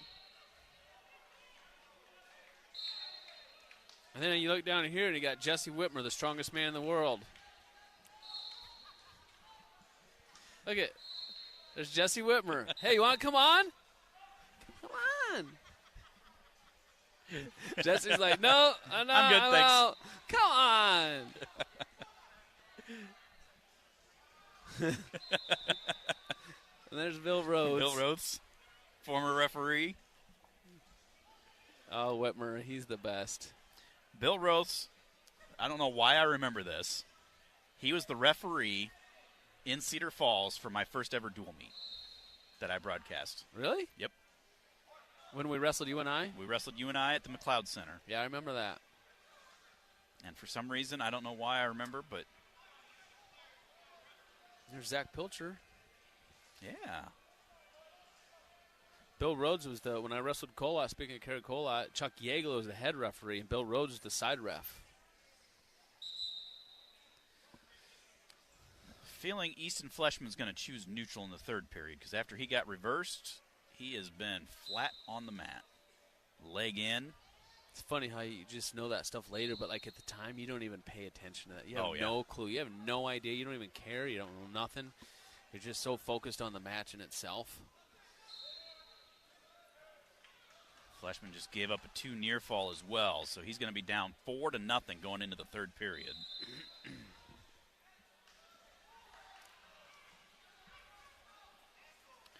Full day of Hawkeye sports tomorrow. We'll be here with the Soldier Salute. We've got the bowl game going on at 1:30. We've got men's basketball tomorrow night at 6 o'clock. Are we going to be able to watch some of that bowl game around here? We got anything? Could we watch it on a computer? Yeah, I got my computer. I could pull it up. I got my computer here, too, in my bag. If Yeah. I knew how to set it up or where we could actually set it up around here. We're just hurting for space. I asked Jamie, I said, hey, can we put the football game up? I mean, it starts at 1:30. We should be done at like 3, so we'll watch the second half on the big screen in here. What did he say? He said we'll see. He'll see what he can do. Turn it on with no volume at least.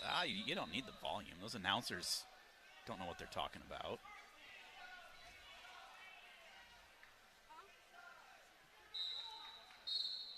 Fleshman, in essence, down 5-0 right now with about a minute to go. He's down 4-0, plus he's got riding time against him. He's getting beat 4-0 by a guy that weighs 50 pounds less than him.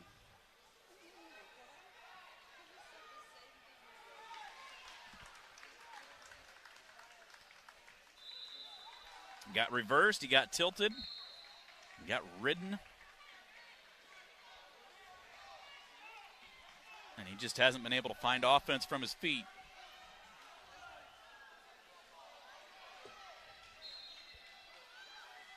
This guy's doing a really good job just moving his feet, creating angles. And we're just allowing him to do it. I mean, this is go time. You got no time left. We got to be going for broke right now. 15 seconds. We're just out there just kind of like hand fighting just to eat away the clock. That is going to do it. 5-0 is going to be the final score. Fleshman will be eliminated from the tournament. So that's going to take care of everything here for the opening day. Hawkeyes in first pretty handily, 42 points ahead of Minnesota. A lot more good wrestling coming up tomorrow. So we'll be on the air at 10:55 for an 11 o'clock session start. And looking forward to day number 2 of the 2024 Soldier Salute. Mark, any other thoughts from today? You know, today's a good day. I mean, our starters, like I said, we've been saying all along, our starters wrestled really well today. They put a lot of points on the board. We got some techs. We got some pins.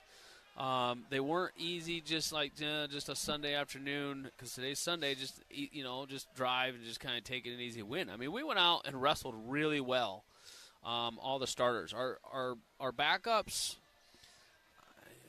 definitely need a lot more effort out of the mat, for sure. I think we lost a lot of matches that we could have won or at least been into to competing at the end to win, and we just didn't really put the effort in some situations, and a lot of the guys and the non-starters. So those guys need to step up and realize that at any point in time, a guy like, Teamer could go down, and they're next man in, and they got to be ready for that. And it just can't just be going through the motions every day until you get called upon or if something happens, So you have a job, and you're here to wrestle and compete for a spot, and so you need to start training for it and wrestling like it, when you have opportunities like this today.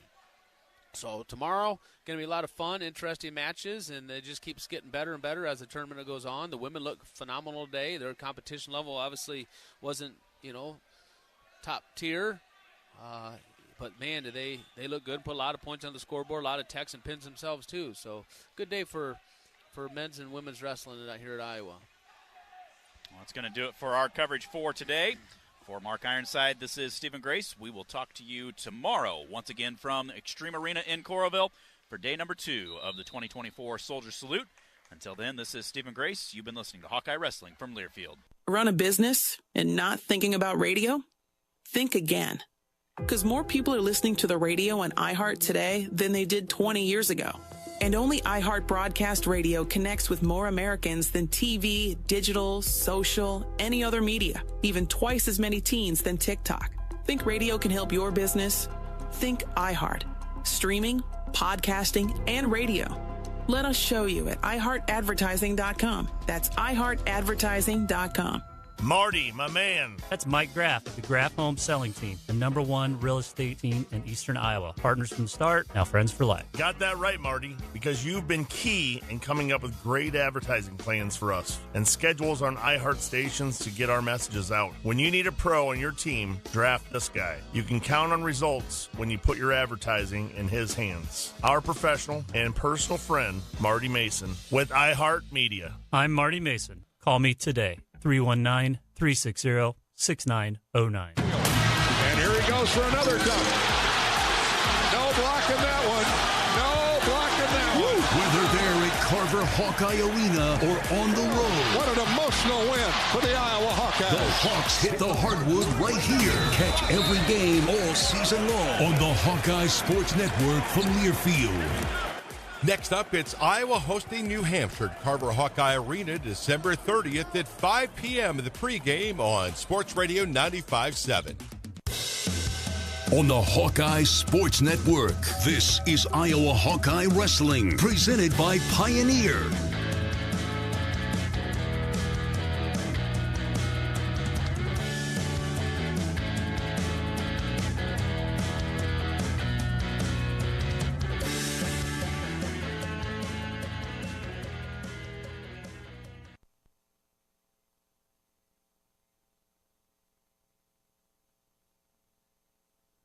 Prescriptions require an online consultation with a healthcare provider who will determine if appropriate. Restrictions apply. See website for details and important safety information. Subscription required. Price varies based on product and subscription plan. Hi, I'm Dr. Peter Stahl, board-certified urologist and Senior Vice President of Men's Sexual Health at HIMSS. I've helped many guys with ED in my 12 years of practice. But now you can get world-class care for ED 100% online by going to HIMSS.com. So what are you waiting for? To start your free online visit and find ED treatment at up to 95% off brand name prices, go to hims.com/joy.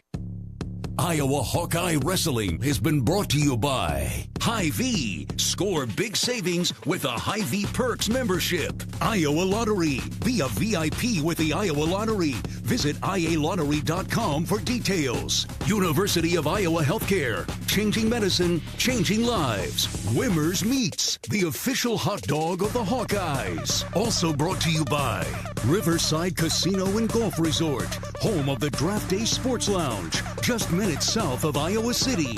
And by U.S. Bank, proud to sponsor the Iowa Hawkeyes. Equal housing lender, member FDIC. The preceding has been a Learfield presentation on the Hawkeye Sports Network.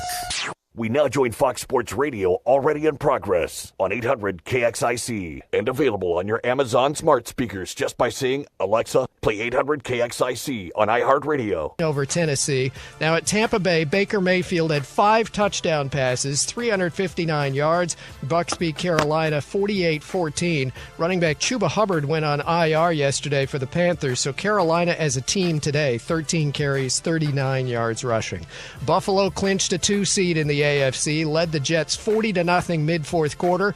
40-14 the final. Jets had 16 penalties and 3 turnovers in the game. And no, Aaron Rodgers did not have a touchdown pass. He's still at .499 for his career. He had 2 interceptions, he had 1 safety, and he was sacked 4 times. Philadelphia 13-3 clinched the NFC East title with a win over Dallas 41-7. This game was 7-7 in the second quarter. Saquon Barkley now over 2,000 yards rushing this year. He had 31 carries for 167 yards in this game. He's up at 2,005 rushing yards this season, to be exact. So he's the 9th player in the history of the NFL with a 2,000-yard rushing season, first since Derrick Henry in 2020. And as we look toward postseason, and yes, next weekend is the final weekend of the regular season. We don't have any start time yet for any game. Everything is subject to flex scheduling, depending, of course, on how things work out, which games are more important. We do know there's one AFC playoff spot left, because the Chargers already clinched a spot with an easy win yesterday. The Broncos failed to clinch, losing in overtime at Cincinnati. That keeps the Bengals alive. The Dolphins with a win are 8-8. They're still alive. So between the Broncos, Dolphins, and Bengals, one of those 3 is going to get the last AFC playoff spot. The Broncos are in the best spot because they have the best record, 9-7, compared to the other 2 that are 8-8. So Broncos win and you're in, or even a Cincinnati loss, they'd be in. For the Dolphins, they need a win and a Denver loss. Bengals not doing quite as well in the scenarios. For starters, they're currently losing a tiebreaker head-to-head with Miami, as they have the same record, but Miami has a slightly better conference mark. So the Bengals would need a win against Pittsburgh and the other 2 to lose. In the NBA at Boston tonight, Pacers beat the Celtics 123-114. There was a trade in the NBA as the Lakers dealt D'Angelo Russell to the Nets. Among the 9 NHL games tonight, well, we've got a win for the Red Wings over the Caps 4-2. And Montreal won 5-2 at Tampa Bay. And a reminder, guys, the Hall of Fame finalist list came out this weekend for the NFL. That is the Pro Football Hall of Fame in Canada. It includes Eli Manning. Of the 15 announced yesterday, 9 were also finalists a year ago. Luke Kuechly is up for the Hall this year. The list of finalists also includes Antonio Gates, Torrey Holt, Steve Smith, Reggie Wayne, Fred Taylor's on the list, Adam Vinatieri, and others as well. The Hall Selection Committee will meet the week of the Super Bowl. We'll find out the class of 2025 on February 6th at the NFL Honors. Back to you. Great stuff, Steve, as always, and good evening and happy holidays and happy New Year to you as well. As Steve's going through all of that, from that AFC playoff scenario, there's one other thing to add. And that is, not only do the Broncos simply need to win, they only need to beat the Chiefs' backups, which was announced today that the Chiefs in that game, despite the fact that it is the linchpin for what is left in the AFC, will not be playing their starters. I get it. I agree with it. But I also want to know sort of how do teams sort of reason with that around the league? The Chiefs have plenty to protect, obviously, and they've got the 1 seed, and so I'm not suggesting that they go bang their head against the wall on behalf of the Cincinnati Bengals by any stretch. But I do wonder. I do wonder how that sits with the league when Denver, like that game, sets up everything else, and presumably it'll be Carson Wentz and a bunch of I don't know who's playing in that game. Yeah, and I can tell you this, the Chiefs don't care what the league feels about it or any other team. Sure. Because they got their work done. You get your work done early, you get to do what you want to do. That's the bottom line. And they got their work done early. They did everything they needed to do. And so now they're in a situation where you can rest Jones on defense. You can rest Patrick and Kelsey and anyone and Pacheco, and you can rest these guys that have given you everything all year to put you in this position and get them healthier. right? Imagine what a 2-week rested Kansas City Chief, their starters, will be like. I mean, that's an amazing feat, and there is no rust. They've played too much football this year for it to even be considered rust right now. And so just them having that break, not having to you know, the mental fatigue at this point in the year is something that is unbelievable. And the fact that they're not having to deal with that's what you want. And so the league they can feel however they want to feel. I get it. I would do the same. I do have a thought, though, that is at least worth considering. And I'm not saying you don't, like, maybe pull them early, but when you're the 1 seed under this new format, it means you automatically don't play week 1 in the playoffs. So if you don't play week 18 either, that is a hell of a break. The 49ers did the exact same thing last year, and they went to the Super Bowl. I'll also say, though, they didn't look very good in the playoffs. They had to rally to beat the Packers. They had to really, really, really rally to beat the Lions. They looked a little shell-shocked and never really quite got their swag back. Just a thought. Do you play a half so you go get a little sweat going? Nope. You can go to get a sweat on an elliptical. You get your Peloton. Shout out to Peloton. Get everybody Pelotons for the holidays, and they can ride together in the class. You know, all the starters, they can have Peloton days, right? Because the one thing I believe, and they've proven it, we don't have to worry about Kansas City. We don't have to worry about their motivation. We don't have to worry about they were in the perfect position to be tired. They've gone to the Super Bowl almost every year. Yep. They've played more football than any other team in the league the last 5 years, including San Francisco. And they're winning. We just watched them stumble, bumble, and fumble all the way to 15-1. They've won every possible conceivable way you can win. They've earned it. You think Chris Jones is going to be rusty after 2 weeks of of rest? Probably not. Do you think Patrick Mahomes is going to be rusty? Probably not. Travis Kelce? Probably not. But while we're talking about what we think, you think they're going to win? I can't bet against him at all. I hear you. Anybody saying anything other has not been paying attention, and good luck out there in Vegas. Good luck.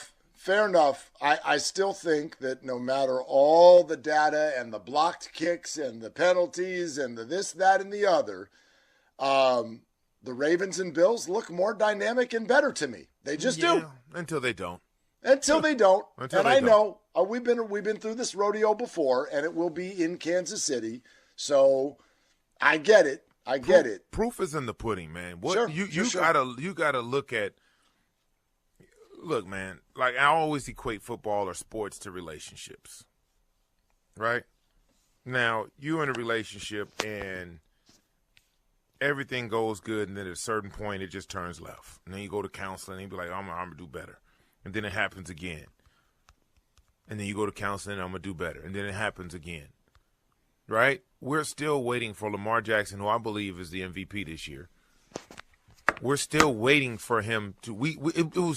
It was such a big deal going into the playoffs last year, facing the Chiefs in the playoffs. This is Lamar's moment. He can snatch back all that negative, the negative connotations about him in big games in the playoffs. He can snatch it away, and we watched him fumble it away. Wouldn't leave the pocket for whatever reason, didn't use his legs, all of these things. And so to sit here now and be like, oh, Lamar, you got to show me something. Kansas City has shown me something every single year.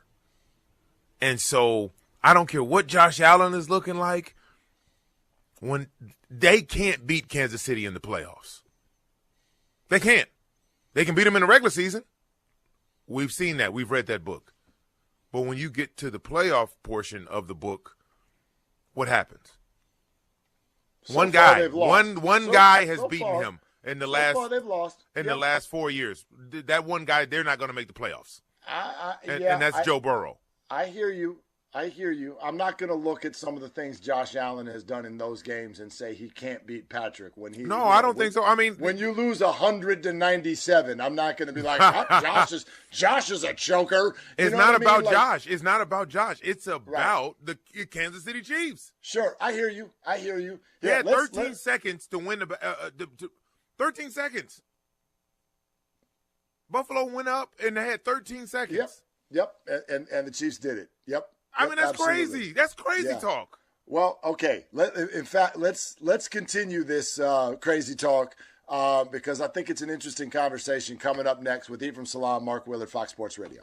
When it's time to react, you know, we'll be right there with you. He has gotten into the end zone for a touchdown. Because we're fans too. Oh my God, I love baseball. Every game, every moment, we're always on and always reacting on Fox Sports Radio. Hey, it's Jonas Knox. It's inevitable. Rain, snow, and ice are coming and will make driving a challenge. Thankfully, the experts at Tire Rack know a thing or two about conquering winter's worst. New tires elevate traction and braking and will keep you safe. Tire Rack sells only the best, like the Firestone Winter Force. Go to TireRack.com/sports, build a tire and wheel package for DIY installation. Shipped fast and free and backed by 2 years of free road hazard protection. TireRack.com, the way tire buying should be. Did you know your life insurance is an asset you can sell? I'm Jay Jackson, CEO of Abacus Life. For almost 20 years, Abacus has been purchasing life insurance policies from seniors just like you.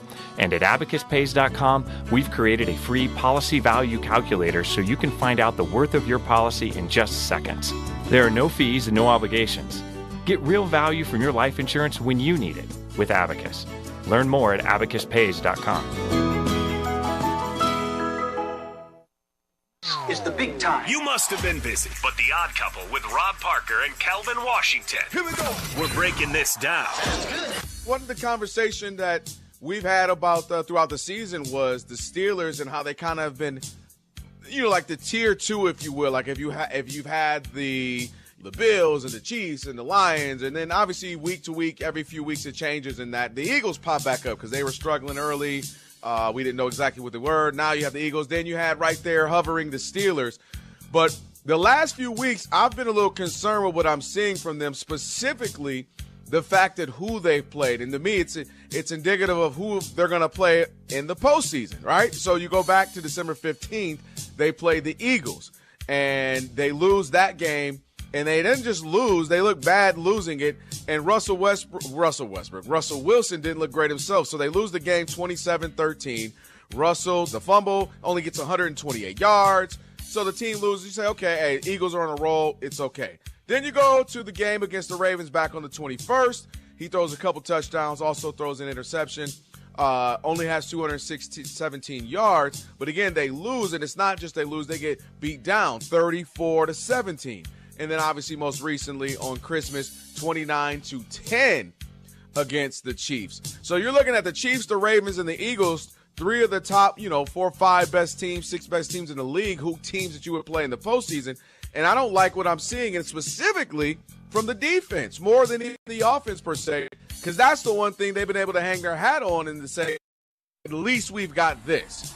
And to get the rest of what The Odd Couple said, podcast it by searching Odd Couple. And as always, you can listen to The Odd Couple with Rob Parker and Kelvin Washington. Weekdays at 7 p.m. Eastern, 4 p.m. Pacific, right here on Fox Sports Radio.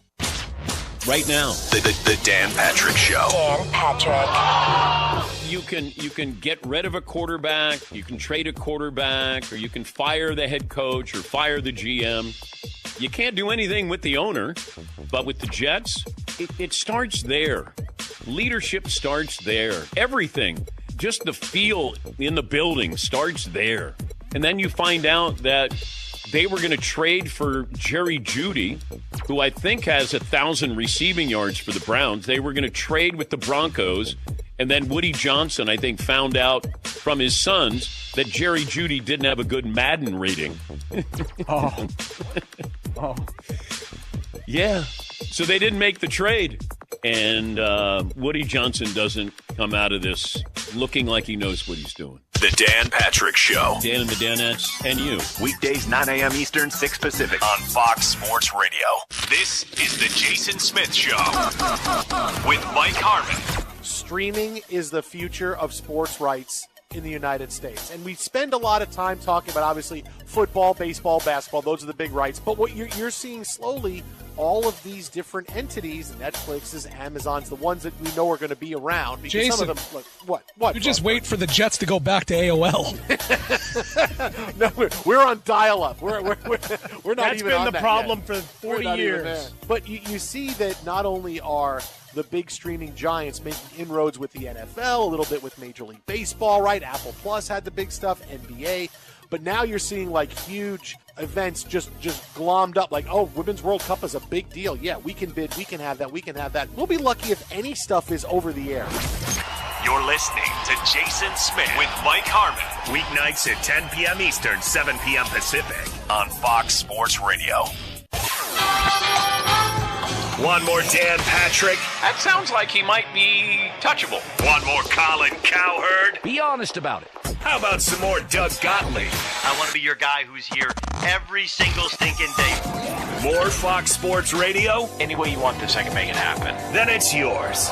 All of it. We love it! Download the iHeartRadio app and indulge while you do things. Do it! That's a good thing. This is Fox Sports Radio. The most fearless voice in sports is on FS1. The one and only Colin Cowherd is bold, unique, and outspoken. Wow. You can see him on The Herd, weekdays at noon Eastern on FS1 in the Fox Sports app.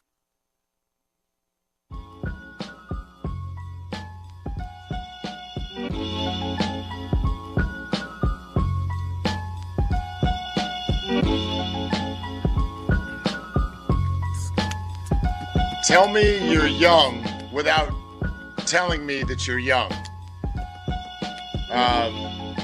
Jaden Daniels just went down on a hit that if it happened to you or me, Ephraim, oh my God, they would just order the wheelchair right now and be like, I'm sorry about the rest of your life. That's the way it's going to go. and Jaden hopped up and went, all right, third down. What on there? Dude, did your heart skip a beat too? Yes. Oh, God. Oh, God. That looked horrible. Man. It looked horrible. And quite frankly, there's something about that uniform because, you know, the Theismans and the Alex Smiths and like that uniform, I got all kinds of PTSD. Oh, God. And Jaden's just like, yeah, it's all right. It's third down. It's cool. Just walked off the field. Go ahead, all deliver right. this. All right, 7-7. We'll keep you up to date. Steve's going to be along here in 10 minutes with all of them details. Normally, right now, I'm in my cozy confounds of my studio in Los Angeles in Sherman Oaks. But yep, I'm up here in Sacramento, my home away from home, where I went to high school and was a budding superstar. Not to toot my own horn. But our kids are my son's, you know, AAU, and they had a big tournament up here.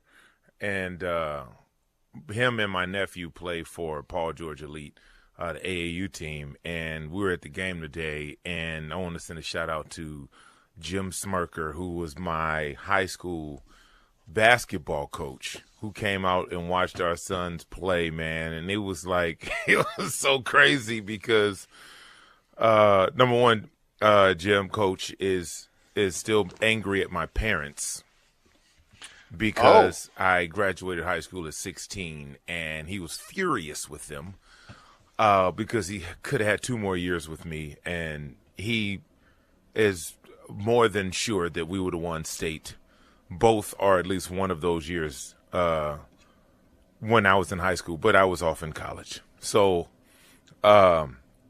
it's funny because him and our head football coach used to go at it, like literally go at it about me.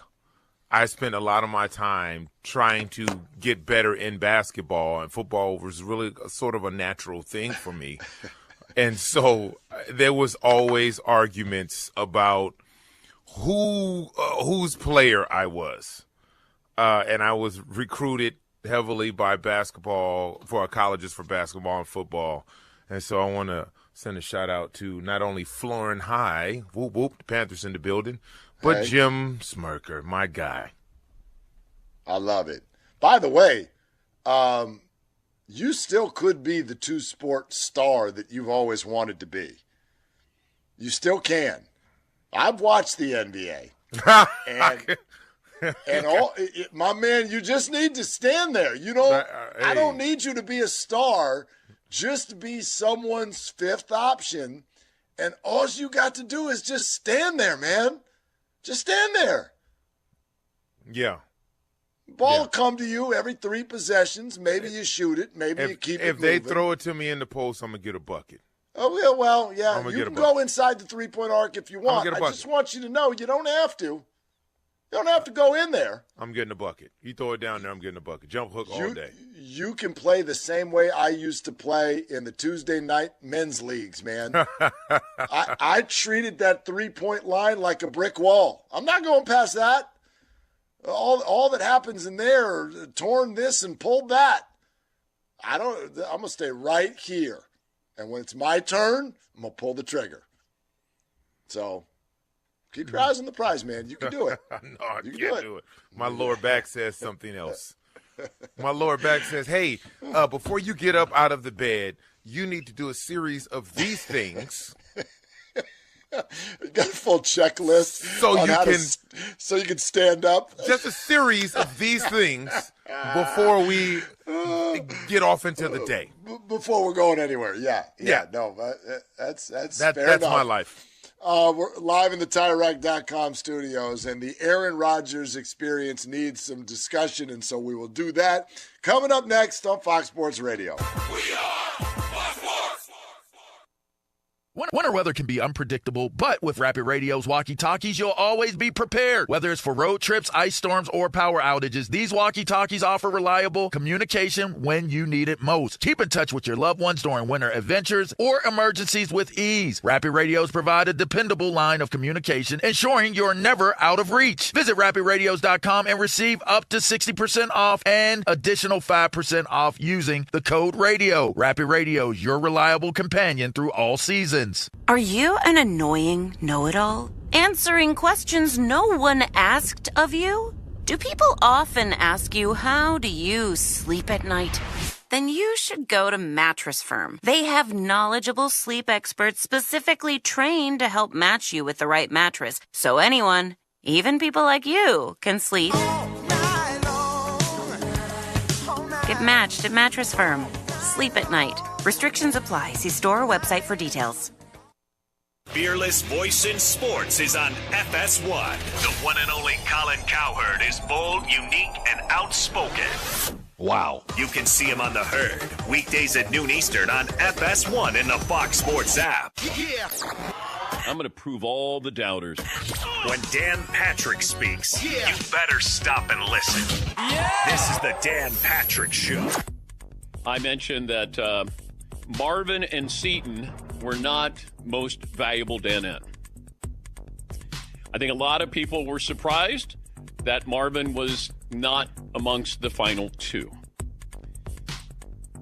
The most valuable Danette for 2024. And will receive tires from TireRack.com, the official tire expert of the Dan Patrick Show. He garnered 36% of the vote. Your most valuable Danette. Yes, Paul. By the way, the whistle this year is a little underrated as a show element. Seton's whistle? Yeah, I really enjoy it personally. Back to you. Okay, so if I say, and he garnered 36% of the votes.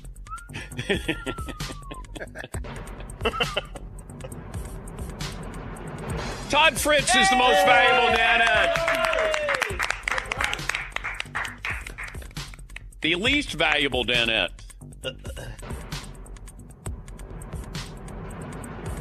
He garnered just 18% of the vote, so it went Fritzy with 36%. This guy got half the votes. Say hello to Paulie Pat. Hey, all right. Well-deserved, Paul. I'm on the podium getting something. Much deserved. Do I get like a tire? A tire? If you want to know what Dan Patrick said next, just podcast it by searching The Dan Patrick Show. And as always, you can listen to Dan Patrick live weekdays, 9 a.m. Eastern, 6 a.m. Pacific on Fox Sports Radio. This is The Herd. Wow, wow, wow, wow, wow. With Colin Cowherd. I felt bad for Caleb Williams. I felt sorry for him. So job number one in Chicago is make Caleb Williams work, and you see the talent. I'm not sure if you knew this. He has 4 300-yard passing games. That's more than Josh Allen and Patrick Mahomes. But he's been sacked 67 times this year. By the way, the last time a quarterback got sacked this much, it was 2005. David Carr, Derek's older brother. Many people have speculated that it ruined his career. He was never the same quarterback. I hope it's not too late for this kid. It's a bad old line. Jim Harbaugh goes to the Chargers. First thing he says is, we don't need receivers.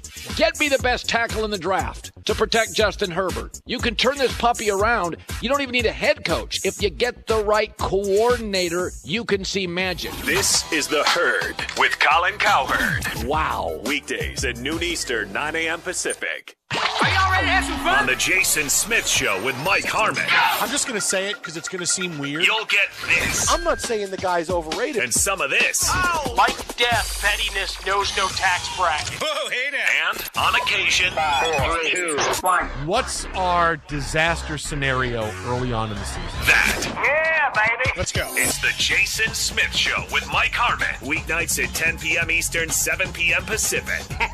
On Fox Sports Radio. FS1. Looking for the one, what you looking at the one? To find FS1 on your television, go to foxsports.com for details. FS1. Looking for the one, what you looking at the one?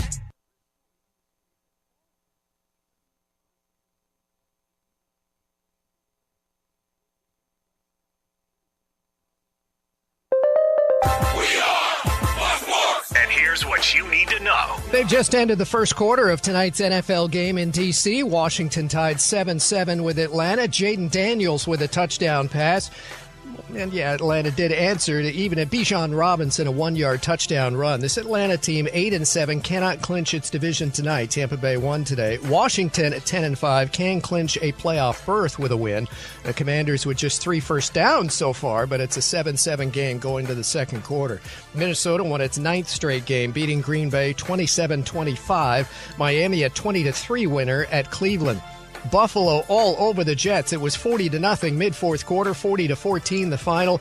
The Bills clinch a number 2 seed. Philadelphia clinched the NFC East title with a win over Dallas, 41-7. And Jalen Hurts, quarterback, was out today with a concussion.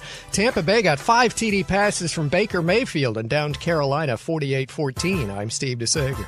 It starts right now, huh?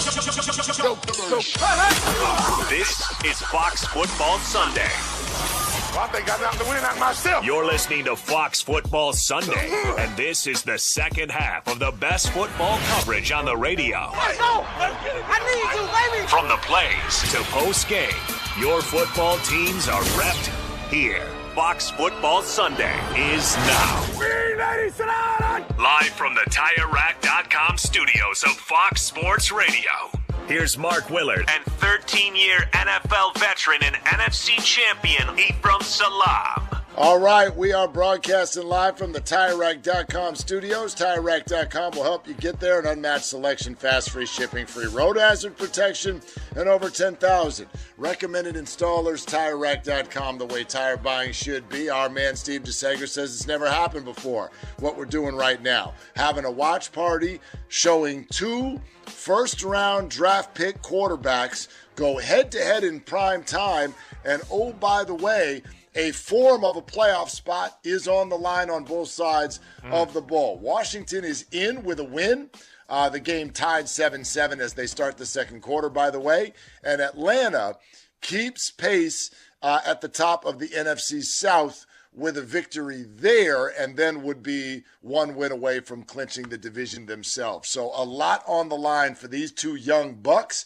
and it's already been an entertaining first quarter, moving up and down the field. Penix has a pick. Daniels has a touchdown pass. We will keep you up to date. Let's move on from the young guys and talk about an old one. All right. What do you do about Aaron Rodgers? And I mean that if you're the Jets or anyone else. He says he wants to play. Is anyone interested? I'm sure there'll be a suitor somewhere down the line. Who could it be? Who should it be? I maybe a Tennessee or someone in the market like that, a Tennessee, Indianapolis, if they don't get a Kirk Cousins or something like that. Someone to try to do what the Jets did in terms of infuse some passion in the fan base and stuff like that. And you will say, no matter what the outcome has been, the last 2 years, the Jets fan base has been impassioned in the thought of going. They weren't saying playoffs. They were saying Super Bowl or bust. Mm-hmm. After not being in the playoffs for a couple decades. So they were going all the way to the Super Bowl because of Aaron Rodgers. Yep. And so I think there's other fan bases or other teams that are in between, maybe not have the right draft pick to get somebody. This is a very light quarterback draft as it stands. So, I can see him in Tennessee. I could see him in Indy with Jonathan Taylor and Pittman. I think there will be a market, not a big market, not an expensive market, but I think if he wants to play, there'll be a place for him to play. You want to know what's fascinating about the Aaron Rodgers situation? It might be less about who wants him and more about whether or not he could accept the role that I think should be available to him. Aaron, I think I'm not stepping out of bounds here, Ephraim, is about control. Yeah, you think? Aaron feels to me, I've never met the man, feels to me like a little bit of a control freak.